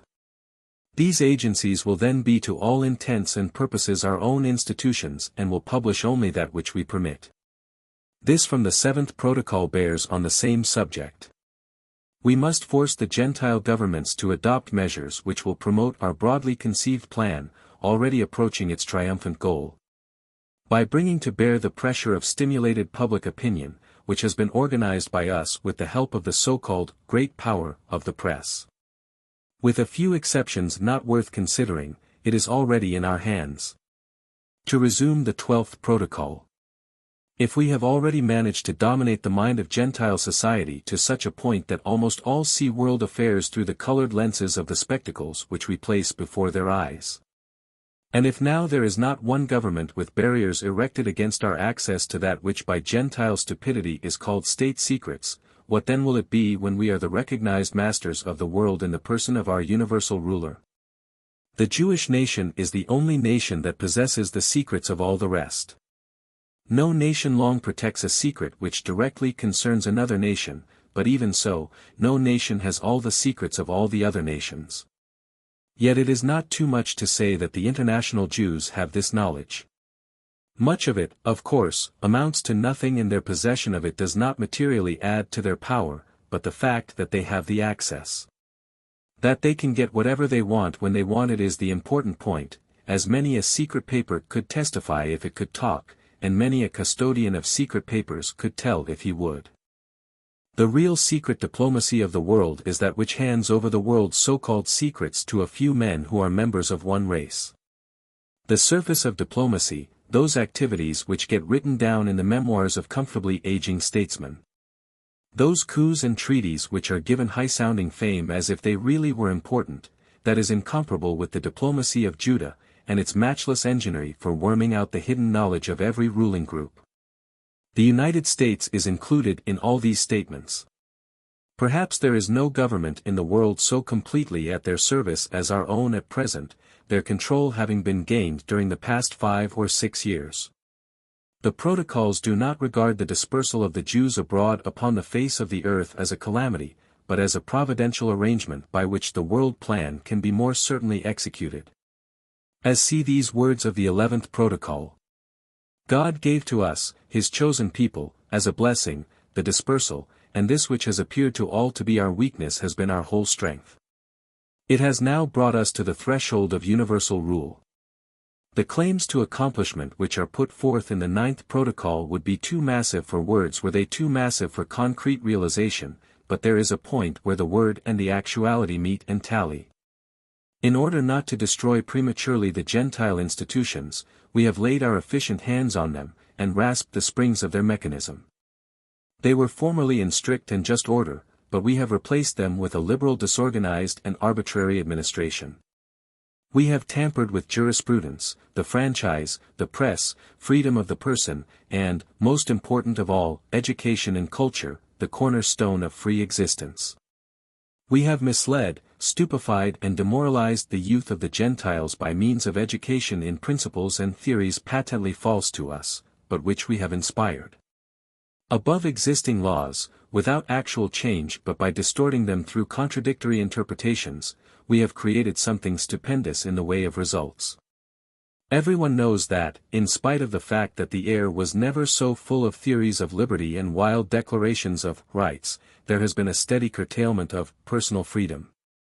Instead of being socialized, the people, under a cover of socialistic phrases, are being brought under an unaccustomed bondage to the state. The public health is one plea. Various forms of public safety are other pleas. Children are hardly free to play nowadays except under playmasters appointed by the state, among whom, curiously enough, an astonishing proportion of Jews manage to find a place. The streets are no longer as free as they were. Laws of every kind are hedging upon the harmless liberties of the people. A steady tendency toward systemization, every phase of the tendency based upon some very learnedly stated principle, has set in, and curiously enough. When the investigator pursues his way to the authoritative center of these movements for the regulation of people's life, he finds Jews in power. Children are being lured away from the social center of the home for other centers.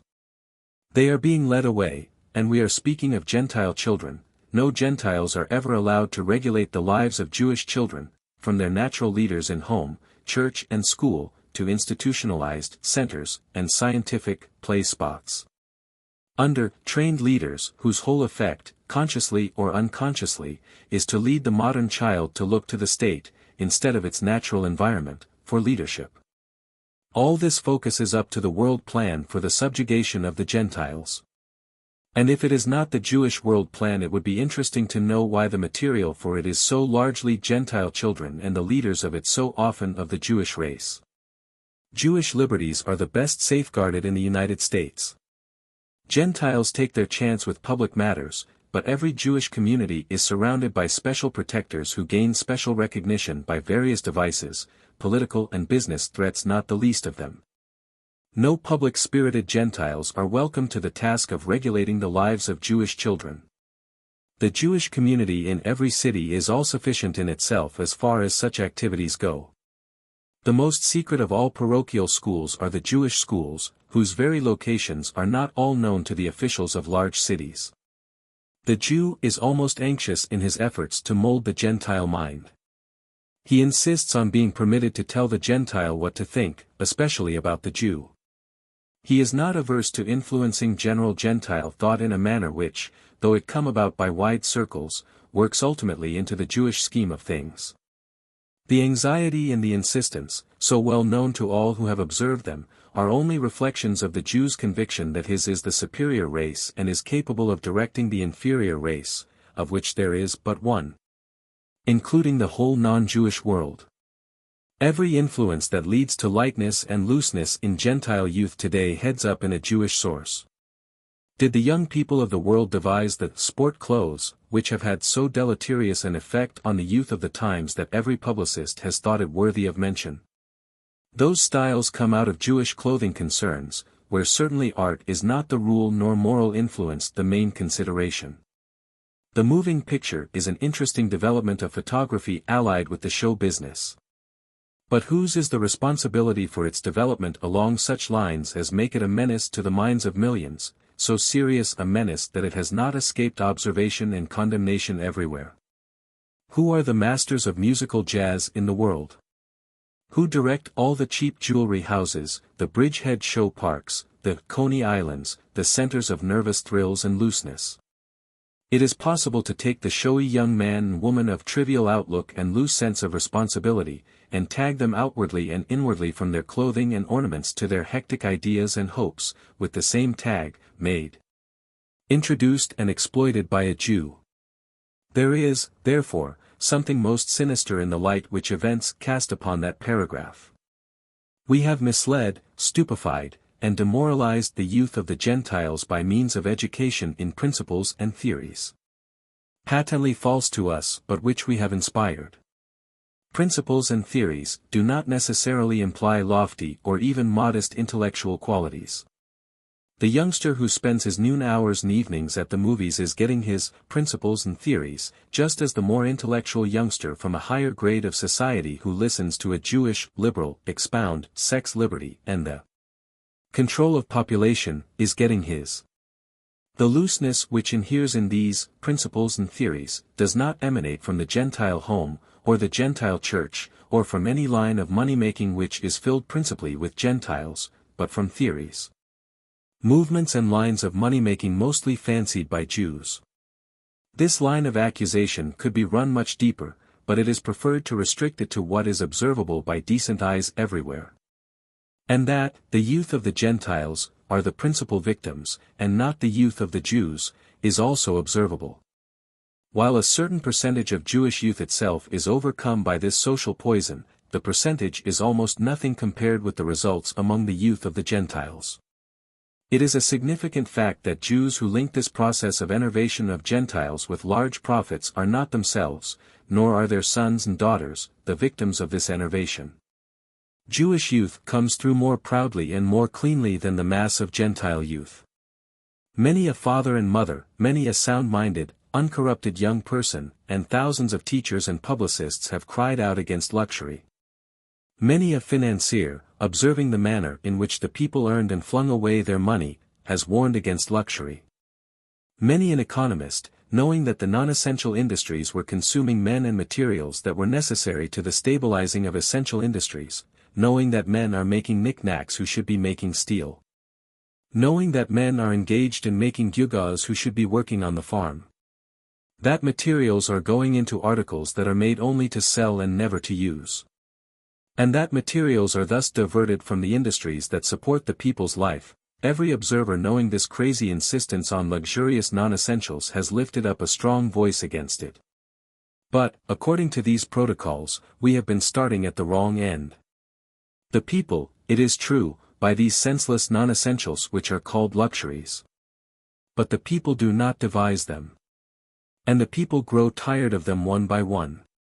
But the stream of varieties continues, always something else being thrust at the people, dangled before their eyes, set bobbing down the avenue on enough mannequins to give the impression that it is style, newspaper print and newspaper pictures, movie pictures, stage costumes enough to force the new thing into fashion with a kind of force and compulsion which no really worthy essential thing can command. Where does it come from? What power exists whose long experience and deliberate intent enable it to frivolize the people's minds and tastes and compel them to pay most of their money for it too? Why this spasm of luxury and extravagance through which we have just passed? How did it occur that before luxury and extravagance were apparent, all the material to provoke and inflame them had been prepared beforehand and shipped beforehand, ready for the stampede which also had been prepared?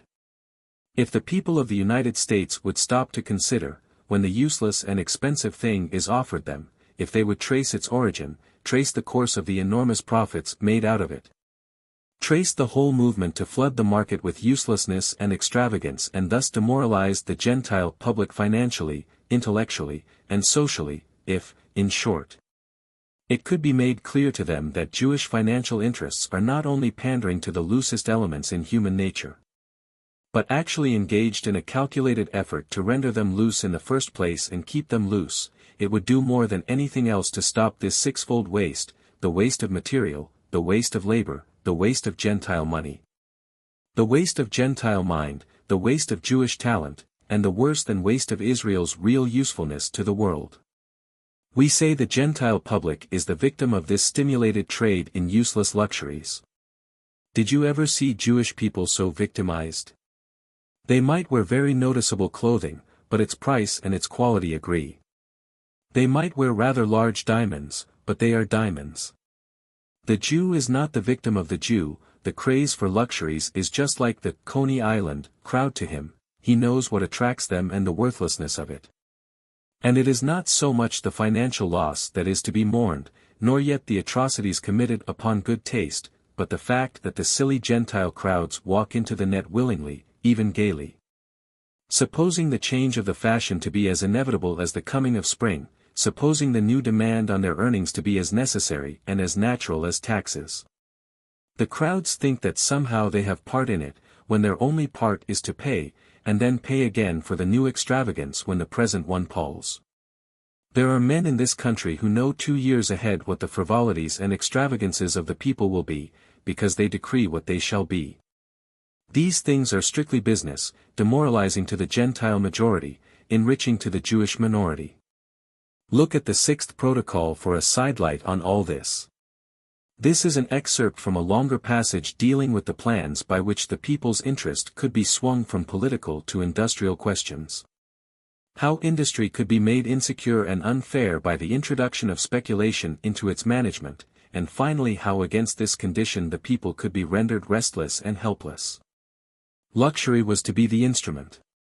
To destroy Gentile industry, we shall, as an incentive to this speculation, encourage among the Gentiles a strong demand for luxuries, all enticing luxuries.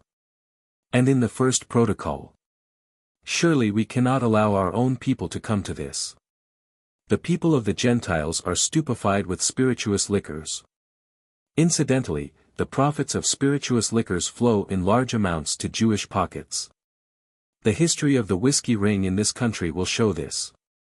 Historically, the whole prohibition movement may be described as a contest between Gentile and Jewish capital, and in this instance, thanks to the Gentile majority, the Gentiles won.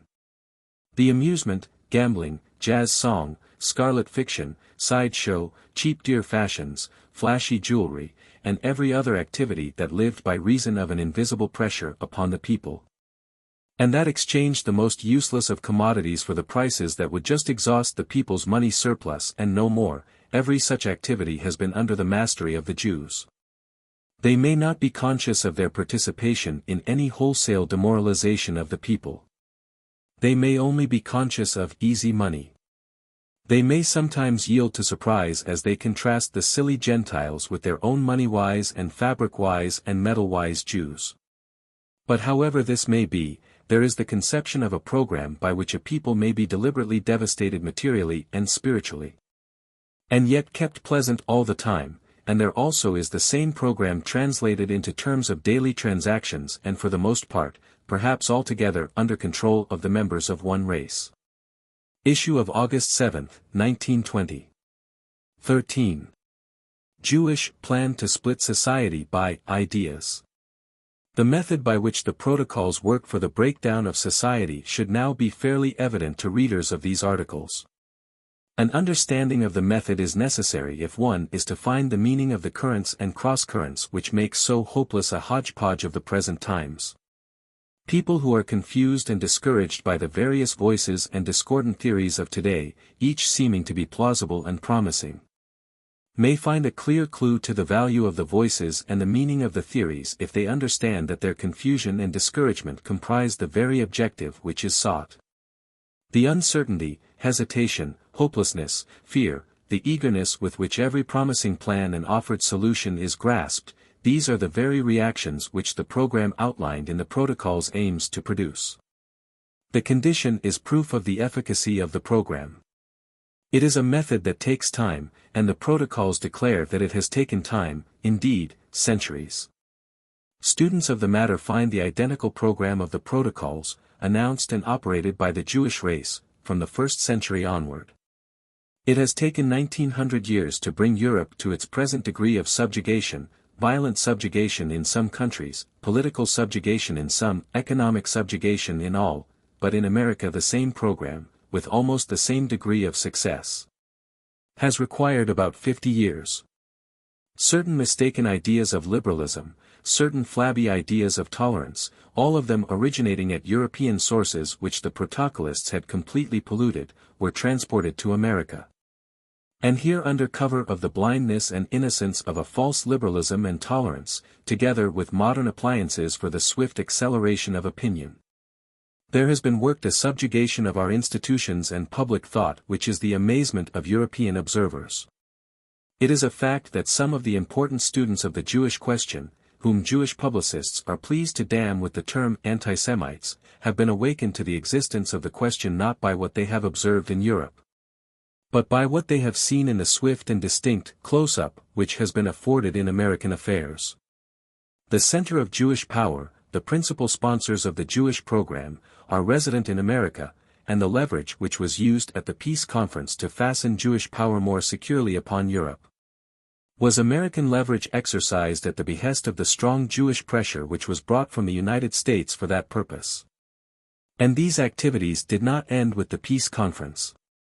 The whole method of the protocols may be described in one word: disintegration. The undoing of what has been done, the creation of a long and hopeless interim in which attempts at reconstruction shall be baffled, and the gradual wearing down of public opinion and public confidence, until those who stand outside the created chaos shall insert their strong calm hand to seize control. That is the whole method of procedure. Putting together the estimate of human nature which obtains in these protocols, and their claims to a rather definite though as yet incomplete fulfillment of the world program, these two comprising the themes of the previous two articles. Some of the aspects of this propaganda of disintegration have become clear. But not all of them. There are yet other aspects of these methods, which will be dealt with in the present article, and there are yet future reaches of the program which will be considered later. The first point of attack is collective opinion, that body of ideas which through men's agreement with them, holds large groups together in political, racial, religious, or social unity. Sometimes we call them standards, sometimes we call them ideals, whatever they may be called, they are the invisible bonds of unity, they are the common faith, they are the great overarching reason for group unity and loyalty. The protocols assert that here the first attack has been made. The history of Jewish propaganda in the world shows that also. The first wave of attack is to corrupt collective opinion. Now, to corrupt, in the real sense does not mean anything unsavory or unclean. The whole power of every heresy is its attractiveness to the good mind. The whole explanation of the strong hold which untruth has gained upon the world of our day, is that the untruth is reasonable, inspiring and apparently good. It is only after a long discipline in false ideals, which are reasonable, inspiring and good, that the evil fruits appear in acts and conditions which are unreasonable, destructive and wholly evil.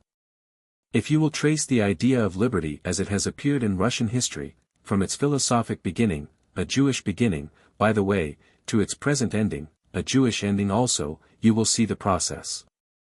The protocols claim that the Gentiles are not thinkers, that attractive ideas have been thrown at them so strategically and persistently that the power of thought is almost destroyed out of them.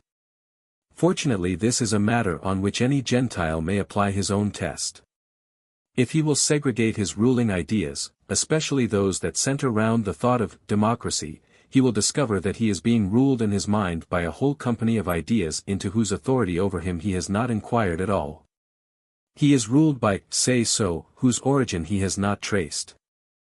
And when, pursuing those ideas, he finds that they are not practicable, he is received by the explanation that we are not yet sufficiently advanced. Yet when he does see men who are sufficiently advanced to put these very ideas into operation, he recoils from what he sees them do, because he knows that advancement such as that is deterioration, a form of disintegration. Yet every one of the ideas were good, reasonable, inspiring, humane, to begin with. And, if this Gentile will observe a little further, he will see that they are the most persistently preached ideas in the world. He will also see who the preachers are. The protocols distinctly declare that it is by means of the set of ideals which cluster around democracy, that their first victory over public opinion was obtained. The idea is the weapon. And to be a weapon it must be an idea at variance with the natural trend of life. It must indeed be a theory opposed to the facts of life. And no theory so opposed can be expected to take root and become the ruling factor, unless it appeals to the mind as reasonable, inspiring and good. The truth frequently seems unreasonable, the truth frequently is depressing. The truth sometimes seems to be evil, but it has this eternal advantage, it is the truth, and what is built thereon neither brings nor yields to confusion. This first step does not give the control of public opinion, but leads up to it. It is worthy of note that it is the sowing of the poison of liberalism, as the protocols name it, which comes first in order in those documents. Then, following upon that, the protocols say, to obtain control over public opinion it is first necessary to confuse it. Truth is one and cannot be confused, but this false, appealing liberalism which has been sown broadcast, and which is ripening faster under Jewish nurture in America than ever it did in Europe, is easily confused because it is not truth. It is error, and error has 1,000 forms. Take a nation, a party, a city, an association in which the poison of liberalism has been sown, and you can split that up into as many factions as there are individuals simply by throwing among them certain modifications of the original idea. This is a piece of strategy well known to the forces that invisibly control mass thought. Theodor Herzl, the arch-Jew, a man whose vision was wider than any statesman's and whose program paralleled the protocols, knew this many years ago when he said that the Zionist, cryptic for Jewish, state would come before the socialist state could come. He knew with what endless divisions the liberalism, which he and his predecessors had planted would be shackled and crippled. The process of which all Gentiles have been the victims, but never the Jews, never the Jews, is just this. First, to create an ideal of broad-mindedness. That is the phrase which appears in every Jewish remonstrance against public mention of the Jew and his alleged world program. We thought you were too broad-minded a man to express such thoughts, we thought Mr. So-and-so was too broad-minded a man to suspect the Jews of this, we thought the daily or weekly or monthly such and such a paper was too broad-minded editorially to consider such material. It is a sort of keyword, indicative of the state of mind in which it is desired that the Gentiles be kept. It is a state of flabby tolerance. A state of mind which mouths meaningless phrases about liberty, phrases which act as an opiate on the mind and conscience and which allow all sorts of things to be done under cover. The phrase, the slogan, is a very dependable Jewish weapon. In all times people have accepted words for acts.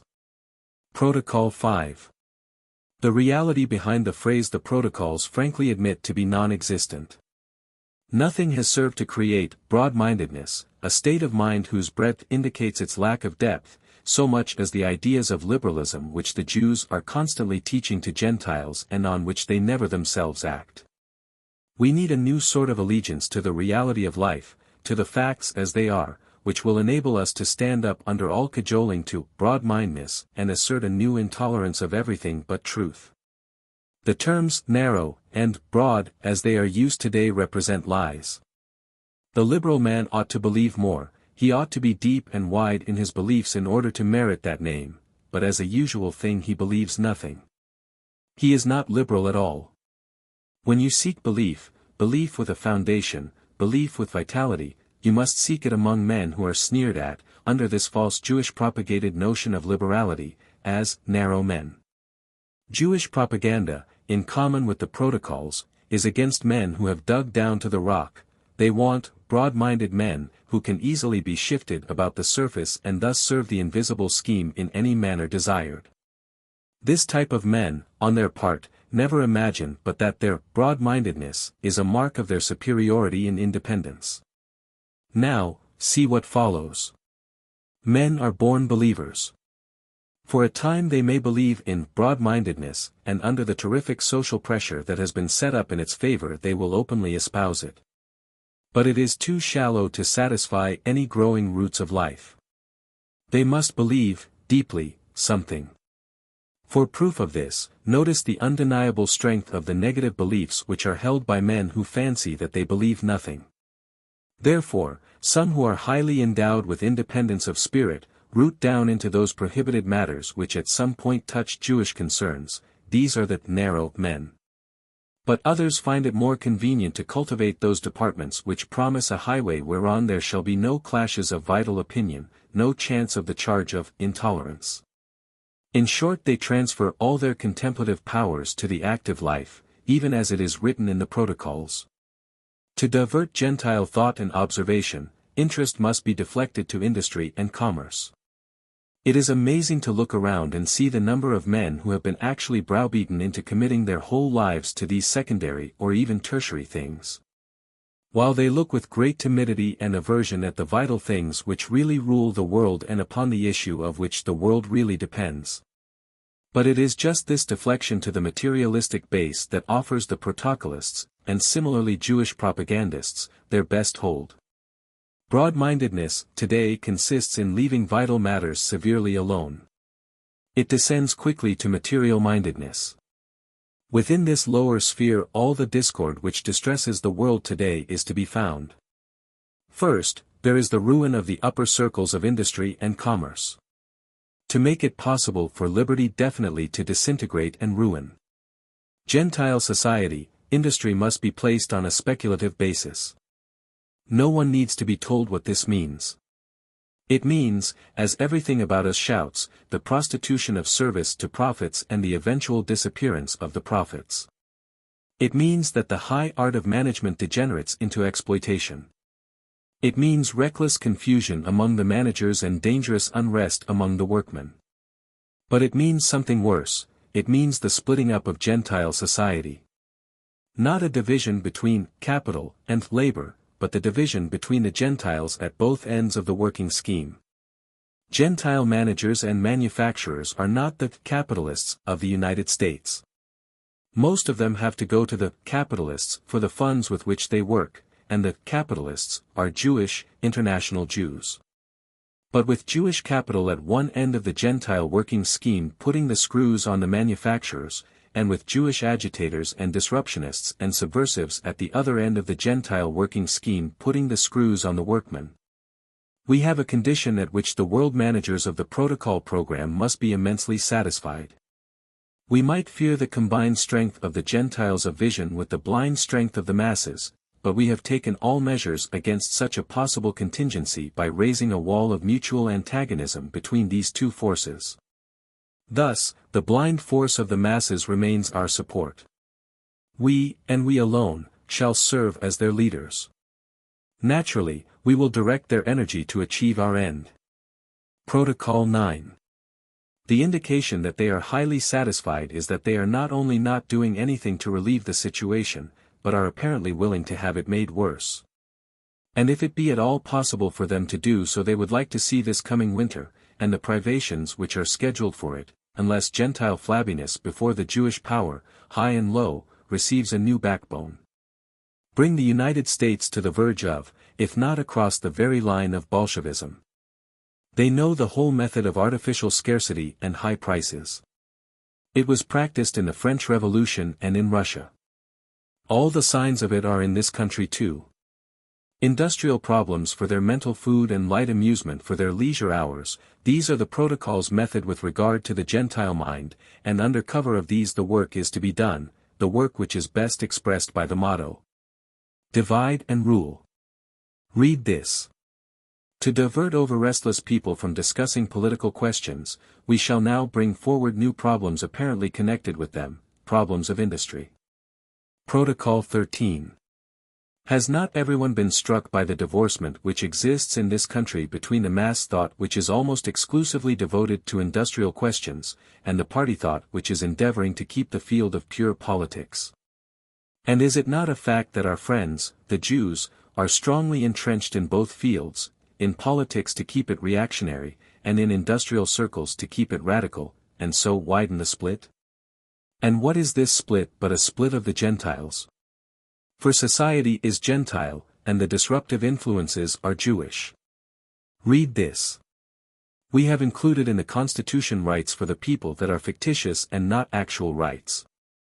All those so-called rights of the people, can only exist in the abstract and can never be realized in practice. The proletarian gains no more from the Constitution than the miserable crumbs thrown from our table in return for his votes to elect our agents and pass our measures.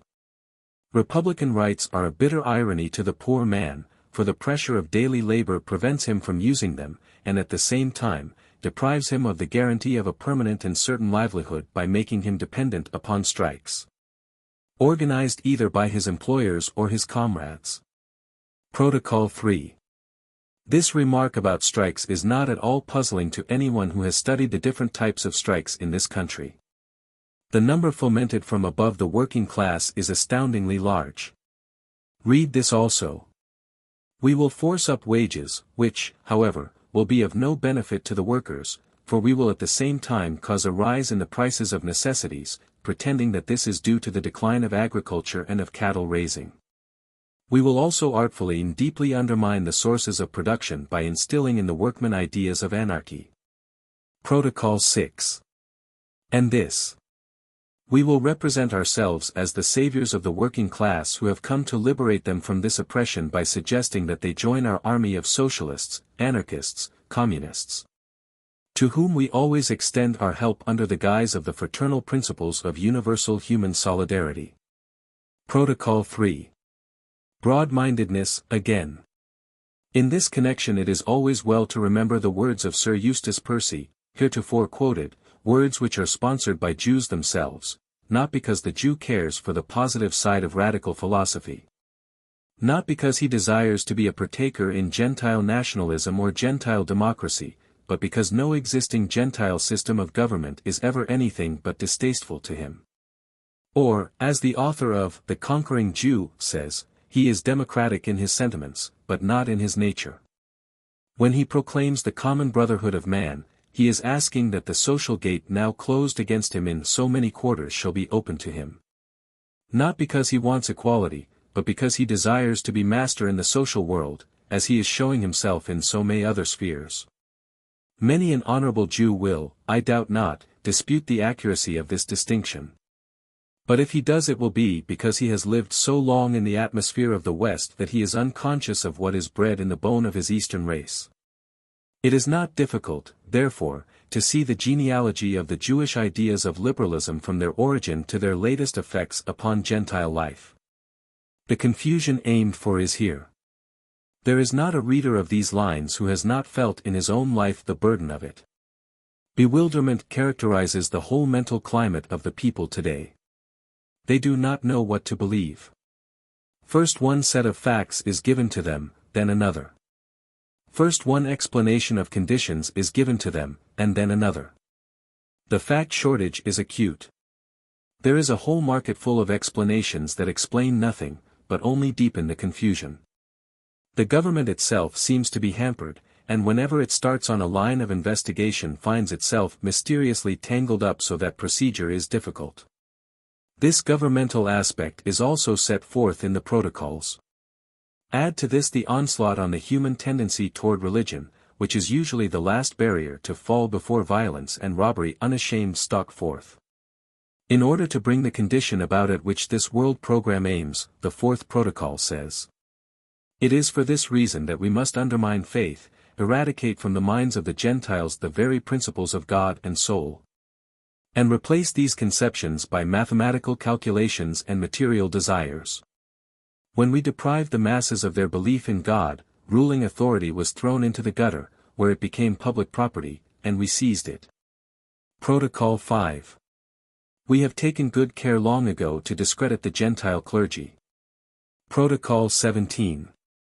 When we become rulers we shall regard as undesirable the existence of any religion except our own, proclaiming one God with whom our fate is tied as the chosen people, and by whom our fate has been made one with the fate of the world.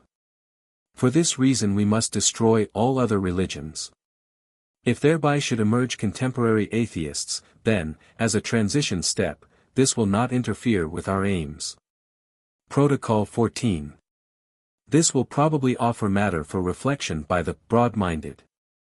It is curious to note how this religious program has worked out in Russia, where Trotsky, as loudly heralded in the American Jewish press, is said to have no religion, and where Jewish commissars tell dying Russians who ask for priests. We have abolished the Almighty. Miss Catherine Dokuchev is reported, under a Philadelphia date, to have told the Near East Relief that Russian Christian churches have been subjected to the vilest indignities by the Bolsheviki, details of which she gives. But, the synagogues remain untouched, meeting with no damage. All these lines of attack, whose object is the destruction of the natural rallying points of Gentile thought, and the substitution of other rallying points of an unwholesome and destructive nature, are assisted, as we saw in the last article, by the propaganda for luxury. Luxury is recognizedly one of the most enervating influences. Its course runs from ease, through softness, to flabbiness, to degeneracy, mental, physical and moral. Its beginnings are attractive, its end is lasciviousness in some form, testifying to the complete breakdown of all the strong fiber of the life. It may make a theme for a more complete study some day, this lure to lasciviousness through luxury, and the identity of the forces that set the lure. But now, to conclude this general view of the method, rather this part of the method, the confusion itself, which all these influences converge to produce, is expected to produce another more deeply helpless state. And that state is, exhaustion. It needs no imagination to see what this means. Exhaustion is today one of the conditions that menace the people. The recent political conventions and their effect upon the public fully illustrate it. Nobody seemed to care. Parties might make their declarations and candidates their promises, nobody cared. The war and its strain began the exhaustion, the peace and its confusion have about completed it. The people believe little and expect less. Confidence is gone. Initiative is nearly gone. The failure of movements falsely heralded as people's movements has gone far to make the people think that no people's movement is possible. So say the protocols. To wear everyone out by dissensions, animosities, feuds, famine, inoculation of diseases, want, until the Gentiles see no other way of escape except an appeal to our money and power. Protocol 10. We will so wear out and exhaust the Gentiles by all this that they will be compelled to offer us an international authority, which by its position will enable us to absorb without disturbance all the governmental forces of the world and thus form a supergovernment. We must so direct the education of Gentile society that its hands will drop in the weakness of discouragement in the face of any undertaking where initiative is needed. Protocol 5. The Jews have never been worn out or exhausted. They have never been nonplussed. This is the true psychic characteristic of those who have a clue to the maze. It is the unknown that exhausts the mind, the constant wandering around among tendencies and influences whose source is not known and whose purpose is not understood. Walking in the dark is wearing work. The Gentiles have been doing it for centuries. The others, having a pretty accurate idea what it was all about, have not succumbed. Even persecution is endurable if it is understandable, and the Jews of the world have always known just where it fitted in the scheme of things. Gentiles have suffered from Jewish persecutions than have the Jews, for after the persecutions were over, the Gentile was as much in the dark as ever. Whereas Judaism simply took up again its century-long march toward a goal in which it implicitly believes, and which, some say who have deep knowledge of Jewish roots in the world and who too may be touched with exhaustion, they will achieve. However this may be, the revolution which would be necessary to unfasten the international Jewish system from its grip on the world, would probably have to be just as radical as any attempts the Jews have made to attain that grip. There are those who express serious doubts that the Gentiles are competent to do it at all. Maybe not. Let them at least know who their conquerors are. Issue of August 14, 1920. 14. Did the Jews foresee the World War? Before proceeding to a more detailed study of the connection between the written program of the documents which are called the Protocols of the Learned Elders of Zion, and the actual program as it can be traced in real life, we shall now view those plans which were future when the protocols were uttered. It must be borne in mind, however, that what was future in 1896 and 1905, may be past today, that what was planned then may be fulfillment now. To bear this in mind will be in exact accord with the expression of Protocol 22, I have endeavored to indicate carefully the secrets of past and future events. And of those momentous occurrences of the near future toward which we are rushing in a stream of great crises. Some of those momentous occurrences have come to pass, and with them a brighter light on the question which we are studying. An illustration of this which is fresh in the minds of all was furnished by the Great War. Jewish comment on this series of articles has made much of the fact that one of the articles was devoted to the then prominence of the Jewish question in Germany. And it was sought to mislead the people to think that this series was really a part of subtle German after-the-war propaganda. The fact is that articles on the question in a number of countries were set aside in order to bring the question itself prominently before the minds of Americans with the least delay. The postponed articles will appear in due season, though out of their order. Germany is today, with perhaps the possible exception of the United States, the most Jew-controlled country in the world, controlled within and from without, and a much stronger set of facts could be presented now than was presented in the original article, the facts of which were at first denied and later admitted by the Jewish spokesman in the United States. For, since that article was written, public sentiment in Germany has swept the Jews largely out of public office. German public opinion exerted itself to the utmost to put German political administration back into German hands. But did that liberate Germany from the Jews? Not at all.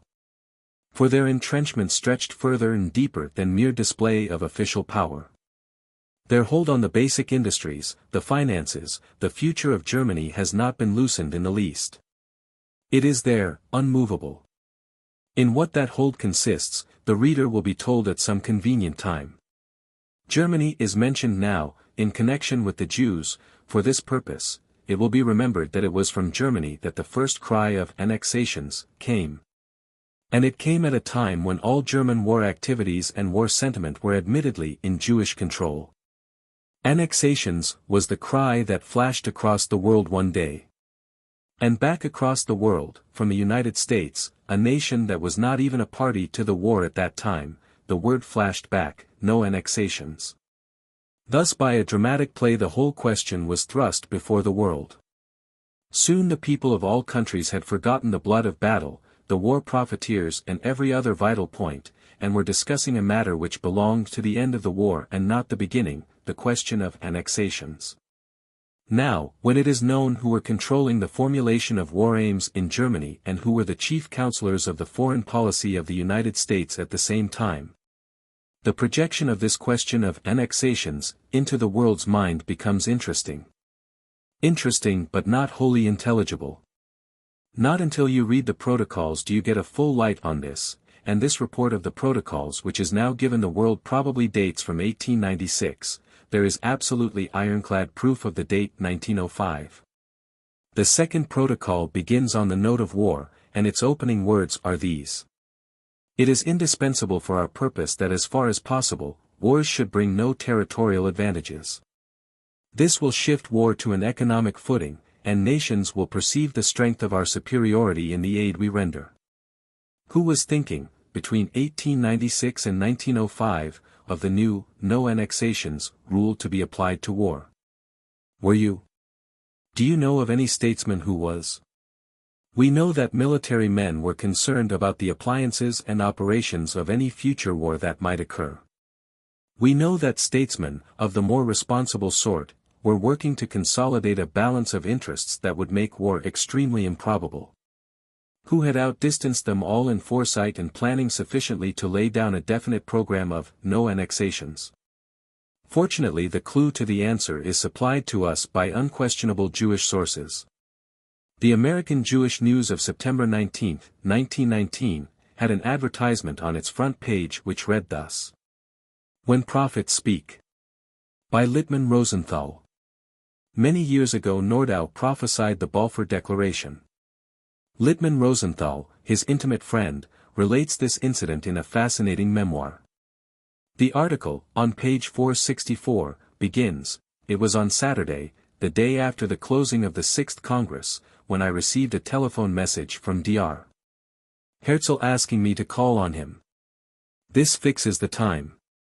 The Sixth Zionist Congress was held at Ball in August, 1903. The memoir continues. On entering the lobby of the hotel I met Herzl's mother, who welcomed me with her usual gracious friendliness and asked me whether the feelings of the Russian Zionists were now calmer.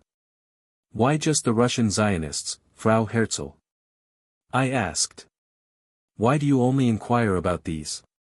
"Because my son," she explained, "is mostly interested in the Russian Zionists.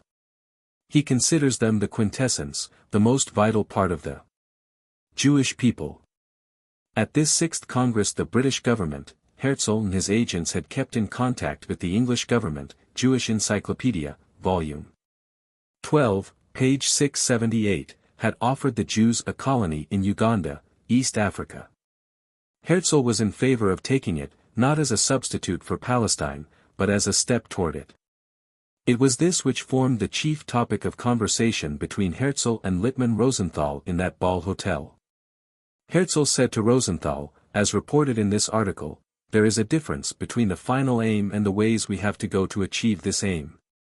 Suddenly Max Nordau, who seems at the conference held last month in London to have become Herzl's successor, entered the room, and the Rosenthal interview was ended. Let the reader now follow attentively the important part of this Rosenthal story. The italics are ours. About a month later I went on a business trip to France. On my way to Lyons I stopped in Paris, and there I visited, as usual, our Zionist friends. One of them told me that this very same evening Dr. Nordau was scheduled to speak about the Sixth Congress, and I, naturally, interrupted my journey to be present at this meeting and to hear Dr. Nordau's report.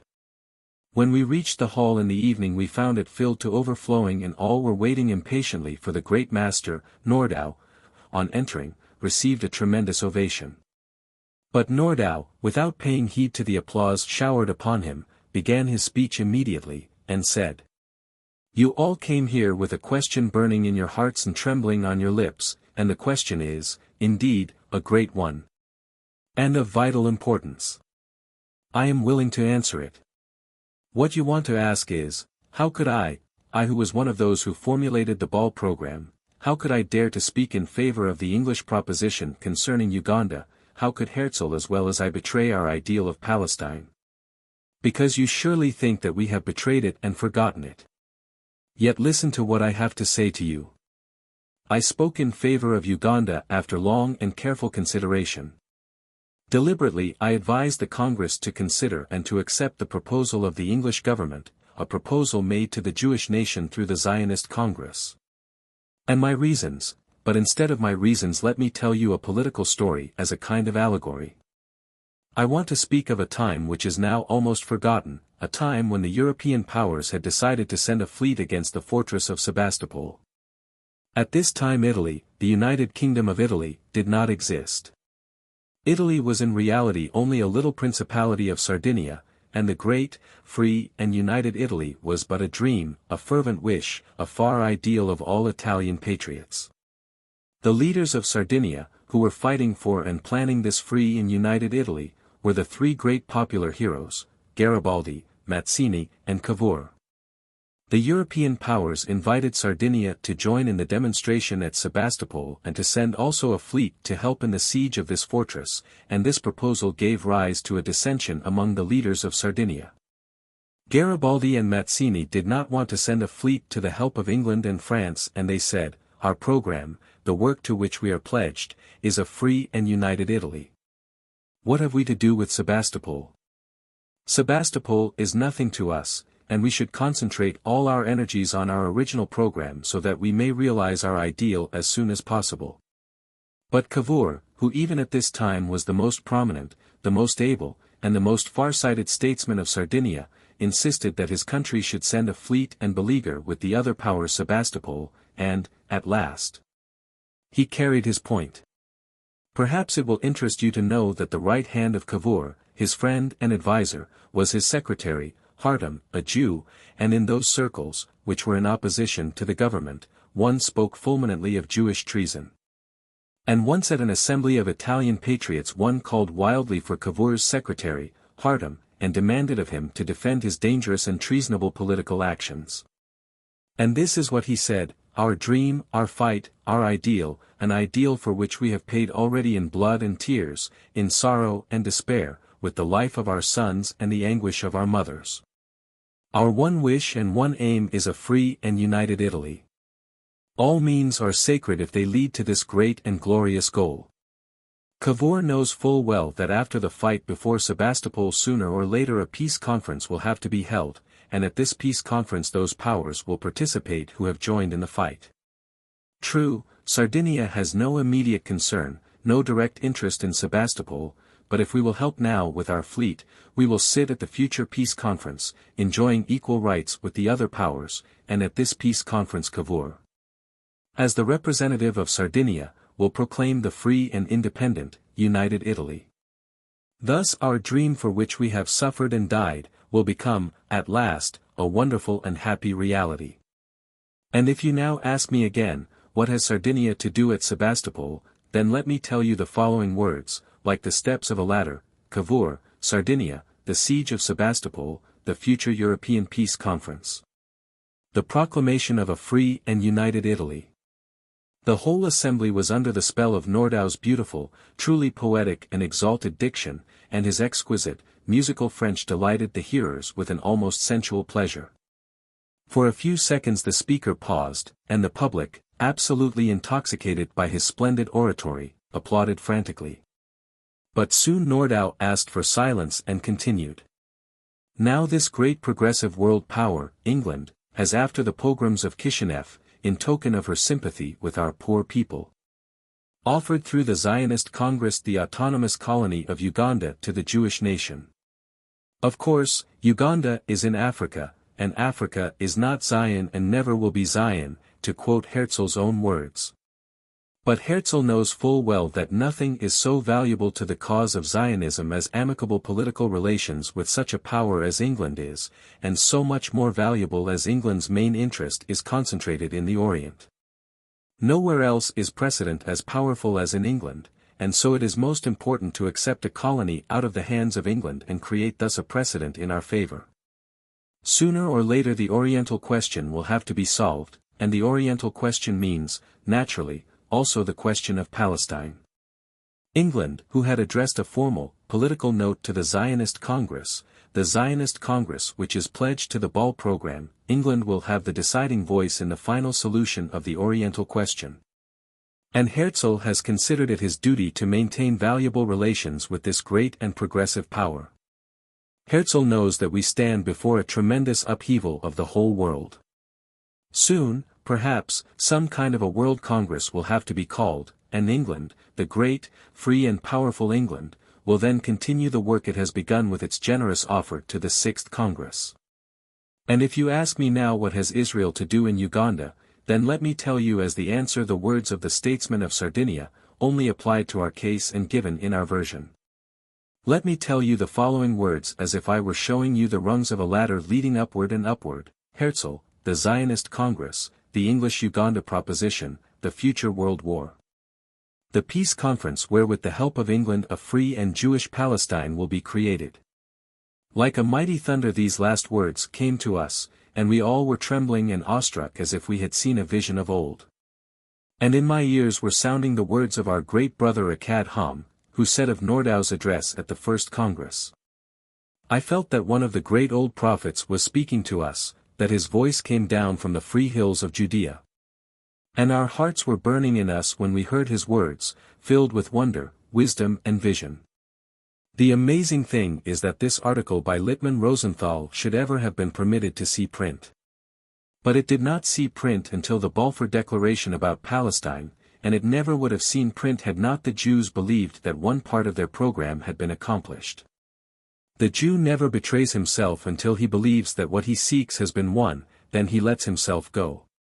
It was only to Jews that the 1903 program of the latter, the future world war, the peace conference, the Jewish program, was communicated. When the ascent of that ladder seemed to be complete, then came the public talk. A similar illustration of this is to be found in the fall of the Tsar. When that event transpired it was an occasion of great rejoicing in New York. And a Gentile of worldwide fame made a speech in which he lauded an American Jew of national reputation for having begun the downfall of the Tsar by providing the money with which propaganda had been made among Russian prisoners in Japan during the Russo-Japanese War. The story came out only after the success of the plot. It is not at all out of keeping that the last men to see the last act of the plot carried out, the actual murder of Nicholas Romanovich, his wife, his young daughters and his invalid boy, were 5 Soviet deputies, the latter 5 all Jews. What began with the assistance of an American financier, finished with Soviet deputies. Did international Jews in 1903 foresee the war? This Rosenthal confession is but one bit of evidence that they did. And did they do nothing but foresee it? It were well if the facts stopped at foresight and did not run on to provocation. For the present the reader is invited to retain in his mind 2 points in this Rosenthal article. Perhaps it will interest you to know that the right hand of Cavour, his friend and advisor, was his secretary, Hartem, a Jew. This is the way the Jewish press speaks of its own. If this paper, or a Chicago paper, or a New York paper should go through the list of the secretaries of the men of power in the world today and make the note after the names, his secretary, a Jew, the Anti-Defamation Society would send letters of protest. There is one rule for the Gentile and one for the Jew, in the Jewish mind. Writing in the public prints about Hartem, he would be described as an Italian. Were the Jewish secretaries who abounded before the war, during the war and throughout the peace conference of less brilliance than Hartem? Were there not Hartems in England, France, Germany, yes, and in Russia too? In the United States there were many, who saw the program of the latter. Did Max Nordau, who saw it so clearly in 1903, forget it in 1914 and 1918? We know this: the Jews in their Congress at Bâle in 1903 foresaw the future World War. How did they know it was to be a World War? We know this also: the protocols, perhaps as early as 1896, certainly not later than 1905, foresaw the policy of no annexations. The World War came to pass. No annexations came to pass. What was then future in the Jewish world program, is now past. In the protocols there are 2 forms of declaration. One is, we have. The other is, we shall. If somewhere in the world this summer the high secret spokesman of the world program is addressing his class of international initiates, he will have to say, we have, in many places where this spokesman of 1896 said, we shall. Things have been accomplished. We will represent ourselves as the saviors of the laboring classes. That has been and is being done. We will deflect the thoughts of the Gentiles to industry and commerce. That has been done. We will create a strongly centralized administration so as to grasp all the social forces strongly in our hands. That has been done. We will adopt for ourselves the liberal side of all parties and all movements and provide orators. That has been done. We will force up wages. That has been done. We will at the same time cause a rise in the price of prime necessities. That has been done. We will also undermine the sources of production by instilling in the workmen ideas of anarchy. That has been done. To demonstrate our enslavement of the Gentile governments of Europe, we shall show our power to one by crimes of violence, that is, by a reign of terror. Protocol 7. Who that sees Russia and beholds the attitude of the premiers of England, France, and Italy toward the Soviets. The enslavement of statesmanship by a condition that tangles more gnarledly the more it is dealt with, who that sees the prostration of Europe before a wound that is deliberately kept from healing, can forbear to say, that too has been done. Our plans will not upset contemporary institutions immediately. Their management will only be altered and consequently the whole procedure of their activity will thus be directed according to plans laid down by us. That has been done. We shall saddle the press and keep a tight rein upon it. That has been done. The rein is being strongly pulled in the United States at this moment, as many an editor can testify. Even if there should be those who desire to write against us, no one will print their writings. In large part, that has been done. It has been done completely with the profit-making press. We shall, as an incentive to speculation, encourage among the Gentiles a strong demand for luxuries, all enticing luxuries. That has been done. To each act of opposition we must be in a position to respond by bringing on war through the neighbors of any country that dares to oppose us, and if these neighbors should plan to stand collectively against us, we must let loose a world war. Protocol 7. The term World War is the same as that used by Rosenthal and Nordau. Herzl knows, said Nordau in 1903, that we stand before a tremendous upheaval of the whole world. We must create unrest, dissension and mutual animosities throughout Europe and, with the help of her relationships, on other continents. This has been done. This passage continues, there is a double advantage in this. First, we shall command the respect of all countries by this method, for they will realize that we have the power to create disorder or establish order at will. This too has been done. Truly did the spokesman of 1896 speak of those momentous occurrences of the near future toward which we are rushing in a stream of great crises. Not only was no annexations achieved as far as possible, just as the protocols outlined it, but a host of other plans have matured in achievement along with it. No annexations, as a matter of political morality, is one thing. And no annexations, for the reason that this will shift war to an economic footing and nations will perceive the strength of our superiority in the aid we render, is quite another thing. The world was with the no annexations program as a matter of political morality, the other program, which used this morality as its vehicle, was hidden. There are still other matters in this group which must receive attention, but another article will be necessary to do it. In the meantime, it is natural to wonder whether, with the program as outlined in this report of the protocols having received fulfillment in so many particulars, a new protocol, or a further unfolding of the latter has been made by the wise men to their initiates, and whether any additional unveiling will ever come to the knowledge of the world. It would seem that a proper estimate of the knowledge now available would lead to such an awakening as to nullify the present program and make all future ones impossible. But Gentiles like their ease, and Judah is beckoned on by a bright star. Issue of August 21, 1920. 15. Is the Jewish Kahal the modern Soviet? The Soviet is not a Russian but a Jewish institution. Nor is it the invention of Russian Jews of the present time, a new political device which has been set up as a vehicle of the ideas of Lenin and Trotsky. It is of ancient Jewish origin, a device which the Jews themselves invented to maintain their distinctive racial and national life after the conquest of Palestine by the Romans. Modern Bolshevism, which is now known to be merely the outer cloak of a long-planned coup to establish the domination of a race, immediately set up the Soviet form of government because the Jews of all countries who contributed to Russian Bolshevism had long been schooled in the nature and structure of the Soviet. The Soviet appears in the Protocols of the Learned Elders of Zion under the ancient name of Kahal. In the 17th protocol this passage occurs. Even now our brothers are under obligation to denounce apostates of their own family or any person known to be opposed to the Kahal. When our kingdom comes, it will be necessary for all subjects to serve the state in a similar manner. Anyone who is acquainted with contemporary Jewish life knows what this denunciation of apostates means. The bitterness of the persecution which falls upon a convert to Christianity or upon the Jewish son or daughter of an Orthodox family who chooses to marry a Gentile, is without parallel among men. Very recently in a Western state a fine Jewish girl chose to marry a Gentile, who was a newspaperman. From the time of her announcement of intention, the girl was treated as an apostate. Had she died a most wretched death, had she descended to a status of most ignominious shame, the feelings which her fate would have aroused could not have been more terrible.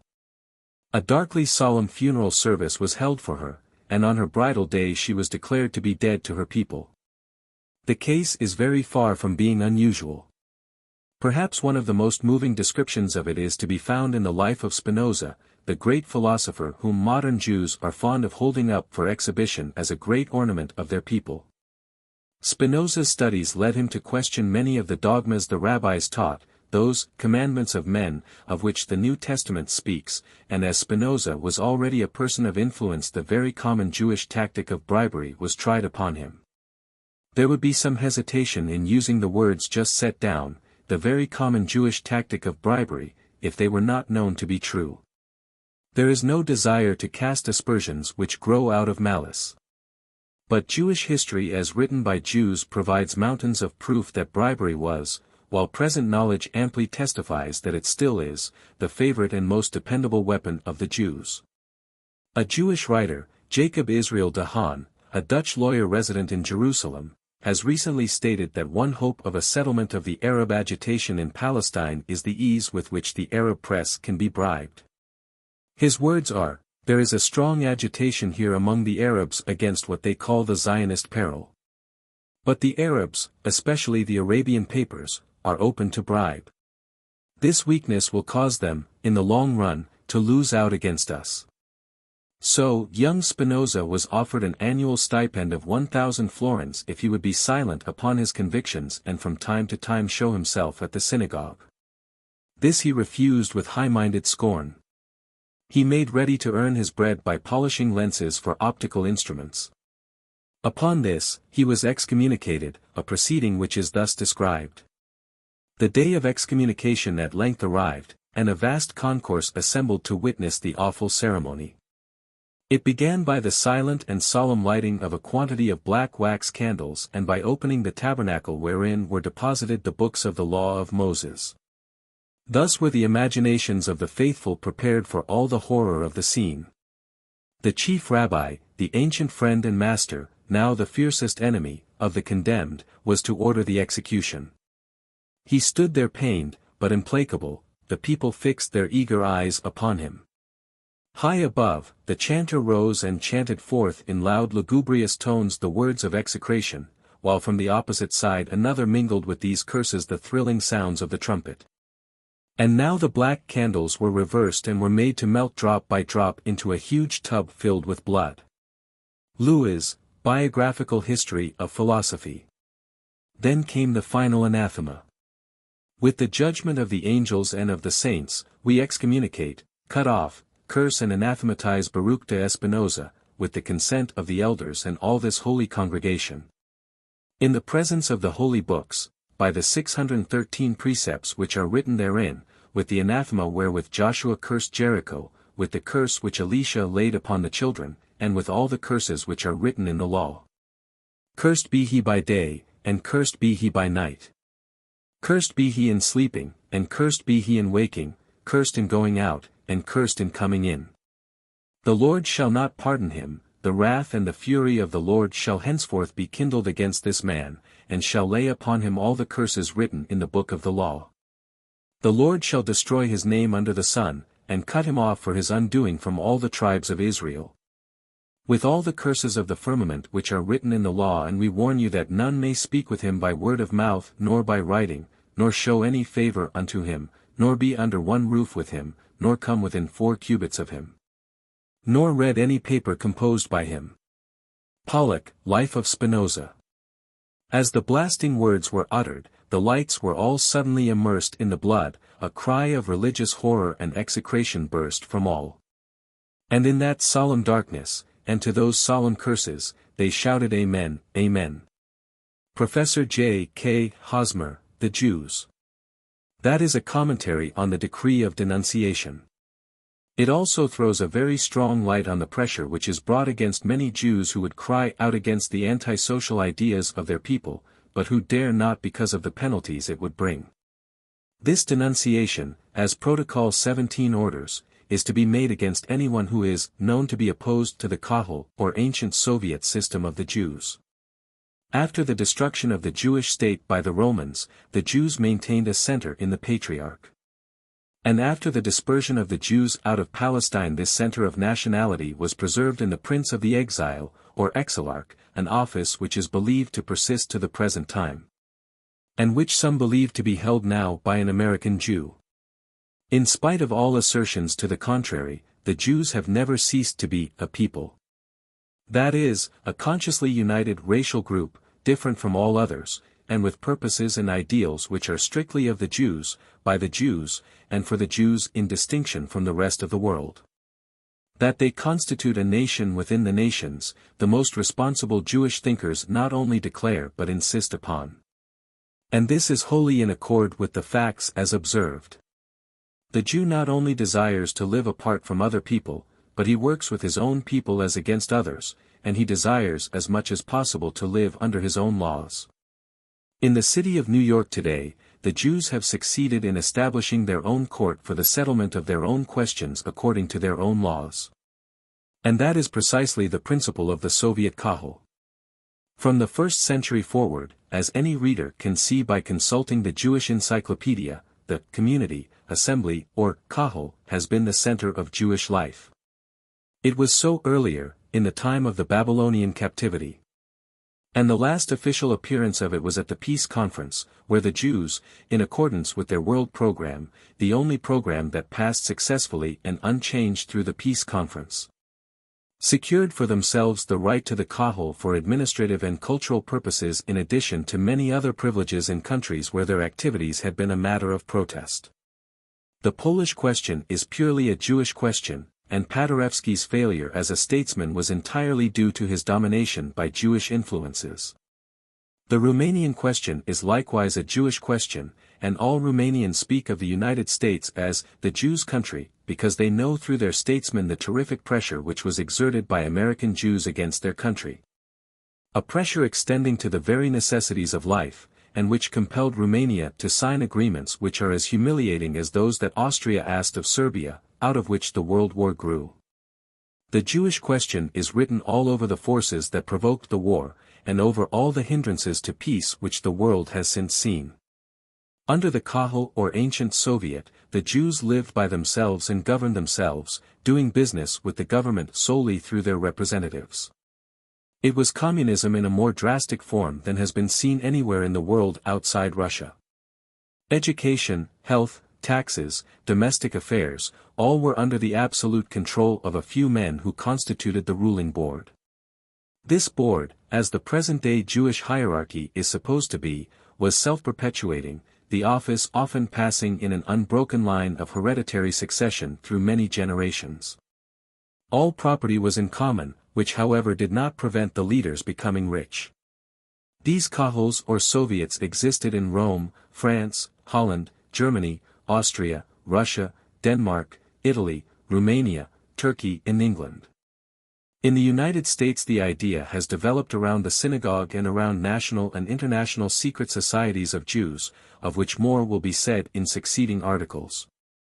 The Kahal is the traditional Jewish political institution during the dispersal of the race among the nations.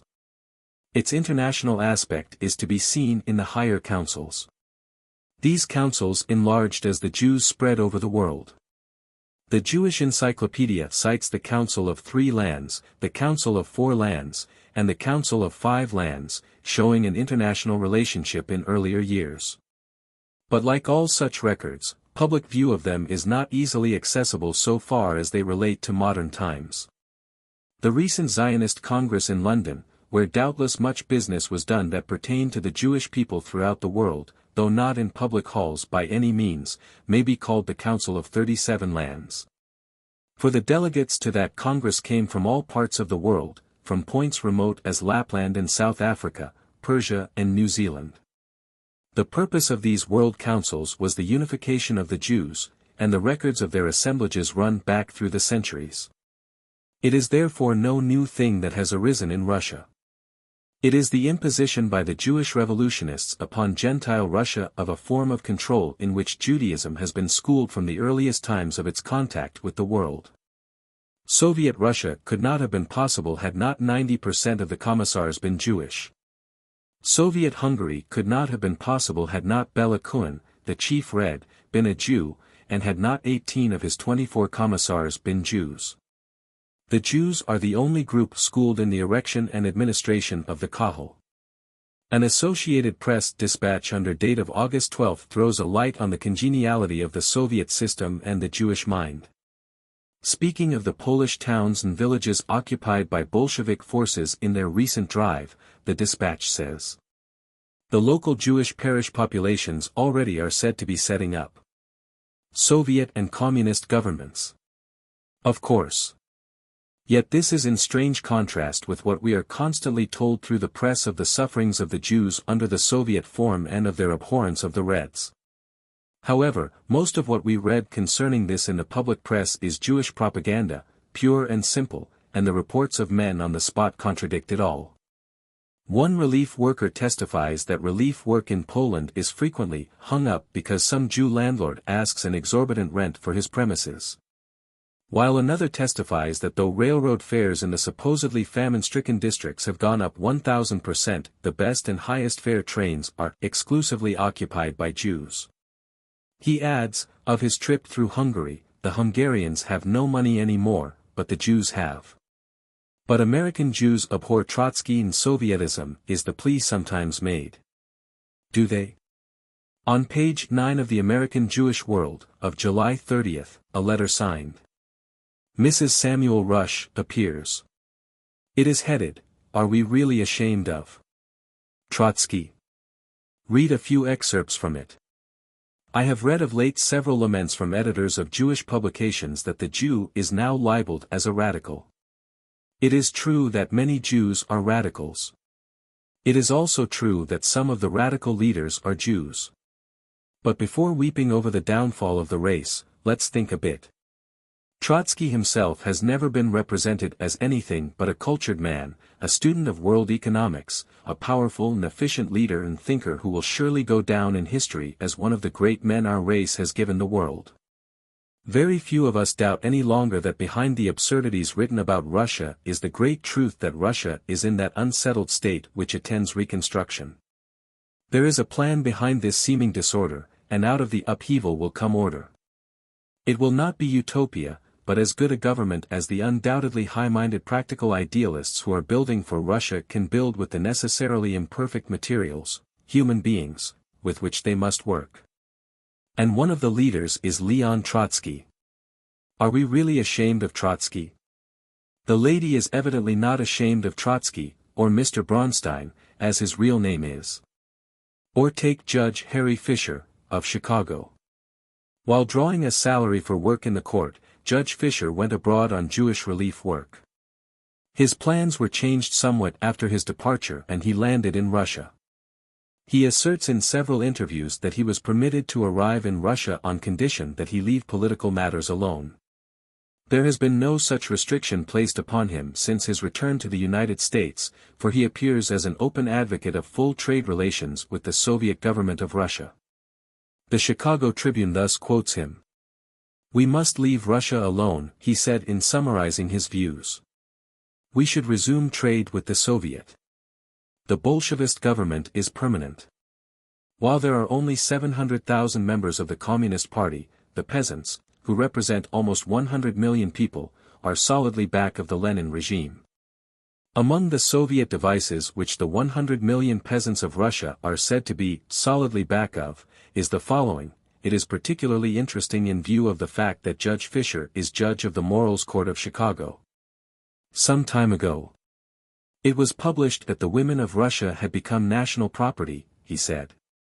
That is untrue, but the ease with which marriage and divorce may be effected makes for rapid changes. Everyone wanting to marry goes to what we would call the city hall and registers. Inducements to marry are great. When people are hard-pressed for clothes and food they sometimes make a pact to wed for a day.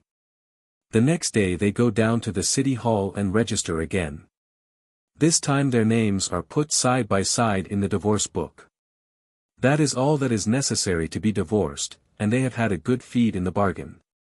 Judge Harry Fisher, of Chicago, who has returned from Jewish relief work abroad, evidently is one with the others in not being ashamed of Trotsky. Also Max Pine, for many years Secretary of the United Hebrew Trades of New York, had been abroad in Soviet Russia as a labor delegate. He too had many good things to say of the Soviets, among other things the strange contradiction that the Jews are doing very well in Russia but are not pro-Bolshevik. Here are three persons from widely different spheres of life, yet each one of them indicates a natural liking for the Kahal or Soviet, an admiration of its methods, and a distinct good feeling towards its rulers. For Sovietism is the rancorous form of autocracy, and the marriage laws of Soviet Russia are in full harmony with the program stated in the protocols. We will break down the influence of family life among the Gentiles. Whether the Soviet Kahals of Russia will succeed in completely undermining Russian family life is extremely doubtful. The weakness of Soviet rule is the same as that of the protocols, a moral weakness that must eat like a cancer until it destroys the institutions which it infests. Russia today, viewed in the light of the protocols, does not represent the Judaic state, but it represents the Gentile state seized by Jewish forces. There are 3 degrees of action set forth in the protocols.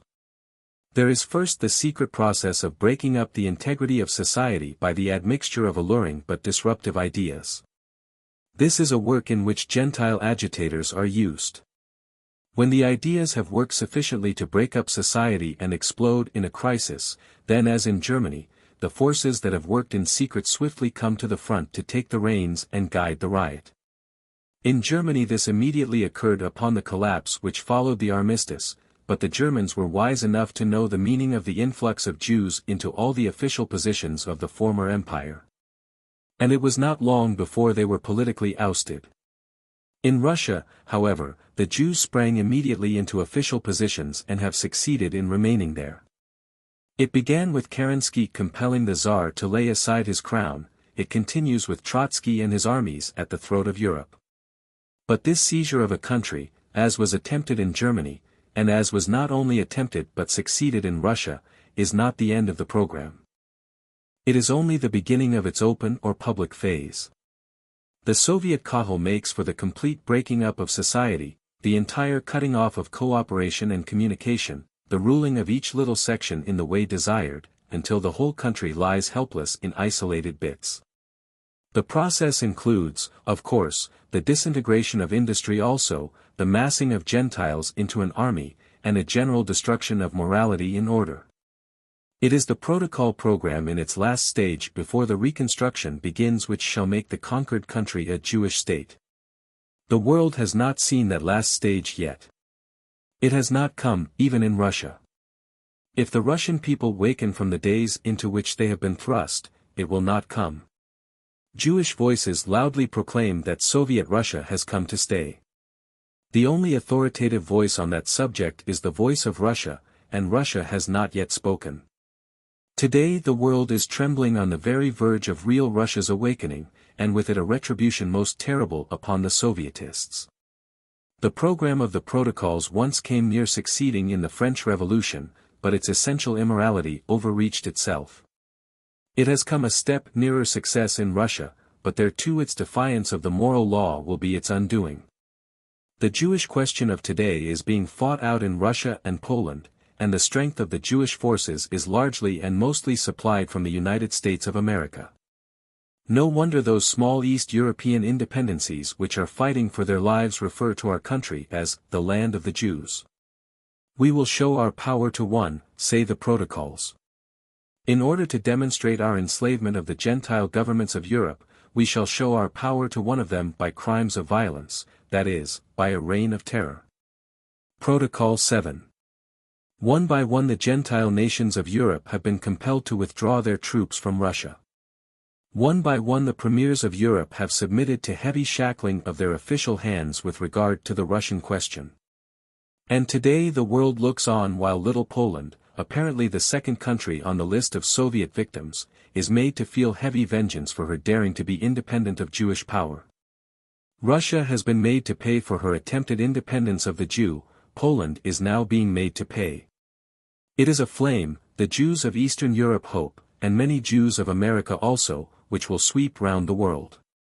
If the ruling Jews of the world wished the Russian people freed, if they wished the flames of Bolshevism to be quenched, if they wished Jewish participation in revolutionary movements to be withdrawn, they could accomplish it in a week. What is going on today is going on by permission of the Jewish world powers. There is apparently no desire to curtail a movement which largely originated in American Jewry. This is the program of showing our power to one, and the program will be followed out. The showing, however, is twofold. It is a showing of power, but it is also a showing of the people who wield the power, and in the end it might have been just as well had the power never been coveted, attained, or used. Anyone who desires to test the exactitude of the protocol's estimate of human nature may do so by observing his own reactions to the Russian Bolshevist situation. It is undeniable that there exists among all classes of Gentiles in America a kind of admiration for the coup which Lenin and Trotsky have managed on such a massive scale. The audacity of it, the ability to stay afloat thus long in defiance of so many laws, have conspired to draw out unwilling applause. Consider then this passage from the 10th Protocol. The people feel an especial love and respect toward the genius who wields political power, and they say of all his high-handed actions, it is base, but clever. It is a trick, but how he played it. So majestic. So impudent. We count on attracting all nations to the constructive work of laying the foundations for the structure planned by us. It is necessary for us first of all to acquire the services of bold and fearless agents, who will overcome all obstacles in our pathway. When we accomplish our governmental coup d'état, we will say to the people, everything has gone badly, all have suffered. We will eliminate the cause of your sufferings, nationality, frontiers and diversity of coinage. Of course you are free to pronounce sentence upon us, but that can scarcely be just if you do so before giving a trial to that which we offer you. This is very well conceived, and this is the way in which, up to this time, it has worked out. But there will be a strong reaction set in. False promises like chickens come home to roost. The real originators, the real purpose of the movement hidden behind Bolshevism will become evident. And then the world will crush out again the world program which at times has seemed so near success. There will probably be more light upon this world program as a result of the Russian Kahal Soviet system than from any other attempt to realize it. For 5 generations the world has lived in a false light supposed to be shed by the French Revolution. It is now known that that revolution was not the revolution of the French people, but the disorders of a minority who sought to impose upon the French people the very plan which is now being considered. It was the French people who ultimately put down the so-called French Revolution. And France, as a result of that upheaval of a well-organized minority, has been bound by Jewish control ever since. The Russian Revolution will go down in history with no such false halo of romance around it. The world now knows it for what it is. The world will soon know whose was the money and whose were the brains that fostered it, and from what part of the world the principal impetus came. The Russian upheaval is racial, not political or economic. It conceals beneath all its false socialism and its empty mouthings of human brotherhood a clear-cut plan of racial imperialism, which is not Russian, and which the common sense and interest of the world will speedily stamp out. Issue of August 28, 1920. 16. How the Jewish question touches the farm. The real estate speculations of the Jews are familiar to all, but unfortunately do not constitute their entire land program. Many American cities have changed their characters entirely during the past 15 years by reason of Jewish speculation in residence property. And it is a fact established in the larger eastern cities that the recent exorbitant and extortionate rise in rents was largely a matter of the Jewish landlord. The governor of one of the most important of our commonwealths was loath to sign a bill regulating rents. His hesitancy was encouraged by very heavy pressure brought to bear upon him by the weightiest Jewish financial interests in his own and neighboring states. He finally decided that he would sign the bill and give the law effect. And the fact that decided him was his personal investigation and the investigation of his personal agents into hundreds of cases of abuse where he discovered that it was a common practice among Jewish landlords to transfer the same piece of property round and round to every member of the family in turn. Each transfer being the excuse for a new increase in the rent. Men have their eyes opened to the Jewish question in various ways. This was the way a governor had his eyes opened. That, however, is not the peculiarity of Jewish landlords alone. Gentile landlords have played the same trick. But landlordism is peculiarly a Jewish ambition and distinction. The Jew is the landlord of America. Any group of tenants almost anywhere in America, except the West, could testify to this. Nor is landlordism itself reprehensible, things being what they are, unless it is antisocial and anti-American. And just here is where it gets point. Some of the oldest and most sacred shrines of Americanism in the East have entirely lost their character as such by the invasion, not of foreigners, but of Jews. The more one sees of the invasion, the more one utterly distrusts the statistics given out by Jews as to the Jewish population of the United States. Do you know that the one nationality on which the government of the United States is a stop from asking questions, either for immigration or census statistics, is the Jewish? Do you know that when the government of the United States wants to know anything about the Jews it must go to statisticians which the Jews themselves support?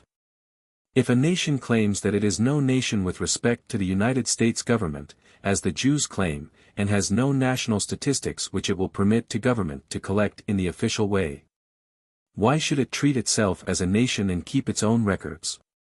The Jews of the United States, like the Jews of every European country, are a nation among themselves, with their own government, their own policy, their own records. And the United States government does business with the Jewish government in America through chosen Jews, no doubt of that. It is, however, a digression. The matter of Jewish statistics will come up again. In the meantime, a glance at the rapid changing of so many American cities in all parts of the land leads to the belief that the Jewish statistics furnished by the Jews for Gentile consumption entirely misstate the facts. And this belief is strengthened by the knowledge that the statistics given by the Jews for Jewish consumption are very different from those supplied for the outside world. Landlordism may be explained by the inclination of the Jew toward speculation, and we know that real estate has been made one of the most speculative of occupations, disgracefully, almost disastrously so. The Jew cannot be condemned for becoming a landlord, for becoming the most conspicuous landlord in America. He cannot be condemned apart from his Gentile co-offenders for the abuse he has made of his advantage as landlord. But it is a matter for American concern that the cities to which, in the schoolbooks, our children are taught to look as the birthplaces of liberty and as still the spokesmen of Americanism, should become Semite cities, financially and politically, and the recruiting grounds of the world's Bolshevism. Until recently, however, the Jew in America has not cared for the land. It is a characteristic. The Jew is not an agriculturist. Lavish fortunes have been expended to make him so, but the productive work of farming has not had, and does not now have, any appeal to him. His choice in land is this: land that produces gold from the mine, and land that produces rents. Land that produces mere potatoes and wheat has not directly interested him. It is true, of course, that the land question has been distinctly Jewish in countries like Poland and Romania. No law against Jews owning land in those countries has ever been effective in preventing their control of whole provinces. Not that the Jews demanded the right to farm the land, their choice was to farm the farmers. By devious methods and the use of Gentile fronts, they could always secure control of the land, and thus dominating the peasants they could create almost any condition they wished.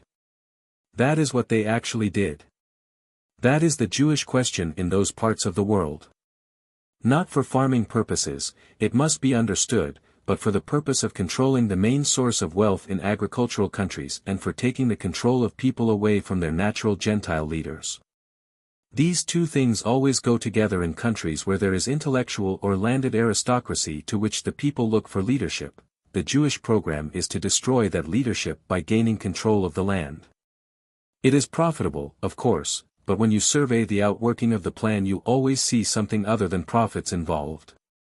The consummate perfection of the Jewish plan for world control is that it does not involve sacrifice as have other plans. It is immensely profitable at every stage, and the greater the profitableness the more surely the purpose is being achieved. In America there was no aristocracy to be cut under by the gaining of land control. Jewish activity in the United States until recently has confined itself to the control of land products after they have been produced. That is, so to say, Jewish interests do not engage in trapping, but they control the fur trade. Speaking of furs, it is very funny to see how some affairs turn out.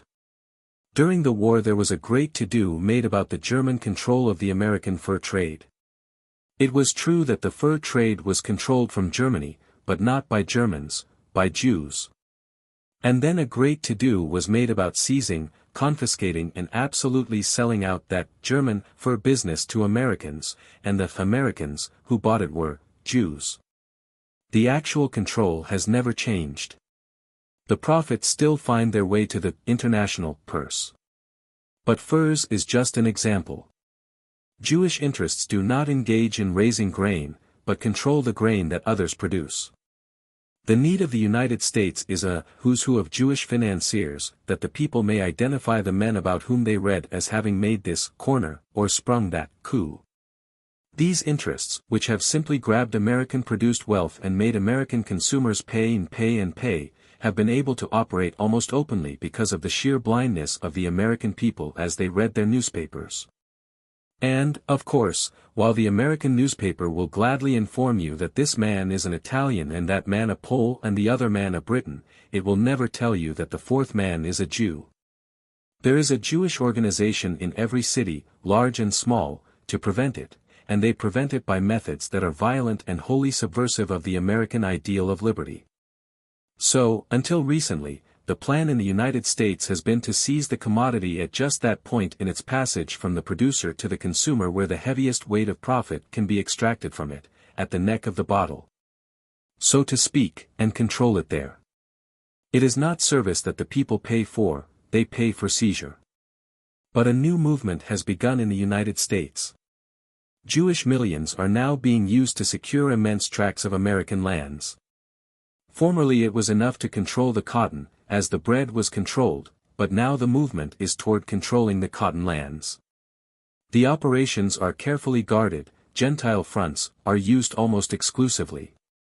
But follow the trail through all the blinds and false scents, and you come at last to the international Jew, whose throne is set up in London.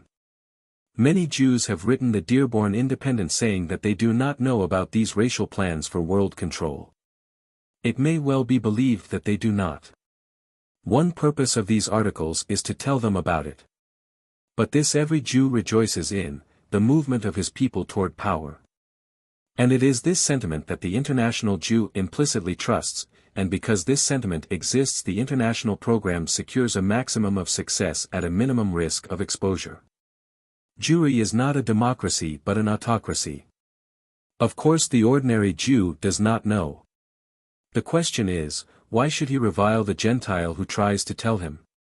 If a Jew will not seal his mind against the statements made in these articles, he will find in his own knowledge sufficient corroboration of their principal features. And he will be in a better position to assist in the solution of the Jewish question. It is with amazement at certain men's conception of editorial honesty that the Dearborn Independent has read some of the reports made of these articles. Under cover, principally of the Yiddish, alleged translations of these articles have been flung broadcast among non-English speaking Jews, translations which not only bear no resemblance to the original, but actually insert whole paragraphs of matter which never appeared in the original at all. Is there a fear of permitting the average Jew to read this series? Nothing is more desired by those whose purpose is to lay foundations for the solution of the Jewish question in America than that every Jew in the United States should know exactly what is being printed here week by week. The Jew has been deceived by his leaders long enough. The fact is, then, that there is a definite and already well-forwarded movement toward the control of the cotton lands of the United States. The first step was to depreciate the market value of these lands as much as possible. Pressure was brought through certain banks to limit the cotton farmers' efforts. They were told that if they planted more acreage to cotton than they were told to, they would not be financed. Cotton production was to go down while cotton prices were to go up, and the profits were not the farmers but those who controlled the course of cotton from the first market to the wearer. Cotton farming was to be made less profitable, while cotton speculation was to become more profitable. The public was being compelled to supply the money by which the Jewish controllers were to buy the land. In brief, it was to be made more profitable to sell cotton lands than to sell cotton. These statements are being deliberately restricted to the traffic in cotton lands. Jewish financiers in New York and London know these things, even if Jewish editors and rabbis do not. This movement has been within the knowledge of certain classes of businessmen for a long time, indeed some have been forced by what used to be called the pressure of circumstances, to serve the movement. But they were not able to interpret its meaning. It is only recently that the more important Gentile businessmen of the United States have been able to interpret certain things. The war was a potent eye-opener. Those wonderful documents known as the Protocols, with their strong grasp of every element of life, have not overlooked land. The land program found in the Sixth Protocol, which is one of the briefest of these documents and may be quoted in full to show now the relation it bears to certain excerpts made in previous articles. Protocol 6. We shall soon begin to establish huge monopolies, colossal reservoirs of wealth, upon which even the big Gentile properties will be dependent to such an extent that they will all fall together with the government credit on the day following the political catastrophe. The economists here present must carefully weigh the significance of this combination. We must develop by every means the importance of our supergovernment, representing it as the protector and benefactor of all who voluntarily submit to us. The aristocracy of the Gentiles as a political force has passed away. We need not take them into consideration. But, as owners of the land, they are harmful to us in that they are independent in their sources of livelihood. Therefore, at all costs, we must deprive them of their land. The best means to attain this is to increase the taxes and mortgage indebtedness. These measures will keep land ownership in a state of unconditional subordination. Unable to satisfy their needs by small inheritances, the aristocrats among the Gentiles will burn themselves out rapidly. At the same time it is necessary to encourage trade and industry vigorously and especially speculation, the function of which is to act as a counterpoise to industry. Without speculation, industry will cause private capital to increase and tend to improve the condition of agriculture by freeing the land from indebtedness for loans by the land banks. It is necessary for industry to deplete the land both of laborers and capital, and, through speculations, transfer all the money of the world into our hands, thereby throwing the Gentiles into the ranks of the proletariat. The Gentiles will then bow before us to obtain the right to existence. To destroy Gentile industry, we shall, as an incentive to this speculation, encourage among the Gentiles a strong demand for luxuries, all enticing luxuries. We will force up wages, which however, will be of no benefit to workers, for we will at the same time cause a rise in the prices of prime necessities, pretending that this is due to the decline of agriculture and of cattle raising. We will also artfully and deeply undermine the sources of production by instilling in the workmen ideas of anarchy, and encourage them in the use of alcohol. At the same time taking measures to drive all the intellectual forces of the Gentiles from the land. That the true situation shall not be noticed by the Gentiles prematurely, we will mask it by a pretended effort to serve the working classes and promote great economic principles, for which an active propaganda will be carried on through our economic theories. The local and passing element in this is the aristocracy of the Gentiles. That is to say, the program is not entirely fulfilled by the passing of aristocrats. Jewry goes on just the same. Its program stretches far. Jewry will retain such kings as it desires as long as it desires them. Probably the last throne to be vacated will be the British throne, because what to the British mind is the honor of being Jewry's protector and therefore the inheritor of the blessing which that attitude brings, is to the Jewish mind the good fortune of being able to use a worldwide empire for the furtherance of Jewry's purpose. Each has served the other and the partnership will probably last until Jewry gets ready to throw Britain over, which Jewry can do at almost any time. There are indications that it has already started in this last task. But the permanent elements in the protocol are the land, the Jews, and the Gentiles. A word of explanation may be necessary on this inclusion of the Gentiles as permanent. The protocols do not contemplate the extermination of the Gentiles, nor the making of this world a completely Jewish populated world. The protocols contemplate a Gentile world ruled by the Jews as masters, the Gentiles as hewers of wood and drawers of water. A policy which every Old Testament reader knows to be typically Jewish and the source of divine judgment upon Israel time and again. Now, look at this whole program as it concerns the land. Owners of the land are harmful to us in that they are independent in their sources of livelihood. That is a foundation principle of the protocols. It matters not whether the owners are the Gentile aristocracy, the peasants of Poland, or the farmers of the United States, land ownership makes the owners independent in their sources of livelihood. And any form of independence is fatal to the success of the world program, which is written so comprehensively in the protocols and which is advancing so comprehensively under Jewish guidance in the world of actual affairs today. Not tillers of the land, not dwellers on the land, not tenants, not an agricultural peasantry, but owners of the land, this is the class singled out for attention in this sixth protocol. Because they are independent in their sources of livelihood. Now, there has been no time in the history of the United States when apparently it was more easy for the farmer to own his land than now. Mortgages should be a thing of the past. Everywhere the propaganda of the question tells us that the farmers are growing rich. And yet there were never so many abandoned farms. Therefore, at all costs we must deprive them of their land. How? The best means to attain this is to increase land taxes and mortgage indebtedness. High taxes to keep the land at all, borrowed money to finance the tilling of it. These measures will keep land ownership in a state of unconditional subordination. We will leave it to the farmers of the United States to say whether this is working out or not. And in a future reference to this subject we will show that whenever an attempt is made to enable farmers to borrow money at decent rates, whenever it is proposed to lighten the burden of mortgage indebtedness on the farm, Jewish financial influence in the United States steps in to prevent it, or failing to prevent it, mess it all up in the operation. By increasing the farmer's financial disability on the one hand, and by increasing industrial allurements on the other, a very great deal is accomplished. The protocol says, it is necessary for industry to deplete the land both of laborers and capital. Has that been done? Have the farms of the United States been depleted both of laborers and capital? Certainly. Money is harder for the farmer to get than it is for any other man, and as for labor, he cannot get it on any terms.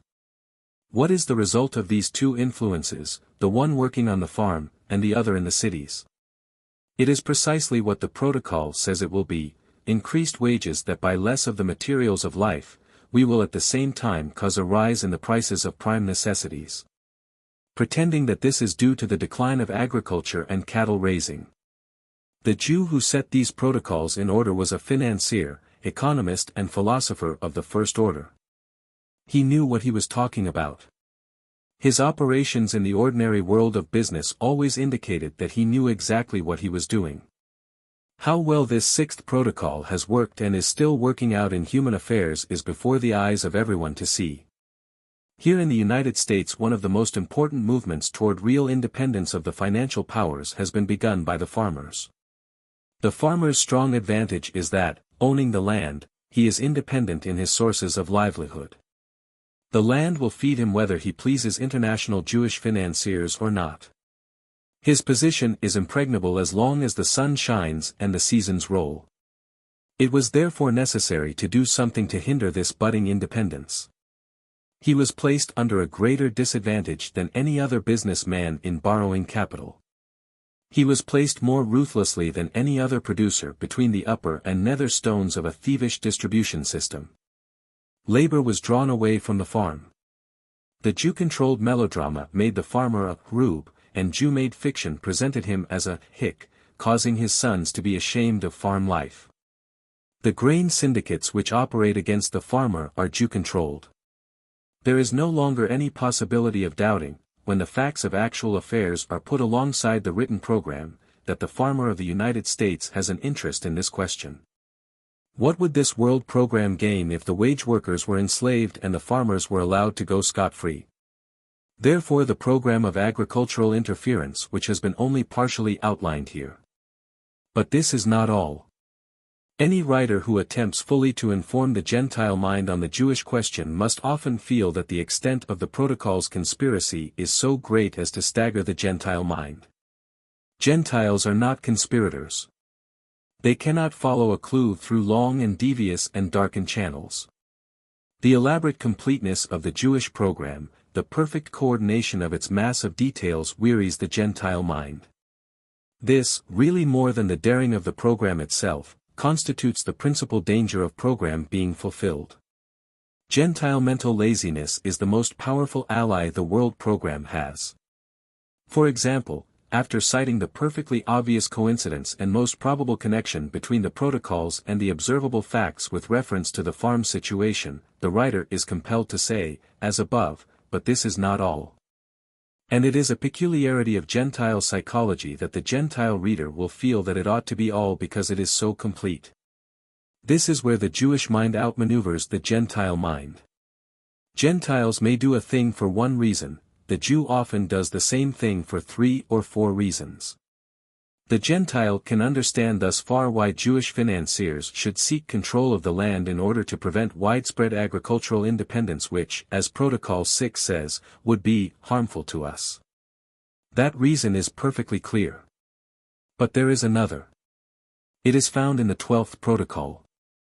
It contemplates nothing less than the playing of city against country in the great game now being exposed. Complete control over the city by the industrial leverage, and over the country by the debt leverage, will enable the hidden players to move first the country by saying that the city demands certain things. And then move the city by saying that the country demands certain things, thus splitting citizens and farmers apart and using them against one another. Look at the plainness and the boldness, yet the calm assurance, with which this plan is broached. Our calculations reach out, especially into the country districts. There we must necessarily arouse those interests and ambitions which we can always turn against the city, representing them to the cities as dreams and ambitions for independence on the part of the provinces. It is clear that the source of all this will be precisely the same, and that it will come from us. It will be necessary for us before we have attained full power to so arrange matters that, from time to time, the cities shall come under the influence of opinion in the country districts, that is, of the majority prearranged by our agents. The preliminaries of the game are here set forth, to jockey city and farm against each other, that in the end the conspirators may use whichever proves the stronger in putting the plan over. In Russia, both schemes have been worked. The old regime, established in the cities, was persuaded to lay down power because it was made to believe that the peasants of Russia requested it. Then, when the Bolshevists seized power, they ruled the peasantry on the ground that the cities wanted it. The cities listened to the country, now the country is listening to the cities. If you see any attempt made to divide city and farm into antagonistic camps, remember this paragraph from the 12th Protocol. Already the poison is working. Have you never heard that prohibition was something which the backwoods districts forced upon the cities? Have you never heard that the high cost of living was due to extravagant profits of the farmer, profits which he doesn't get? One big dent in this program of world control could be made if the citizen and the farmer could learn each other's mind, not through self-appointed spokesmen, but directly from each other. City and farm are drifting apart because of misrepresentation of outsiders, and in the widening rift the sinister shadow of the world program appears. Let the farmers look past the Gentile fronts in their villages or principal trading points, past them to the real controllers who are hidden. Issue of September 4, 1920. 17. Does Jewish power control the world press? The purpose of this article is twofold: to set forth what the protocols have to say about the relation of the press to the world program, and to make an introduction to a study of Jewish influence on the press. The Jewish race has always been aware of the advantages to be derived from news. This was one of the factors in its control of European commerce from the earliest Christian times. To be informed beforehand, to know what was coming before the Gentiles among whom they lived knew it, was a special privilege of the Jews, made possible by the close communication in which widely separated Jewish groups kept themselves. From the first they were inveterate correspondents. They were the inventors of the newsletter. This does not imply, however, that the Jews were the forerunners or even the sponsors of the modern press. It was no part of their purpose to distribute news among the people, but to keep it for themselves as a secret advantage. The political, economic and commercial news which spread with really remarkable facility throughout Europe, from Jewish community to Jewish community, was in reality the official budget by which each community informed all the others of what was transpiring, as to war, trade currents, rising emergencies, or whatever the matter may have been. For centuries the Jews were the best informed people on the continent, from their secret sources in courts and chancelleries, from privileged Jews who were placed in every position of vantage, the whole race was informed of the state of the world. Scouts were kept in motion everywhere. Far down in South America, before the British or Dutch colonies in North America had hardly secured a foothold, there were Jews who served as outposts for European trade interests. The world was spied out in the interests of their race, just as today the entire planet is under the watchful eyes of Jewish agents, mostly Gentiles, it must be said, for any hint of new gold discoveries. An interesting and historic illustration of the Jews' appreciation of news is to be found in the career of Nathan Rothschild. Rothschild had laid all his plans on the assumption that the Emperor Napoleon, then banished to Elba, was finally eliminated from European affairs.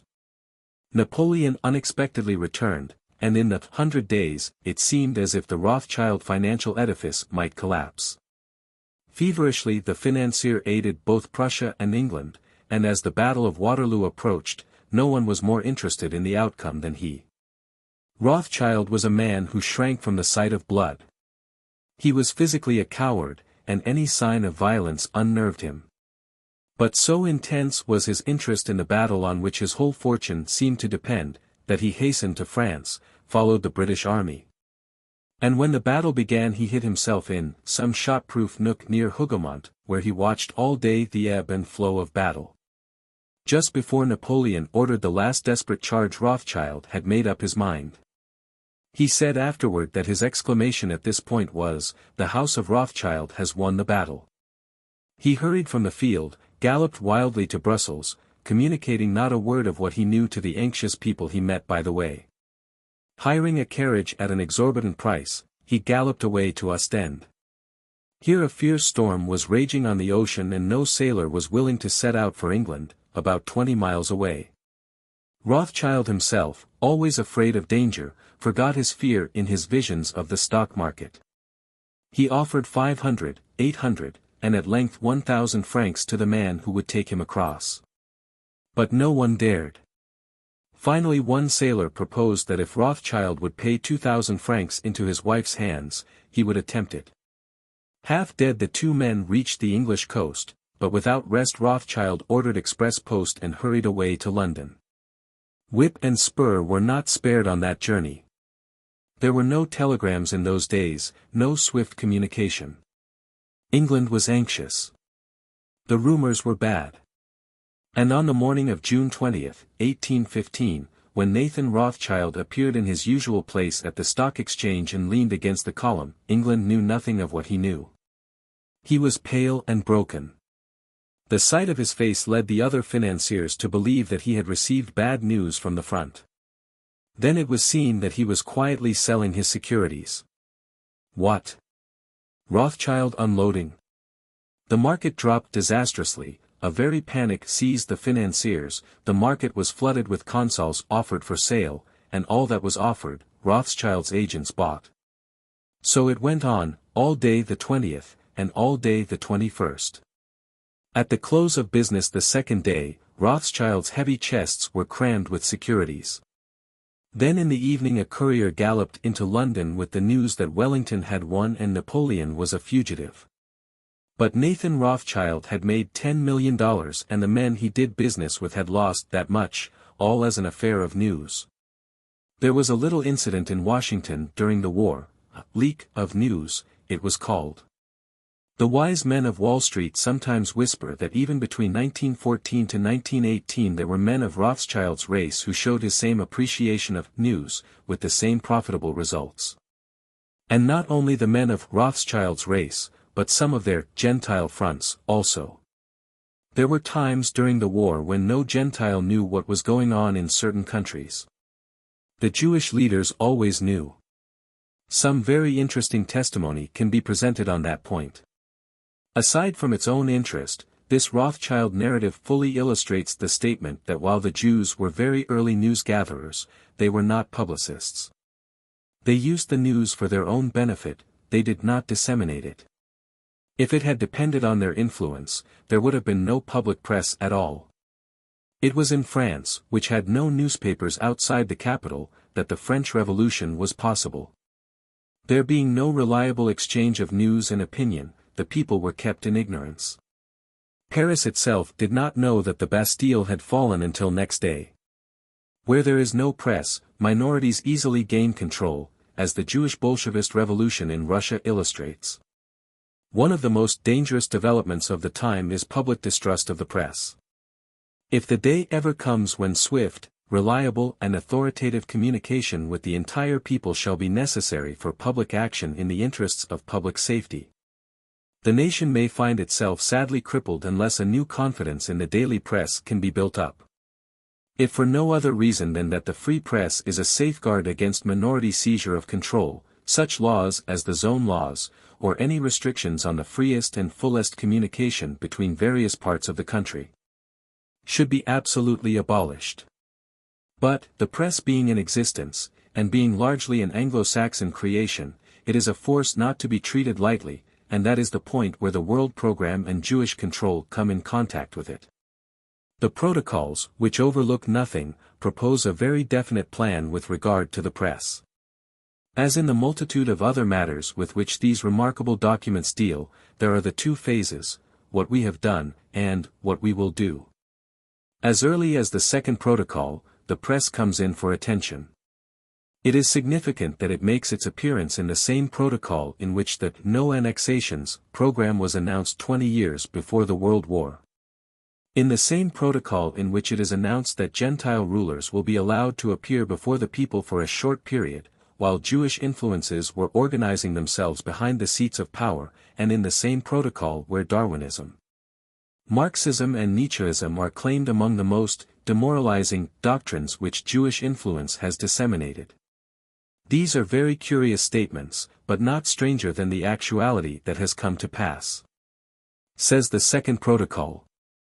There is one great force in the hands of modern governments which creates thought movements among the people, that is, the press. The presumed role of the press is to indicate supposedly indispensable needs, to register popular complaints, and to create discontent. The triumph of free speech, babbling, rests in the press. But governments are unable to profit by this power, and it has fallen into our hands. Through it we have attained influence while remaining in the shadow. Thanks to it, we have amassed gold, though it has cost us torrents of blood and tears. In the same protocol, our press is spoken of as the agency through which are disseminated those theories of life which we have induced them, the Gentiles, to regard as the dictates of science. To this end we shall certainly endeavor to inspire blind confidence in these theories by means of our press. Then follows the claim made concerning the three most revolutionary theories in the physical, economic and moral realms, namely Darwinism, Marxism and Nietzscheism. In the third protocol the claim is made that this control of the press is being used to break down respect for authority. Daring journalists and audacious pamphleteers make daily attack upon the personnel of the administration. This abuse of authority is definitely preparing the downfall of all institutions, and everything will be overturned by blows coming from the infuriated populace. Again, in the seventh protocol, discussing the progress which the world program has already made. The part played by the press is indicated. We must force the Gentile governments to adopt measures which will promote our broadly conceived plan already approaching its triumphal goal. By bringing to bear the pressure of stimulated public opinion, which has in reality been organized by us with the help of the so-called great power of the press. With few exceptions not worth considering, it is already in our hands. Thus twice is the claim made to control of the press. It has fallen into our hands, says the second protocol. It is already in our hands, says the seventh. In the second protocol the press is represented as furthering revolutionary physical, economic and moral philosophies. While in the seventh it is used to create the pressure of stimulated public opinion, for the purpose of forcing Gentile governments to adopt measures which will promote our broadly conceived plan, already approaching its triumphal goal. A word of comment may be made here upon the claim of the second protocol that, thanks to it, the press, we have amassed gold, though it has cost us torrents of blood and tears. This is a statement which can be illustrated in many ways. Though it has cost us torrents of blood and tears, is an admission upon which the protocols throw light, a light which also shines upon the Jewish argument regarding responsibility for the recent war, namely, that Jewish world financial power could not have willed the war seeing that Jews suffered so heavily in Eastern Europe. The protocols frankly recognize the possibility of Jews suffering during the establishment of the world program, but it consoles them with the thought that they fall as soldiers for the good of Israel. The death of a Jew, we are told in the protocols, is more precious in the sight of God than the death of 1,000 seed of cattle, which is one of the delicate names applied to the Gentiles. The reference to the amassment of gold is very clear.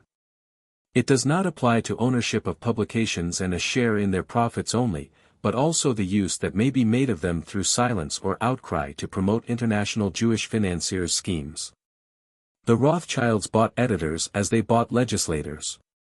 It was a preliminary of nearly every scheme they floated to first fix the newspapers either for silence or claque boosting. In matters of war and peace.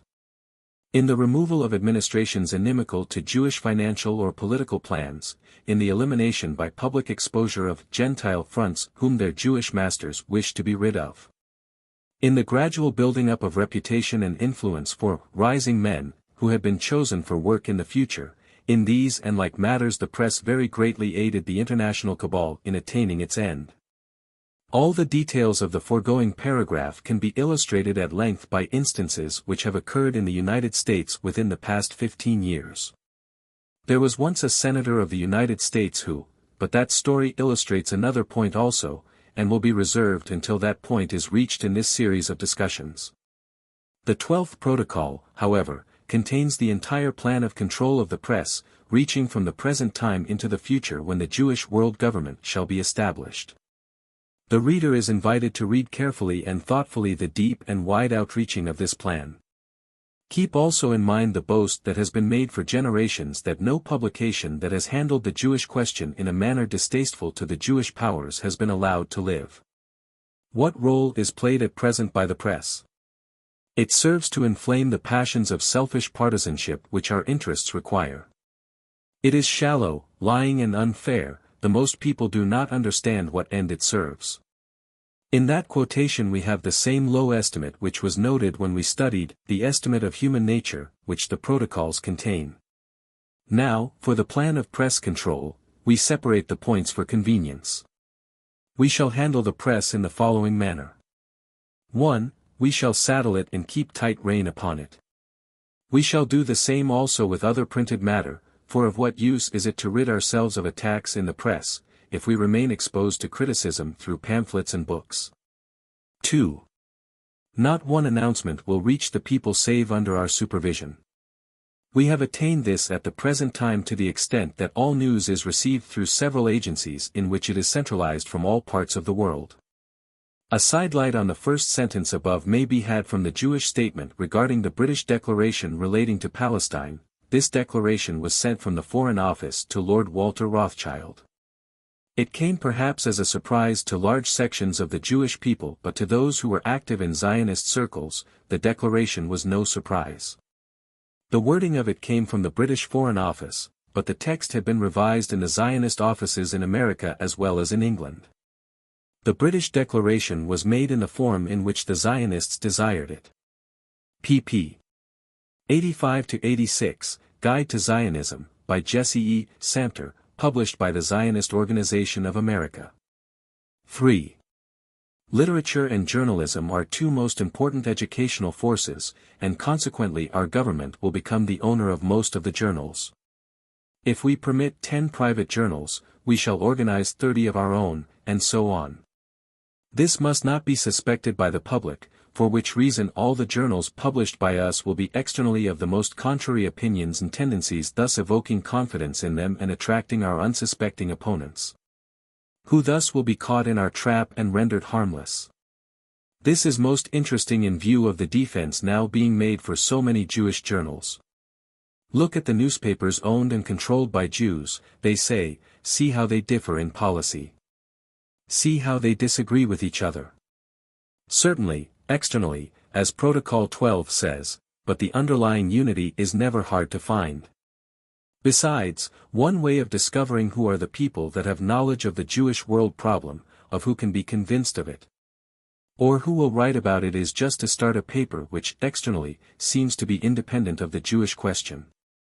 So deeply is this thought shared by even uneducated Jews that a rumor is today widespread in the United States that the reason for the present series of articles in the Dearborn Independent is the desire of its owner to forward the Jewish world program. Unfortunately, this scheme of starting a fake opposition in order to discover where the real opposing force is not confined to the Jewish internationalists, although there is every indication that it was learned from them.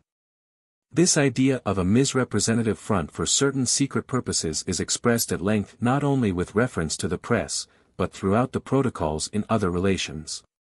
But in Protocol 12 it is fully developed with regard to the press, as the following quotations show. A. In order to force writers into such long productions that no one will read them, a tax on writing is proposed, on books of less than 30 pages a double tax. Small articles are most feared.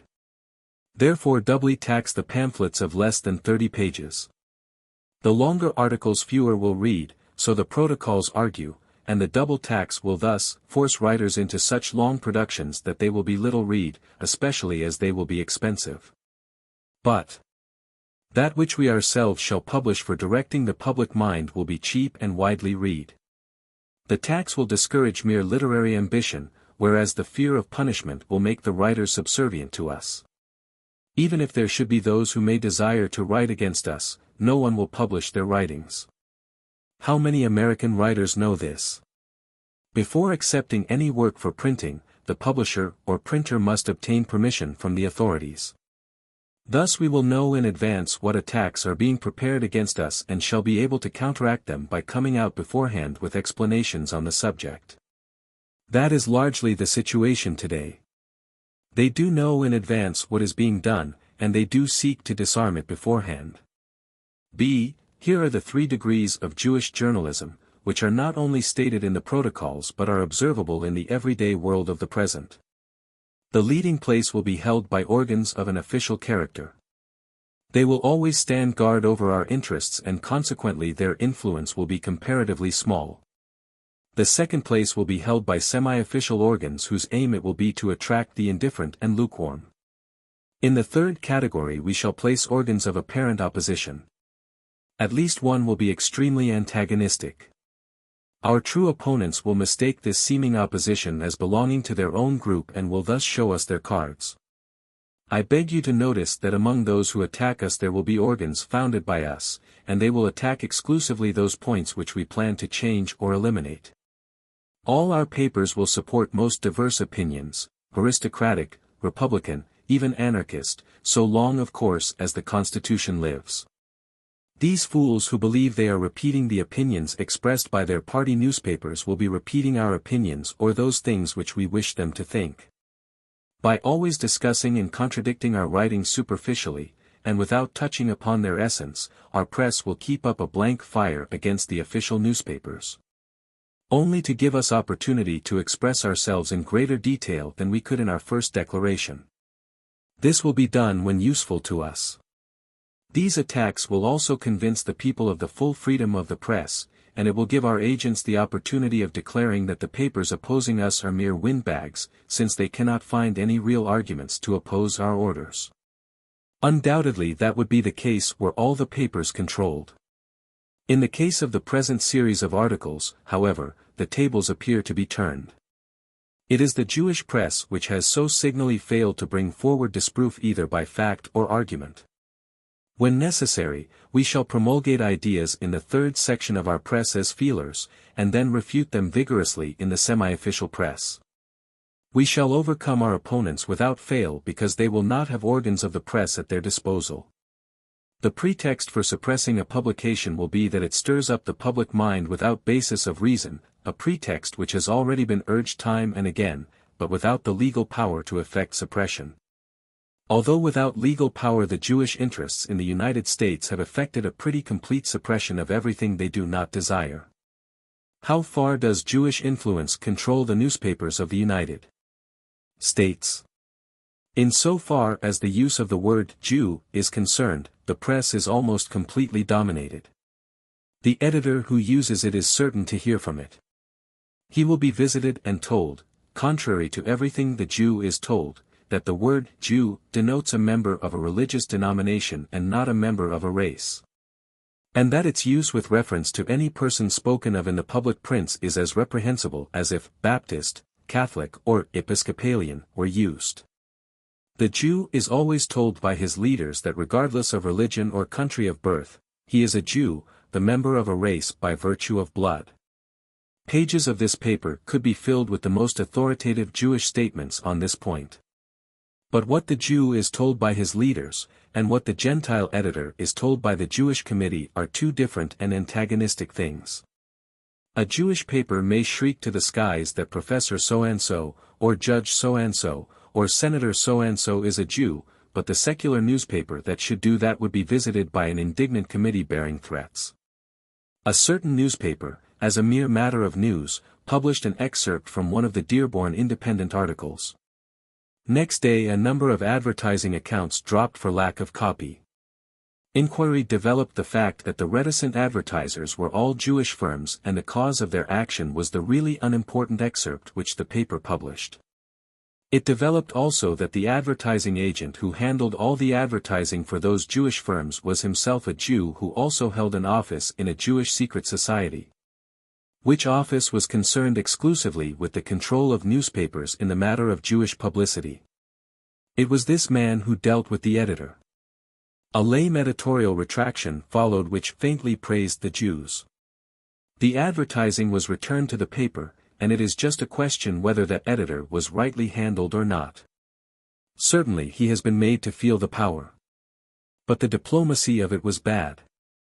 The editor, along with hundreds of others, has only been given the proper background for estimating the Jewish power in its wider reaches. This is not to say that every editor should enter upon a campaign to expose the secret power. That is a matter for personal decision. Every editor, however, is so situated that he can see certain things, and he ought to see them, note them, and inwardly digest them. Jewish publicity in response to these articles is very easy to get in almost any newspaper. Some have fallen most lamentably for lying statements. Others have opened their columns to propaganda sent out from Jewish sources. That is all very well. But the Gentile interest in the question has been largely ignored, even in cases where the editors are awake to the whole question. This too affords a vantage from which the average editor can view what is transpiring in this country. If a list of the Jewish owners, bondholders and other interests in our newspapers should be published, the list would be impressive. But it would not account for the widespread control of the press as observed in this country. Indeed, it would be unfair in such a connection as this to list some of the Jewish-owned newspapers of the United States, because their owners are fair and public-spirited servants of the people. Actual ownership does not often account for much in a newspaper. Ownership in the newspaper business is not always synonymous with control. If you wish to know the control of the newspaper, look to its attorney in the interests he serves. Look to the social connections of its chief editors, look to the advertising agents who handle the bulk of Jewish advertising, and then look to the matter of the paper's partisanship or independence in politics. Newspaper control of the press by the Jews is not a matter of money. It is a matter of keeping certain things out of the public mind and putting certain things into it. One absolute condition insisted upon with the daily press is that it shall not identify the Jew, mention him, or in any but the most favorable way call the public's attention to his existence. The first plea for this is based on fairness, on the false statement that a Jew is not a Jew but a church member. This is the same statement which Jewish agents in the United States government have used for years to prevent the United States government from listing the Jews in any racial statistics. It is in direct contradiction to what the Jews themselves are told. A flabby fairness, a sloppy broad-mindedness, a cry of religious prejudice, is the first plea. The second is a sudden cessation of Jewish patronage.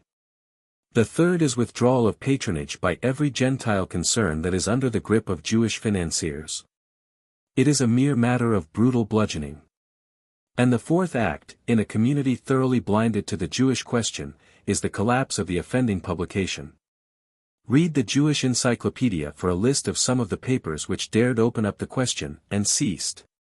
When old Baron Moses Montefiore said at Krakow, "What are you prating about? As long as we do not have the press of the whole world in our hands, everything you may do is vain.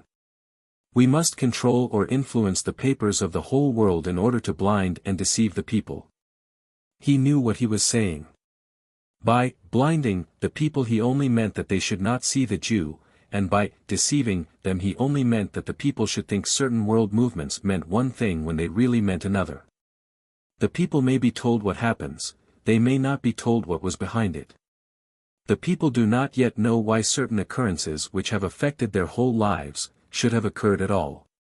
But the why of it is very definitely known in certain circles whose news service never sees print, and sometimes not even writing.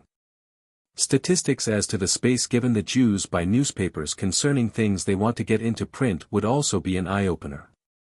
A minority nation, they get more publicity than any 10 of the important minor nations of Europe, of the kind of publicity they want. The number of Jewish contributors to the press of the United States makes another interesting statistical bit. It would be sheer prejudice to make objectionable mention of many Jewish journalists and writers, and they come within the scope of this study only as they have shown themselves to be the watchful agents and active servants of the system. This is what many of them are. Not the ambitious young Jewish reporter who runs around the streets gathering news, perhaps, but the journalist at the seat of the news and at the necks of those 2 or 3 important international runways through which the news of the world flows.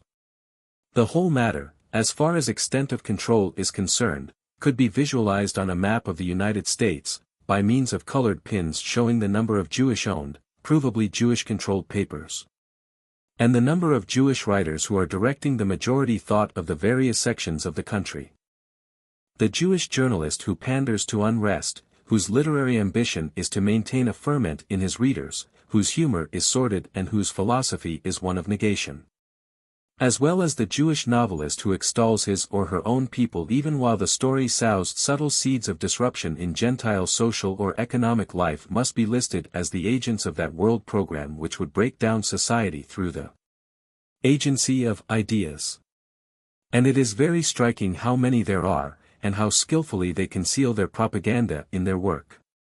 Here and there in the United States it is now becoming possible to print the word Jew in the headlines of an article, and tell the Jewish committee which calls the next day that this is yet a free country. Quietly a number of newspapers have tested the strength of this assumed control in their communities, and have discounted it. There is no reason for fear on the part of the editor who has his facts. But the editor who backs down will more and more feel the pressure upon him. The man who courageously and fairly holds his ground will soon learn another thing that is not so generally known, namely, that with all the brilliance there is a lot of bluff. And that the chain of control once broken is felt throughout the whole system as a blow. There is nothing that the international Jew fears so much as the truth, or any hint of the truth about himself or his plans. And, after all, the rock of refuge and defense, the foundation of endurance for Jew or Gentile must be the truth. Issue of September 11, 1920. 18. Does this explain Jewish political power? Little has yet been said in this commentary on the protocols about the political program contained in them. It is desirable that the points be taken separately in order that when our study turns to actual conditions in this country, the reader may be in a position to judge whether the written program agrees with the acted program as it may be seen all about us. The world program as outlined in these strange documents turns upon many points, some of which have already been discussed. Its success is sought, a. by securing financial control of the world, this having already been secured by the overwhelming indebtedness of every nation through wars, and by the capitalistic, not the manufacturing or managerial, control of industry. B. by securing political control, which is easily illustrated by the condition of every civilized country today. C. By securing control of education, a control which has been steadily won under the blinded eyes of the people. D. By trivializing the public mind through a most complete system of allurement which has just brought us into a period which requires the new word, jazz, to describe it. And E. By the sowing of seeds of disruption everywhere, not the seeds of progress, but of economic fallacies and revolutionary temper. All of these main objectives entail various avenues of action, none of which has been overlooked by the protocols. In leading up to what the protocols have to say about the selection and control of presidents, it will be enlightening to take the views which these documents express about other phases of politics. It may be very interesting to those Jewish apologists, who in all their pronouncements never discuss the contents of the protocols, to know that so far from their being a plea for monarchy, they are a plea for the most drastic and irresponsible liberalism in government. The powers behind the protocols appear to have absolute confidence in what they can do with the people once the people are made to believe that popular government has really arrived. The protocols believe in frequent change. They like elections. They approve frequent revisions of constitutions. They counsel the people to change their representatives often. Take this from the first protocol. The abstract conception of liberty made it possible for us to convince the crowd that government is only the management for the owner of the country, the people. And that the steward can be changed like a pair of worn-out gloves. The possibility of changing the representatives of the people has placed them at our disposal and, as it were, has placed them in our power as creatures of our purposes. Note also how this use of change is buried in this paragraph from the Fourth Protocol, which describes the evolution of a republic. Every republic passes through several stages. The first is that of senseless ravings, resembling those of a blind man throwing himself from right to left. The second is that of demagogy, which breeds anarchy and inevitably leads to despotism, not of a legal, open and consequently responsible character, but an unseen and unknown despotism, felt none the less because exercised by a secret organization. Such a despotism acts with even less scruple because it is hidden under cover and works behind the backs of various agents, the shifting and changing of which will not harm its secret power, but serve it. Since such changes will relieve the organization from the necessity of expending its resources on rewards for long service. This changing of servants is not unknown in the United States. A former senator of the United States could easily testify to this if he only knew who did the changing. Time was when he was the tool of every Jewish lobbyist in the Senate.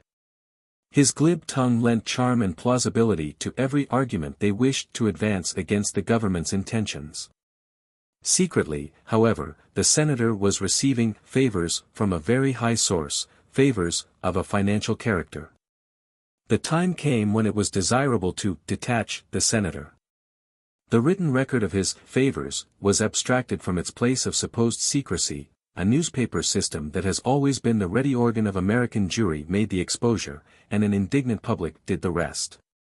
It could not have been done had not the man been compromised first, it could not have been done without certain newspaper connivance, it would never have been done had not the senator's masters wished it. However, it was done. In the 14th Protocol, which begins, "When we become rulers," it is pictured how hopeless the Gentile peoples will have become of any betterment of conditions through changes of government. And therefore will accept the promise of stability which the protocolists of that time will be prepared to offer. The masses will become so satiated with the endless changes of administration which we instigated among the Gentiles when we were undermining their governmental institutions, that they will tolerate anything from us. The official who is changed most quickly in this country is the man who questions certain matters which come from Jewish sources. There must be a small army of such men in the United States today. Some of them do not know even now how it happened. Some are still wondering why perfectly legitimate and patriotic information should have been lost in an icy silence when they sent it in, and why they should have lost favor for sending it. Protocol 9 is full of the most amazing claims, of which these may serve as illustration. At the present time, if any government raises a protest against us, it is only for the sake of form, it is under our control. And it is done by our direction, for their antisemitism is necessary for keeping in order our lesser brothers. I will not explain this further as already it has been the subject of numerous discussions between us. This doctrine of the usefulness of antisemitism and the desirability of creating it where it does not exist are found in the words of Jewish leaders, ancient and modern. In reality there are no obstacles before us. Our supergovernment has such an extra-legal status that it may be called by the energetic and strong word, dictatorship. I can conscientiously say that at the present time we are the lawmakers. In that protocol this claim is made.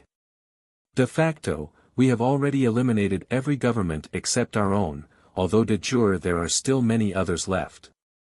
That is simple, the governments still exist, under their own names, having authority over their own people. But the supergovernment has unchallenged influence over all of them in matters pertaining to the Jewish nation and particularly in matters pertaining to the purpose of the international Jew. The Eighth Protocol shows how this can be. For the time being, until it will be safe to give responsible government positions to our brother Jews, we shall entrust them to people whose past and whose character are such that there is an abyss between them and the people. To people, for whom, in case of disobedience to our orders, there will remain only trial or exile, from public life, thus forcing them to protect our interest to their last breath. In the Ninth Protocol again is this reference to party funds. The division into parties has placed them all at our disposal, inasmuch as in order to carry on a party struggle it is necessary to have money, and we have it all. There have been many investigations of campaign funds. None has ever yet gone deep enough to inquire into the international sources of these funds. Now, in the United States during the last 5 years we have seen an almost complete Judaized administration in control of all the war activities of the American people. The function of the regularly organized United States government during that time was practically confined to the voting of money. But the administration of the business end of the war was in charge of a government within a government, and this inner, extra government was Jewish. It is, of course, often asked why this was so. The first answer given is that the Jews who were immediately placed in charge of the business administration of the war were competent men, the most competent men who could be found. This was actually the answer given to an inquiry as to the reason for so large a part of the foreign policy of the United States depending on the counsel of a certain group of Jews. They were the men who knew, no one else knew so much. The officials chosen by the people had a right to select the most efficient and able counsel they could find. Very well, let that stand. Let the explanation be that in all the United States, Jews were the only persons to be found who could handle the emergency with masterly ease. We shall see more of this phase of the matter at another time.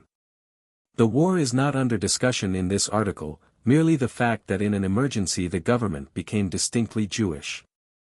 But the second protocol would appear to throw a little light on the matter. The administrators chosen by us from the masses for their servility will not be persons trained for government, and consequently they will easily become pawns in our game, played by our learned and talented counselors. Specialists educated from early childhood to administer world affairs. As we know, our specialists have been acquiring the necessary knowledge for governing. The language is a trifle raw, as it usually is when Gentiles are under discussion. But the same fact, namely, that Jewish specialists have come to the aid of Gentile administrators in an emergency, when uttered for the consideration of the general public, may be very beautifully phrased. The untrained Gentile administrator must have help, his unpreparedness makes it necessary. And who knows it better than those who have the help to offer? The Gentile public has been taught to suspect the man who has had experience in politics or government. This, of course, makes the whole situation doubly easy for those whose speciality it is to give aid. Just what interests they aid most will give, when discovered, a strong light upon their zeal. But in all that the protocols have to say about the political angle of the world program, nothing is of so great interest as that which concerns the selection and control of presidents. The whole plan is outlined in the 10th protocol. The fact that the President of France seems to have been in mind is a localism. The plan is applicable elsewhere, indeed has elsewhere its most perfect illustration. This 10th protocol, then, leads gradually up to the subject, tracing the evolution of rulers from autocrat to president, and of nations from monarchies to republics. The language of this passage is particularly objectionable, but no more so than can be found in current Jewish literature where boasting of power is indulged in. Unpleasant as the whole attitude is, it is valuable as showing in just what light the supporters of the Protocol program view the Gentiles and their dignities. It must be borne in mind that the Jewish ideal is not a president, but a prince and a king. The Jewish students of Russia marched the streets in 1918 singing this hymn. We have given you a God, now we will give you a king. The new flag of Palestine, now permitted to fly without hindrance, bears insignia, as does every synagogue, of a Jewish king.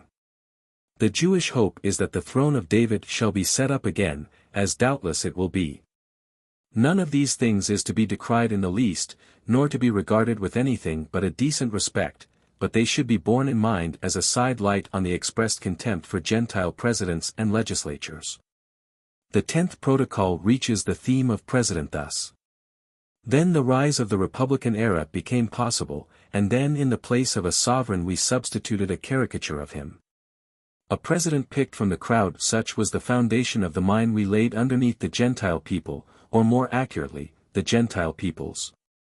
It is with something of a shock that one reads that men with a past are specially favored for the presidential office. Men with a past have become president in various countries, including the United States, there is no doubt of that. In some instances, the particular scandal that constituted the past has been publicly known, in other cases it has been hushed up and lost in a maze of rumor. In at least one case it was made the special property of a syndicate of men who, while protecting the official from public knowledge, compelled him to pay rather stiffly for their service. Men with a past are not uncommon, and it is not always the past, but the concealment of it that concerns them most, and in this lack of frankness, this distrust of the understanding and mercy of the people, they usually fall into another slavery. Namely, the slavery of political or financial blackmail. We will manipulate the election of presidents whose past contains some undisclosed dark affair, some Panama. Then they will be faithful executors of our orders from fear of exposure and from the natural desire of every man who has attained a position of authority to retain the privileges, emoluments and the dignity associated with the position of president.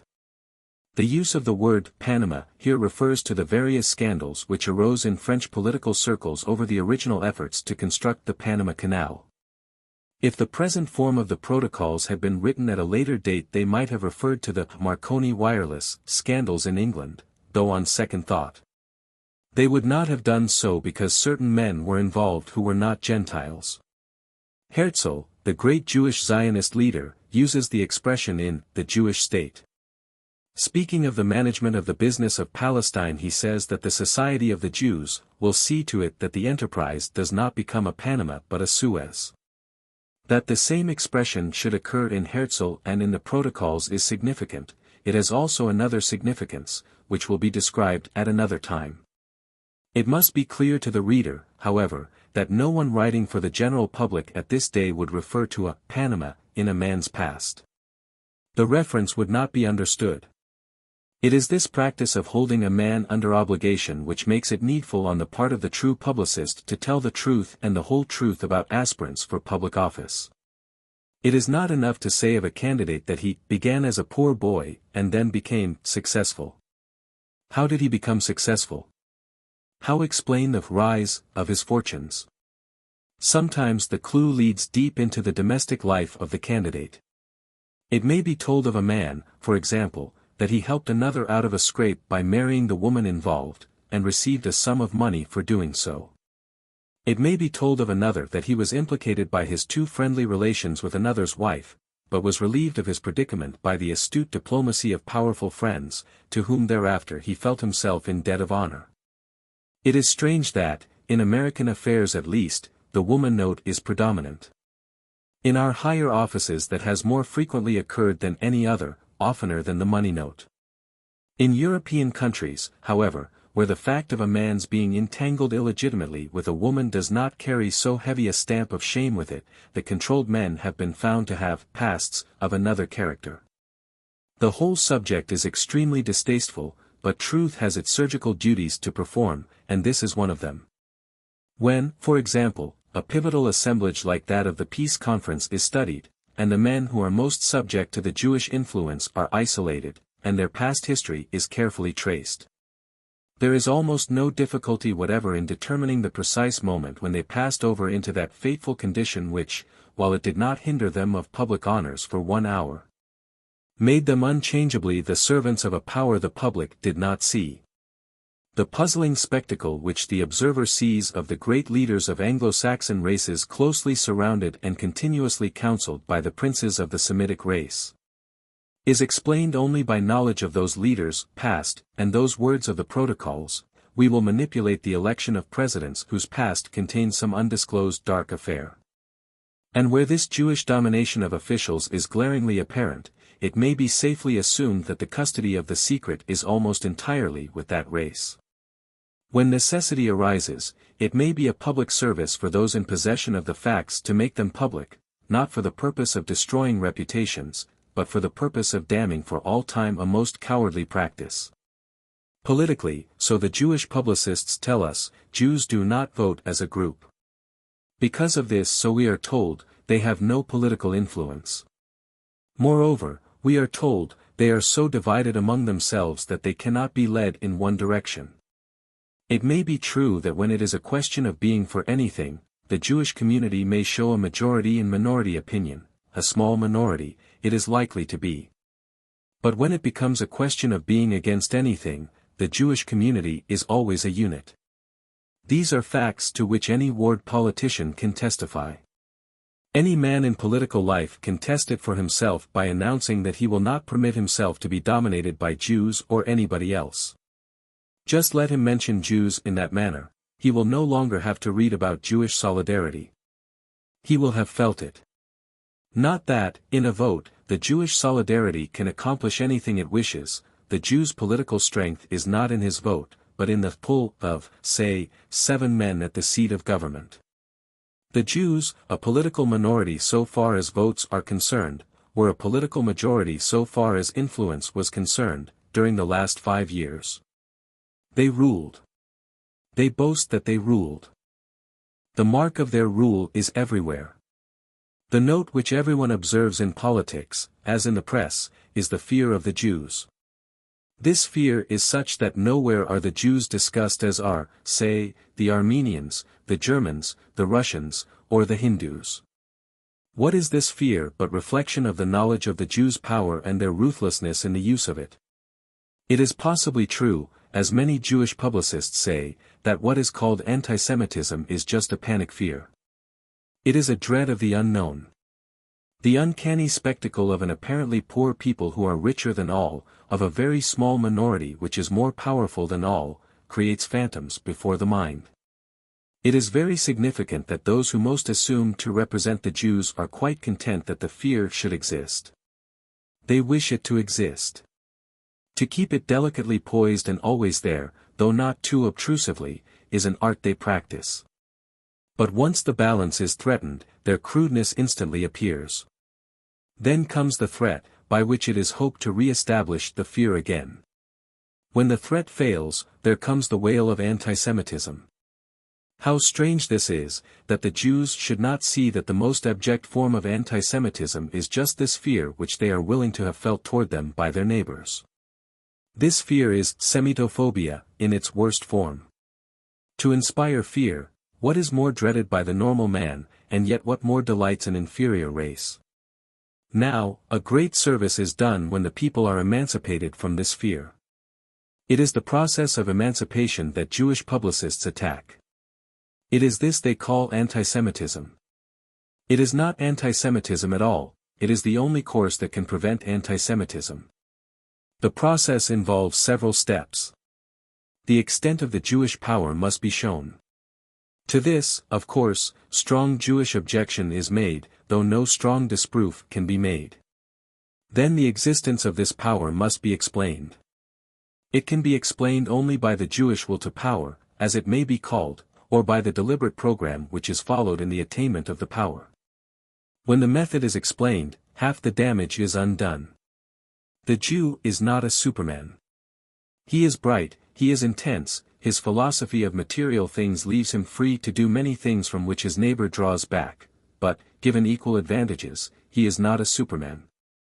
The Yankee is more than his equal any time, but the Yankee has an inborn inclination to observe the rules of the game. When the people know by what means this power is gained, when they are informed how, for example, political control is seized, as it has been in the United States, the very method takes all the glamour from the power. And shows it to be a rather sordid thing after all. This series of articles is attempting to take these orderly steps, and it is believed the complete effort will justify itself to reasonable minds, both Jewish and Gentile. In the present article, one important means of power has been described on the authority of the protocols. Whether the method laid down by the protocols is worth considering or not depends entirely on whether it can be found in actual affairs today. It can be found. The two tally. The parallel is complete.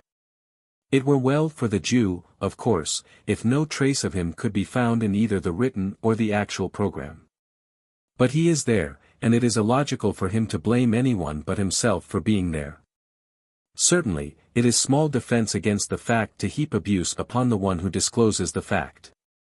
We have agreed that the Jews are clever, but they are not so clever as to be able to cover their work.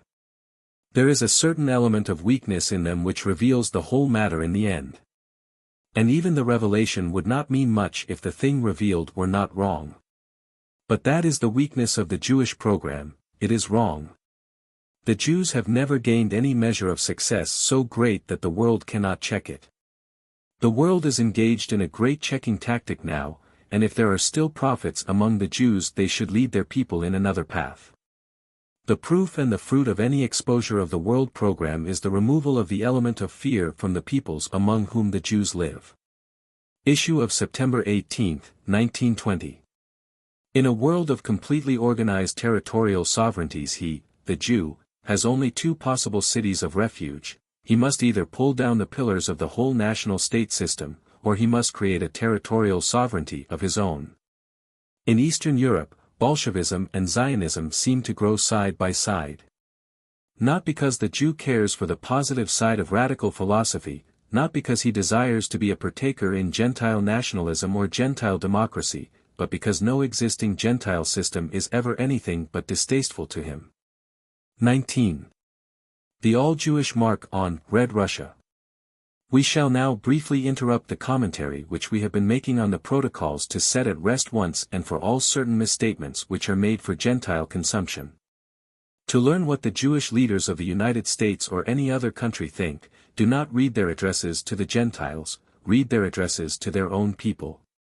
On such matters as these, whether the Jew regards himself as destined to rule the world, whether he regards himself as belonging to a nation and race distinct from every other nation and race, whether he regards the Gentile world as the legitimate field of his exploitation by a lower moral method than is permissible among his own people, whether he knows and shares the principles of the protocols, on such matters as these, the only safe guide is to be found in the words which Jewish leaders speak to Jews, not in the words they speak to Gentiles.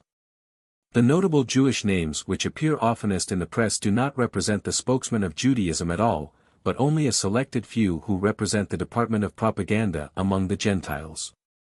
Sometimes that propaganda is in the form of donations for Christian charitable organizations, sometimes it is in the form of liberal opinion on religious, social and political questions. In whatever form it comes, you may depend upon it that the real activities of the Jewish hierarchy proceed under cover of that which the Gentile is invited to observe and approve.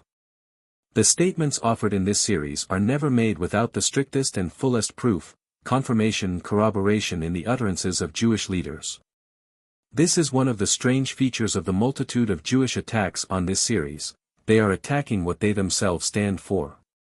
And their only reason for the attack must be their belief that this investigation has not been able to penetrate through to that which has been kept hidden from the world. The most persistent denials have been offered to the statement that Bolshevism everywhere, in Russia or the United States, is Jewish. In these denials we have perhaps one of the most brazen examples of the double intent referred to above. The denial of the Jewish character of Bolshevism is made to the Gentile. But in the confidence and secrecy of Jewish communication, or buried in the Yiddish dialect, or obscurely hidden in the Jewish national press, we find the proud assertion made, to their own people, that Bolshevism is Jewish. Jewish propaganda has only two straws to grasp in the terrible tale of murder, immorality, robbery, enforced starvation and hideous humanism which make the present Russian situation impossible to describe and all but impossible to comprehend. One of these straws is that Kerensky, the man who eased in the opening wedge of Bolshevism, is not a Jew. Indeed, one of the strongest indications that Bolshevism is Jewish is that the Jewish press emphasizes so fiercely the alleged Gentilism of at least two of the revolutionary notables. It may be cruel to deny them two among hundreds, but merely saying so cannot change Kerensky's nationality. His name is Adler. His father was a Jew and his mother a Jewess. Adler, the father, died, and the mother married a Russian named Kerensky, whose name the young child took. Among the radicals who employed him as a lawyer, among the forces that put him forward to drive the first nail into Russia's cross, among the soldiers who fought with him, his Jewish descent and character have never been doubted. Well, but there is Lenin, our Jewish publicists say, Lenin the head of it all, the brains of it all, and Lenin is a Gentile. We've got you there, Lenin is a Gentile. Perhaps he is, but why do his children speak Yiddish? Why are his proclamations put forth in Yiddish?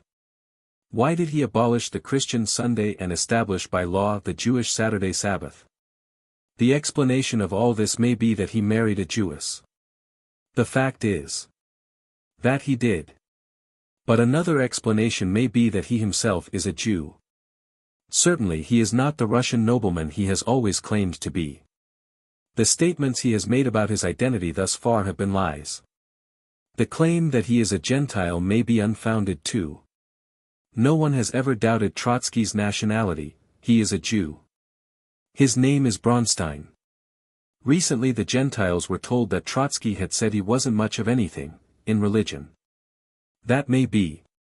But still he must be something, else why are the Russian Christian churches turned into stables, slaughterhouses and dancing halls, while the Jewish synagogues remain untouched? And why are Christian priests and ministers made to work on roads, while Jewish rabbis are left their clerical privileges? Trotsky may not be much of anything in religion, but he is a Jew nevertheless. This is not mere Gentile insistence that he shall be considered a Jew whether or no, it is straight Jewish teaching that he is. In a future discussion on religion or race, we shall show that even without religion, Trotsky is, and is considered by all Jewish authorities to be, a Jew. An apology must be made here for repeating well-known facts. Yet, so many people are not even now aware of the true meaning of Bolshevism, that at the risk of monotony, we shall cite a few of the salient facts. The purpose, however, is not alone to explain Russia, but to throw a warning light on conditions in the United States. The Bolshevik government, as it stood late this summer when the latest report was smuggled through to certain authorities, shows up the Jewish domination of the whole affair. It has changed very slightly since the beginning. We give only a few items to indicate the proportion. It must not be supposed that the non-Jewish members of the government are Russian. Very few Russians have anything to say about their own country these days. The so-called dictatorship of the proletariat, in which the proletariat has nothing whatever to say, is Russian only in the sense that it is set up in Russia, it is not Russian in that it springs from or includes the Russian people. It is the international program of the protocols, which might be put over by a minority in any country, and which is being given a dress rehearsal in Russia. Table showing Jewish control of Russia. Number of Jewish per members centage plus plus. The Council of the Commissaries of the People 22-17-77 2%. The Commissariat of War 43-33 76.7%. The Commissariat of Foreign Affairs 16-13 81.2%. The Commissariat of Finance 30-24 80%. The Commissariat of Justice, 21, 20, 95. 2%. The Commissariat of Public Instruction, 53, 42, 79.2%. The Commissariat of Social Assistance, 6, 100%. The Commissariat of Work, 8, 7, 87. 5%. Delegates of the Bolshevik Red Cross to Berlin, Vienna, Varsovie, Bucharest, Copenhagen, 8, 100%. Commissaries of the Provinces, 23, 21, 91.3%. Journalists, 41, 100. 0%. These are enlightening figures. The reader will note that the Jewish percentage is high at all times, never lower than 76% in any case. Curiously enough, the lowest percentage of Jews is found in the Commissariat of War. But in those committees which deal most closely with the mass of the people, as well as in the committees of defense and propaganda, Jews fill literally all the places. Remember what the protocols say about press control, remember what Baron Montefiore said about it, and then look at the government journalists. That committee comprises 41 men, and the 41 are Jews. Only Jewish pens are trusted with Bolshevist propaganda. And then the so-called Red Cross delegates, which are merely red. Revolutionary delegates to the cities named. Of the 8, there are 8 Jews. The Commissariat of Social Assistance, upon whose word the life and privilege of tens of thousands hang, there are 6 members, and the 6 are Jews. And so on through the list. Out of the 53 members of the Commissariat of Public Instruction, 11 are noted as non-Jews. But what kind of non-Jews is not stated. They may be non-Jews like Lenin, whose children speak the Yiddish as their native tongue. Whatever they are, there is a sidelight upon their attitude in the fact that the Bolsheviki immediately took over all the Hebrew schools and continued them as they were and laid down a rule that the ancient Hebrew language should be taught in them. The ancient Hebrew language is the vehicle of the deeper secrets of the world program. And for the Gentile Russian children? Why, said these gentle Jewish educators, we will teach them sex knowledge. We will brush out of their minds the cobwebs. They must learn the truth about things. With consequences that are too pitiable to narrate. But this can be said, unquestionably there were deaths among innocent Jews when Hungary wrested itself free from the red Bolshevism of Bela Kun, or Cohen. The Jews may well call it the White Terror that followed their failure to reenact the tragedy of Russia in Hungary. But there are mountains of evidence to show that nothing had so potent an effect in producing the bloodshed of the White Terror as the outraged minds of parents whose children had been compulsorily drawn through sloughs of filth during the short time the Jewish Bolsheviki had charge of the schools. American Jews do not like to hear this. Their shrinking from it would be greatly to their honor did they not immediately return to the defense of the people who do these things. It is well enough known that the chastity of Christians is not so highly regarded by the Orthodox male Jew as is the chastity of his own people. But it would be pleasant to be certain that all of them condemn what went on in Russia and Hungary in the matter of education. However, as most of the influences which destroy Gentile youth today, in America, are in the hands of the Jews, and as it is plainly stated in the protocols that one of the lines of campaign is to corrupt the youth of the Gentiles. The situation is one that calls for something more than mere hard feelings and angry denials whenever these facts are referred to. It is not the economic experiment, so-called, that one objects to in Russia, it is not the fallacies, the sad delusion of the people. No. It is the downright dirty immorality, the brutish nastiness of it all. And the line which the immorality and nastiness draws between Jew and Gentile. The horrible cruelty involved we will not deal with, leaving it merely with the explanation which has found utterance in the Jewish press that, it may be that the Jew in Russia is taking an unconscious revenge for his centuries of suffering. But, ask some reader, how may we know that all this is true? Bearing in mind that we are speaking of Russia, not for the interest of the Russian situation at all, but to indicate the international character of those who are responsible for conditions there. And to identify them for the protection of the United States, we shall look at the evidence. There is, of course, the evidence brought to light by our own United States Senate and printed in a report of the Committee on the Judiciary. We do not wish to spend much time on this, because we prefer in these articles to use Jewish testimony instead of Gentile. But we shall pause long enough to show the nature of the testimony brought out by our own government. Dr. George A.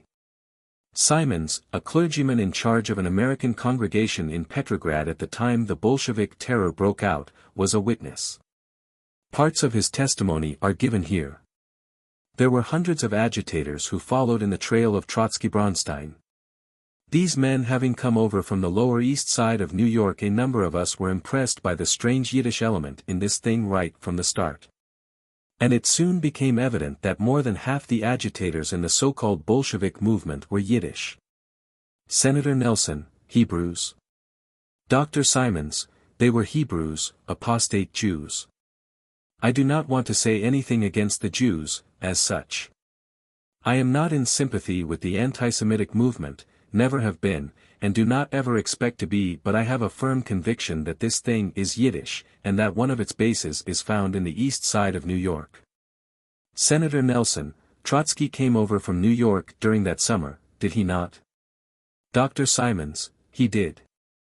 Later Dr.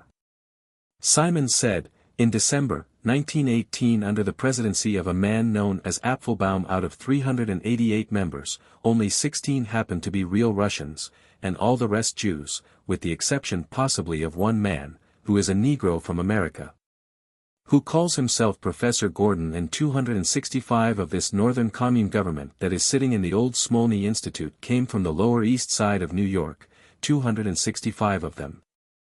I might mention this, that when the Bolsheviki came into power, all over Petrograd we at once had a predominance of Yiddish proclamations, big posters, and everything in Yiddish. It became very evident that now that was to be one of the great languages of Russia, and the Real Russians, of course, did not take very kindly to it. William Chapin Huntington, who was commercial attaché of the United States Embassy at Petrograd, testified. The leaders of the movement, I should say, are about two-thirds Russian Jews. The Bolsheviks are internationalists. And they were not interested in the particular national ideals of Russia.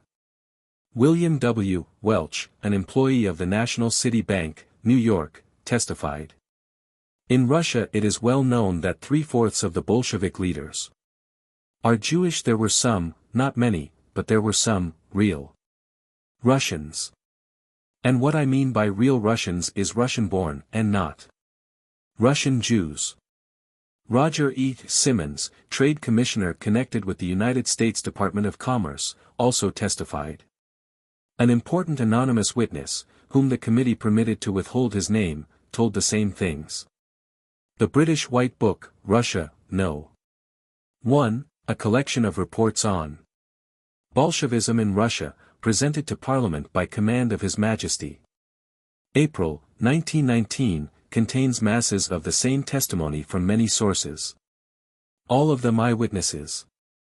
In that very highly respected magazine Asia for February-March, 1920, is an article which contains, among other important ones, these statements, the italics are ours. In all the Bolshevist institutions the heads are Jews. The Assistant Commissar for Elementary Education, Grunberg, can hardly speak Russian. The Jews are successful in everything and obtain their ends. They know how to command and get complete submission. But they are proud and contemptuous toward everyone, which strongly excites the people against them. At the present time there is a great national religious fervor among the Jews. They believe that the promised time of the rule of God's elect on earth is coming. They have connected Judaism with a universal revolution. They see in the spread of revolution the fulfilling of the Scriptures, though I make an end of all the nations whither I have scattered thee, yet will I not make an end of thee. Now if Gentile proof were wanted, the files of the Dearborn Independent for a whole year would not begin to contain it. But Jewish proof is better. There has been a strange vacillation in Jewish opinion concerning Bolshevism. At first it was hailed with delight. There was no concealment whatever in the early days of the new regime as to the part which Jewry had in it. Public meetings, interviews, special articles poured forth in which very valuable elements of truth were mingled. There was no attempt at concealment of names. Then the horror of the thing began to take hold upon the world, and for just a breathing space Jewish opinion fell silent. There was a spasmodic denial or two. Then a new burst of glorification. The glorification continues within Judaism itself, but it now carries on the Gentile side of its face a very sad expression labeled persecution. We have lived to see the day when to denounce Bolshevism is to persecute the Jews. In the American Hebrew, for September 10, 1920, an article appears which not only acknowledges and explains the part which the Jew plays in the present unrest and upheaval, but justifies it, and justifies it, curiously enough, by the Sermon on the Mount. The writer says that the Jew evolved organized capitalism with its working instrumentality, the banking system. This is very refreshing, in view of the numerous Jewish denials of this economic fact. One of the impressive phenomena of the impressive time is the revolt of the Jew against the Frankenstein which his own mind conceived and his own hand fashioned, if this is true. Why is Jewish organized capital with its working instrumentality, the banking system, supporting the revolt? That achievement, referring to the Russian overthrow, destined to figure in history as the overshadowing result of the World War, was largely the outcome of Jewish thinking, of Jewish discontent, of Jewish effort to reconstruct. This rapid emergence of the Russian Revolution from the destructive phase and its entrance into the constructive phase is a conspicuous expression of the constructive genius of Jewish discontent. This, of course, requires proof that the constructive phase has appeared. The implication here is sheer propaganda. The protocols, however, have a reconstructive program. We have not reached it as yet in this series of articles, but it is clearly outlined in the protocols: destroy the Gentile society, and then reconstruct it according to our plans. Now read carefully. What Jewish idealism and Jewish discontent have so powerfully contributed to accomplish in Russia, the same historic qualities of the Jewish mind and heart are tending to promote in other countries. Read that again. What Jewish idealism and Jewish discontent have so powerfully contributed to accomplish in Russia. Just what was that? And just how did it powerfully contribute? And why are Jewish idealism and Jewish discontent always linked together? If you read the protocols, it is all very clear. Jewish idealism is the destruction of Gentile society and the erection of Jewish society. Was it not so in Russia? Yiddish proclamations on the walls, the ancient Hebrew in the schools, Saturday substituted for Sunday, and the rabbis respected while the priests were put to work on the roads.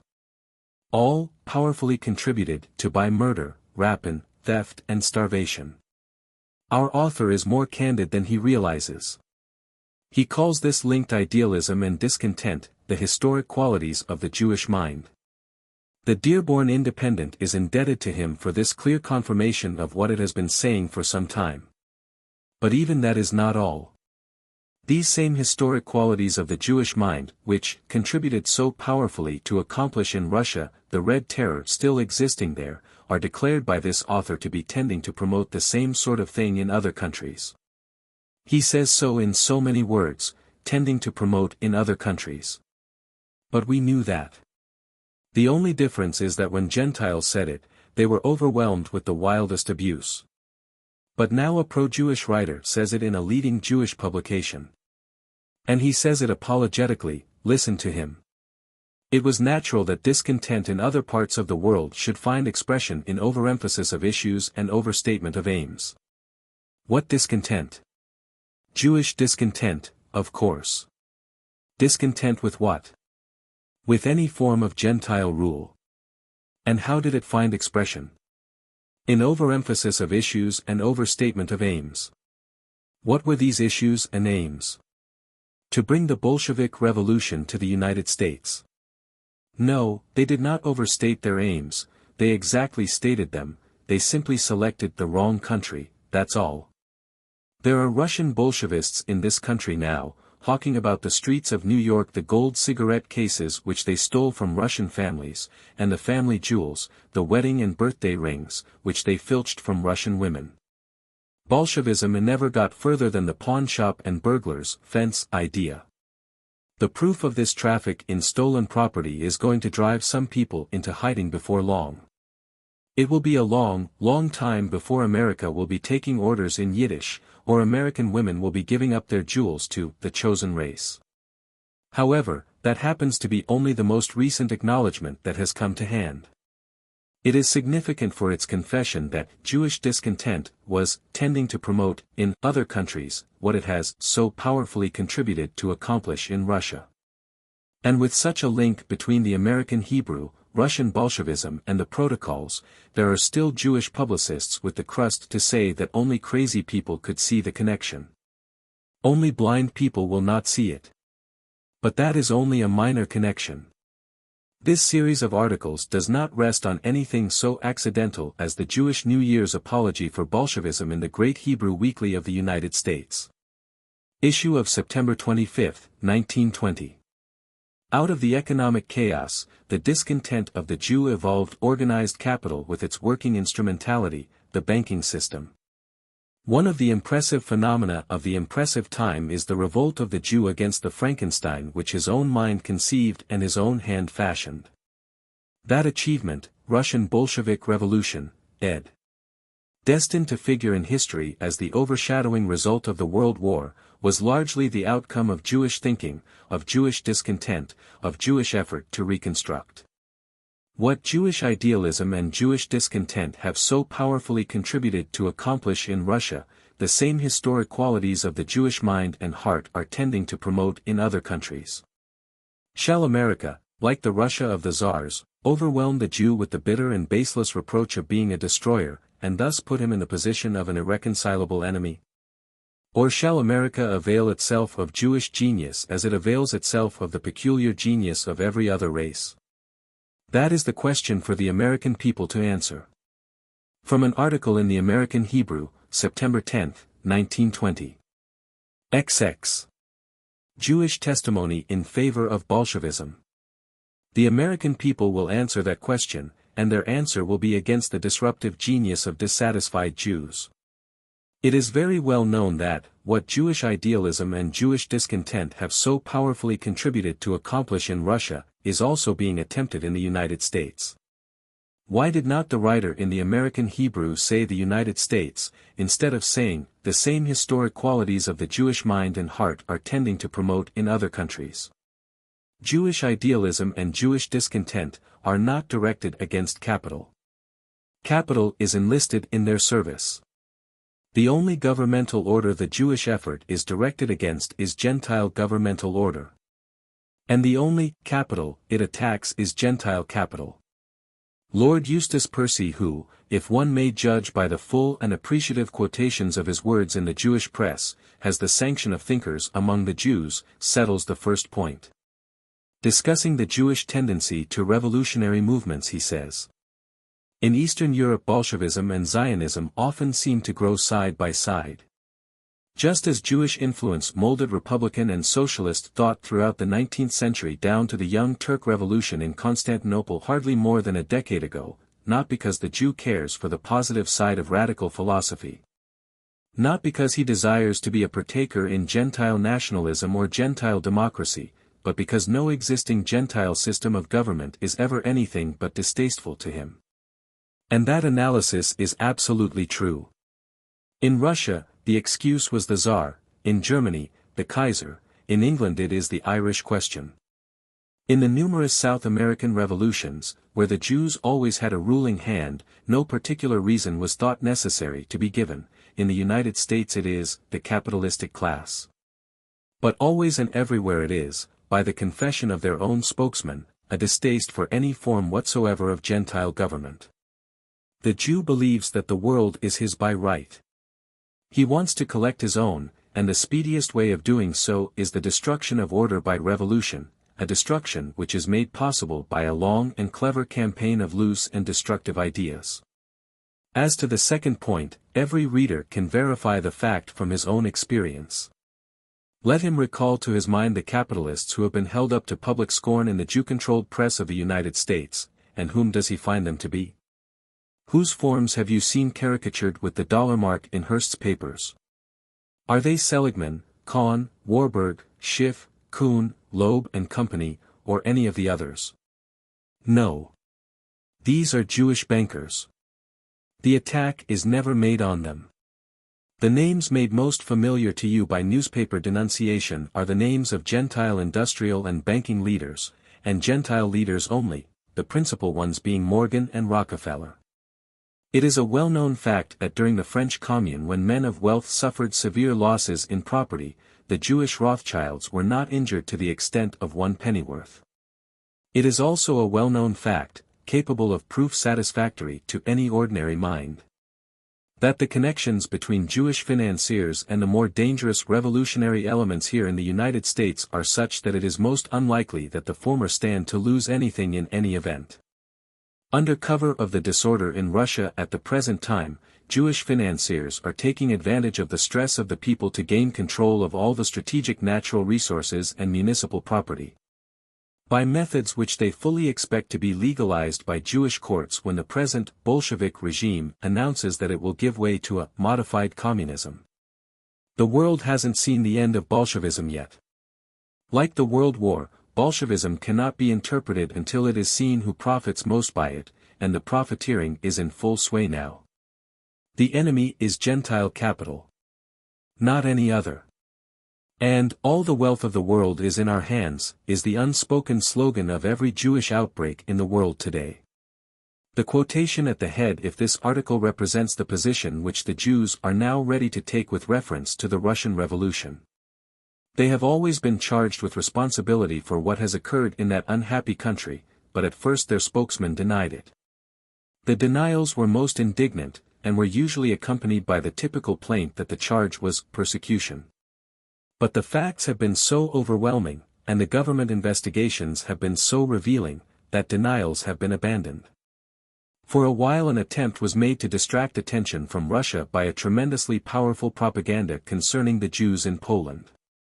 There are many indications that the Polish propaganda was undertaken as a cover for the immense immigration of Jews into the United States. It may be that some of our readers do not know it, but an endless stream of the most undesirable immigrants pours daily into the United States. Tens of thousands of the same people whose presence has been the problem and menace of the governments of Europe. Well, the Polish propaganda and the immigration movement are sailing along smoothly, and the United States government is assured by the Jewish ring at Washington that everything is quiet along the Potomac. It is quiet there. Quiet as the Jewish ring could wish, but still the Russian fact persists in calling for explanation. And here is the explanation: the Jews created capitalism, we are told. But capitalism has proved itself ill-behaved. So now, the Jewish creators are going to destroy their creation. They have done so in Russia. And now, will the American people be good and let their Jewish benefactors do the same in America? That is the new explanation, and typically Jewish again. It is coupled with a proposal for the United States, and a threat. If America refuses this particular service of the Jew, we put him in a position of an irreconcilable enemy. See quotation at the head of this article. But the Jews have not destroyed capitalism in Russia. When Lenin and Trotsky make their farewell bow and retire under the protective influence of the Jewish capitalists of the world, it will be seen that only Gentile or Russian capital has been destroyed, and that Jewish capital has been enthroned. What is the record? Documents printed by the United States government contain this letter. Please note the date, the Jewish banker and the Jewish names. Stockholm, September 21, 1917. To Mr. Raphael Skolon. Dear Comrade, the banking house, M. Warburg, opened an account for the enterprise of Comrade Trotsky upon receipt of a telegram from the chairman of the Rhine-Westphalian Syndicate. A lawyer, probably Mr. Kestroff, obtained ammunition and organized the transportation of same, together with that of the money to whom the sum demanded by Comrade Trotsky is to be handed. Fraternal greetings. Furstenberg. Long before that, an American Jewish financier was supplying the funds which carried revolutionary propaganda to thousands of Russian prisoners of war in Japanese camps. It is sometimes said, by way of explaining the Bolshevik movement, that it was financed from Germany, a fact which was seized upon to supply war propaganda. It is true that part of the money came from Germany. It is true that part of the money came from the United States. It is the whole truth that Jewish finance in all the countries was interested in Bolshevism as an all-Jewish investment. For the whole period of the war, the Jewish World Program was cloaked under this or that national name, the blame being laid on the Germans by the Allies, and on the Allies by the Germans. And the people kept in ignorance of who the real personages were. It was stated by a French official that 2 million of money was contributed by one Jewish banker alone. When Trotsky left the United States to fulfill his appointed task, he was released from arrest at Halifax upon request of the United States, and everyone knows who constituted the war government of the United States. The conclusion, when all the facts are considered, is irresistible, that the Bolshevik Revolution was a carefully groomed investment on the part of international Jewish finance. It is easy to understand, then, why the same forces would like to introduce it to the United States. The real struggle in this country is not between labor and capital, the real struggle is between Jewish capital and Gentile capital, with the IW. The leaders, the socialist leaders, the red leaders and the labor leaders almost a unit on the side of the Jewish capitalists. Again recall which financiers these men most attack. You cannot recall a single Jewish name. The main purpose in these two articles, however, is to introduce the Jewish testimony which exists as to the Jewish nature of Bolshevism. The Jewish Chronicle, of London, said in 1919, "There is much in the fact of Bolshevism itself, in the fact that so many Jews are Bolsheviks. In the fact that the ideals of Bolshevism at many points are consonant with the finest ideals of Judaism." In the same paper, of 1920, is a report of an address made by Israel Zangwill, a noted Jewish writer, in which he pronounced glowing praise on the race which has produced a Beaconsfield, a Reading, a Montague, a Klotz, a Kurt Eisner, a Trotsky. Mr. Zangwill, in his swelling Semitic enthusiasm, embraced the Jews in the British government in the same category with the Jews of the Hungarian and Russian Bolshevik governments. What is the difference? They are all Jewish, and all of equal honor and usefulness to the race. Rabbi J. L. Magnus, in an address at New York in 1919, is reported to have said, "When the Jew gives his thought, his devotion, to the cause of the workers and of the dispossessed, of the disinherited of the world, the radical quality within him goes to the roots of things, and in Germany he becomes a Marx and a Lassalle, a Haas and an Edward Bernstein. In Austria he becomes a Victor Adler and a Friedrich Adler, in Russia, a Trotsky. Just take for a moment the present situation in Russia and in Germany. The revolution set creative forces free, and see what a large company of Jews was available for immediate service. Socialist revolutionaries and Mensheviki, and Bolsheviki, majority and minority socialists, whatever they be called, Jews are to be found among the trusted leaders and the routine workers of all these revolutionary parties. See, says the rabbi, what a large company of Jews are available for immediate service.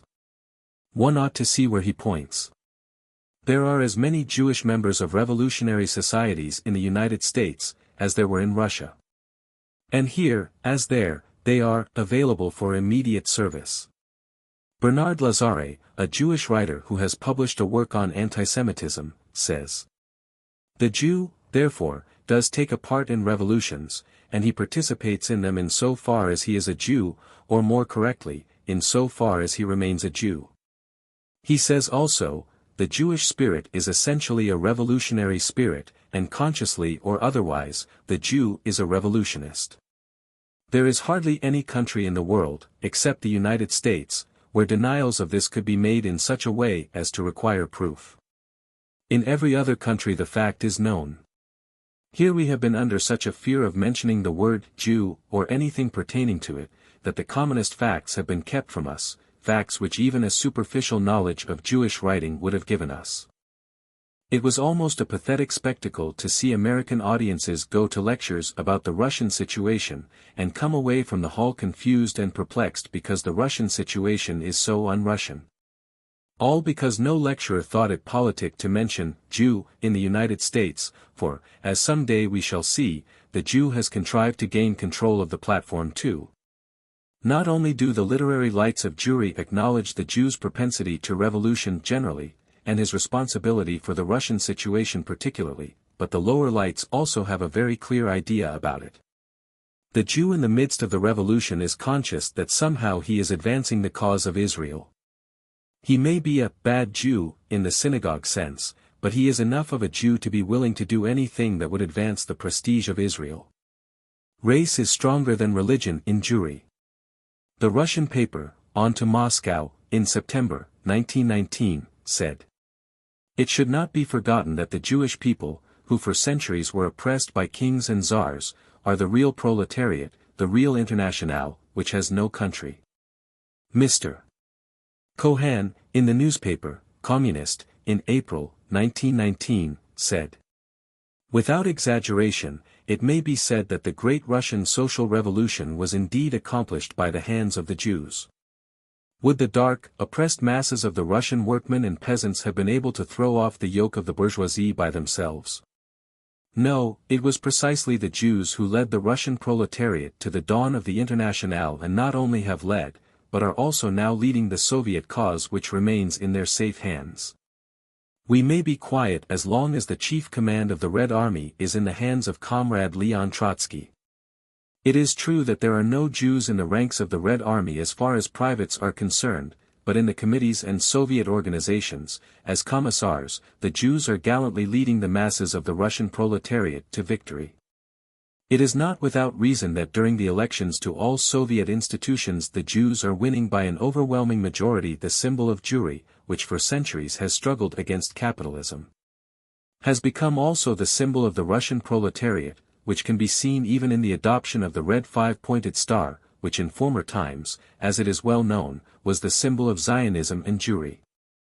With this sign comes victory, with this sign comes the death of the parasites of the bourgeoisie. Jewish tears will come out of them in sweat of drops of blood. This confession, or rather boast, is remarkable for its completeness.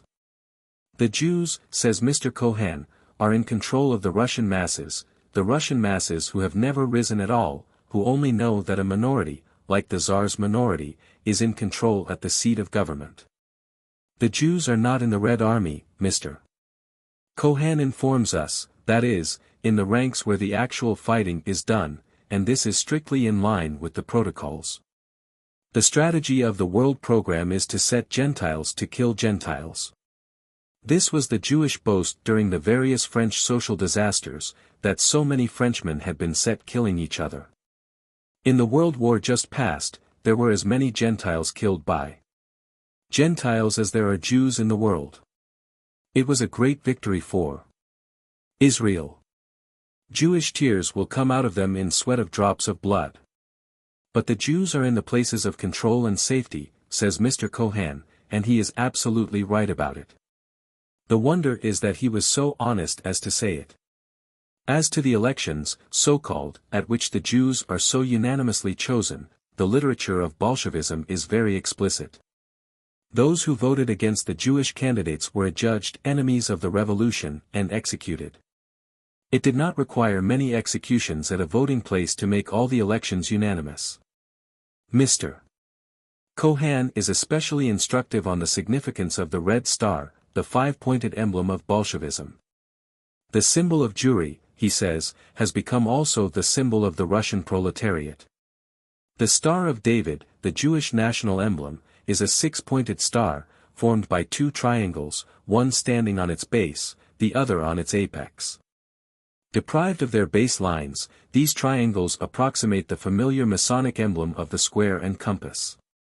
It is this Star of David of which a Jewish observer in Palestine remarks that there are so few among the graves of the British solders who won Palestine in the recent war. Most of the signs are the familiar wooden cross. These crosses are now reported to be objectionable to the new rulers of Palestine, because they are so plainly in view of the visitor who approaches the new Jewish university. As in Soviet Russia, so in Palestine, not many Jews laid down their lives for the cause, there were plenty of Gentiles for that purpose. As the Jew is a past master in the art of symbolism, it may not be without significance that the Bolshevik star has 1 point less than the Star of David. For there is still 1 point to be fulfilled in the world program as outlined in the protocols, and that is the enthronement of our leader. When he comes, the world autocrat for whom the whole program is framed, the 6th point may be added. The 5 points of the star now apparently assured are the purse, the press, the peerage, Palestine and proletarianism. The 6th point will be the Prince of Israel. It is very hard to say, it is hard to believe, but Mr. Cohen has said it, and revolutions especially since the French Revolution confirm it, that, with this sign comes the death of the parasites of the bourgeoisie. Jewish tears will come out of them in sweat of drops of blood. The bourgeoisie, as the protocols say, are always Gentile. The common counterargument to the invincible fact of the Jewish character of the Russian Revolution, an argument which is destined to disappear now that Jewish acknowledgement is coming thick and fast, is that the Jews in Russia suffer too. How can we favor a movement which makes our own people suffer, is the argument put up to the Gentile. Well, the fact is this, they are favoring that movement. Today, this very moment, the Bolshevik government is receiving money from Jewish financiers in Europe, and if in Europe, then of course from the international Jewish bankers in America also. That is one fact. Another fact is this, the Jews of Russia are not suffering to anywhere near the extent we are told by the propagandists. It is now a fact admitted by Jews themselves that upon the first sweep of the Bolshevists across Poland, the Polish Jews were friendly with the invaders and helped them. The fact was explained by American Jews in this manner, since Bolshevism came to Russia, the condition of the Jews there has greatly improved, therefore the Polish Jews were friendly. And it is true, the condition of Russian Jews is good. One reason is, they have Russia. Everything there belongs to them. The other reason is, the Jews of Russia are the only ones receiving help there today.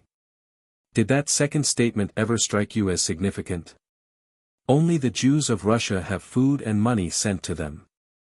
It is one form, of course, of the support which the Jewish world is giving Bolshevism. But if the suffering among the Jews is what the propagandists say it is, what must it be among the Russians? Yet no one is sending food or money to them. The probable truth of the whole situation is that Jewish Bolshevism is laying a tax on the world. Any time it may be required, there is plenty of evidence as to the good condition of the Jews in Russia. They have all there is. Another source of confusion is revealed in the question, how can Jewish capitalists support Bolshevism when Bolshevism is against capitalism? Bolshevism, as before stated, is only against Gentile capitalism. Jewish financiers who remained in Russia are very useful to the Bolsheviki. Read this description by an eyewitness. A Jew is this commissary of the bank, very elegant, with a cravat of the latest style, and a fancy waistcoat. A Jew is this district commissary, former stockbroker, with a double bourgeois chin. Again a Jew, this inspector of taxes, he understands perfectly how to squeeze the bourgeoisie. These agents of Jewry are still there. Other agents are among the Russians who fled, getting their lands away from them on mortgage loans. When the curtain lifts, most of the choice real estate will be found to have passed into Jewish control by perfectly legal means. That is one answer to the question, why the Jewish capitalists support Bolshevism. The Red Revolution is the greatest speculative event of human history. Besides, it is for the exaltation of Israel. It is a colossal revenge, which the Jews always take where they can, for wrongs real or imaginary. Jewish capitalism knows exactly what it is doing. What are its gains? 1. It has taken a whole rich country, without the cost of war. 2. It has demonstrated the necessity of gold. Jewish power rests on the fiction that gold is wealth. By the premeditated clumsiness of the Bolshevik monetary system, the unthinking world has been made to believe still more strongly that gold is necessary, and this belief gives Jewish capitalism another hold on the Gentile world. If the Bolshevists had been honest, they could have dealt Jewish capitalism its death blow. No. Gold is still on its throne. Destroy the fiction that gold has value, and you leave the Jewish international financiers sitting forlorn on heaps of useless metal. 3. It has demonstrated its power to the world. Protocol 7 says, to demonstrate our enslavement of the Gentile governments of Europe, we will show our power to one of them by crimes of violence, that is, a reign of terror. Has Europe been sufficiently shown? Europe has, and is afraid. That is a great gain for Jewish capitalists. 4. Not the least of the gains is the field practice in the art of revolution which Russia has offered. Students of that Red School are coming back to the United States. The technique of revolution has been reduced to a science according to the details laid down in the protocols. To use Rabbi Magnus's words again, see what a large company of Jews was available for immediate service. The available company is now much larger. Issue of October 2, 1920.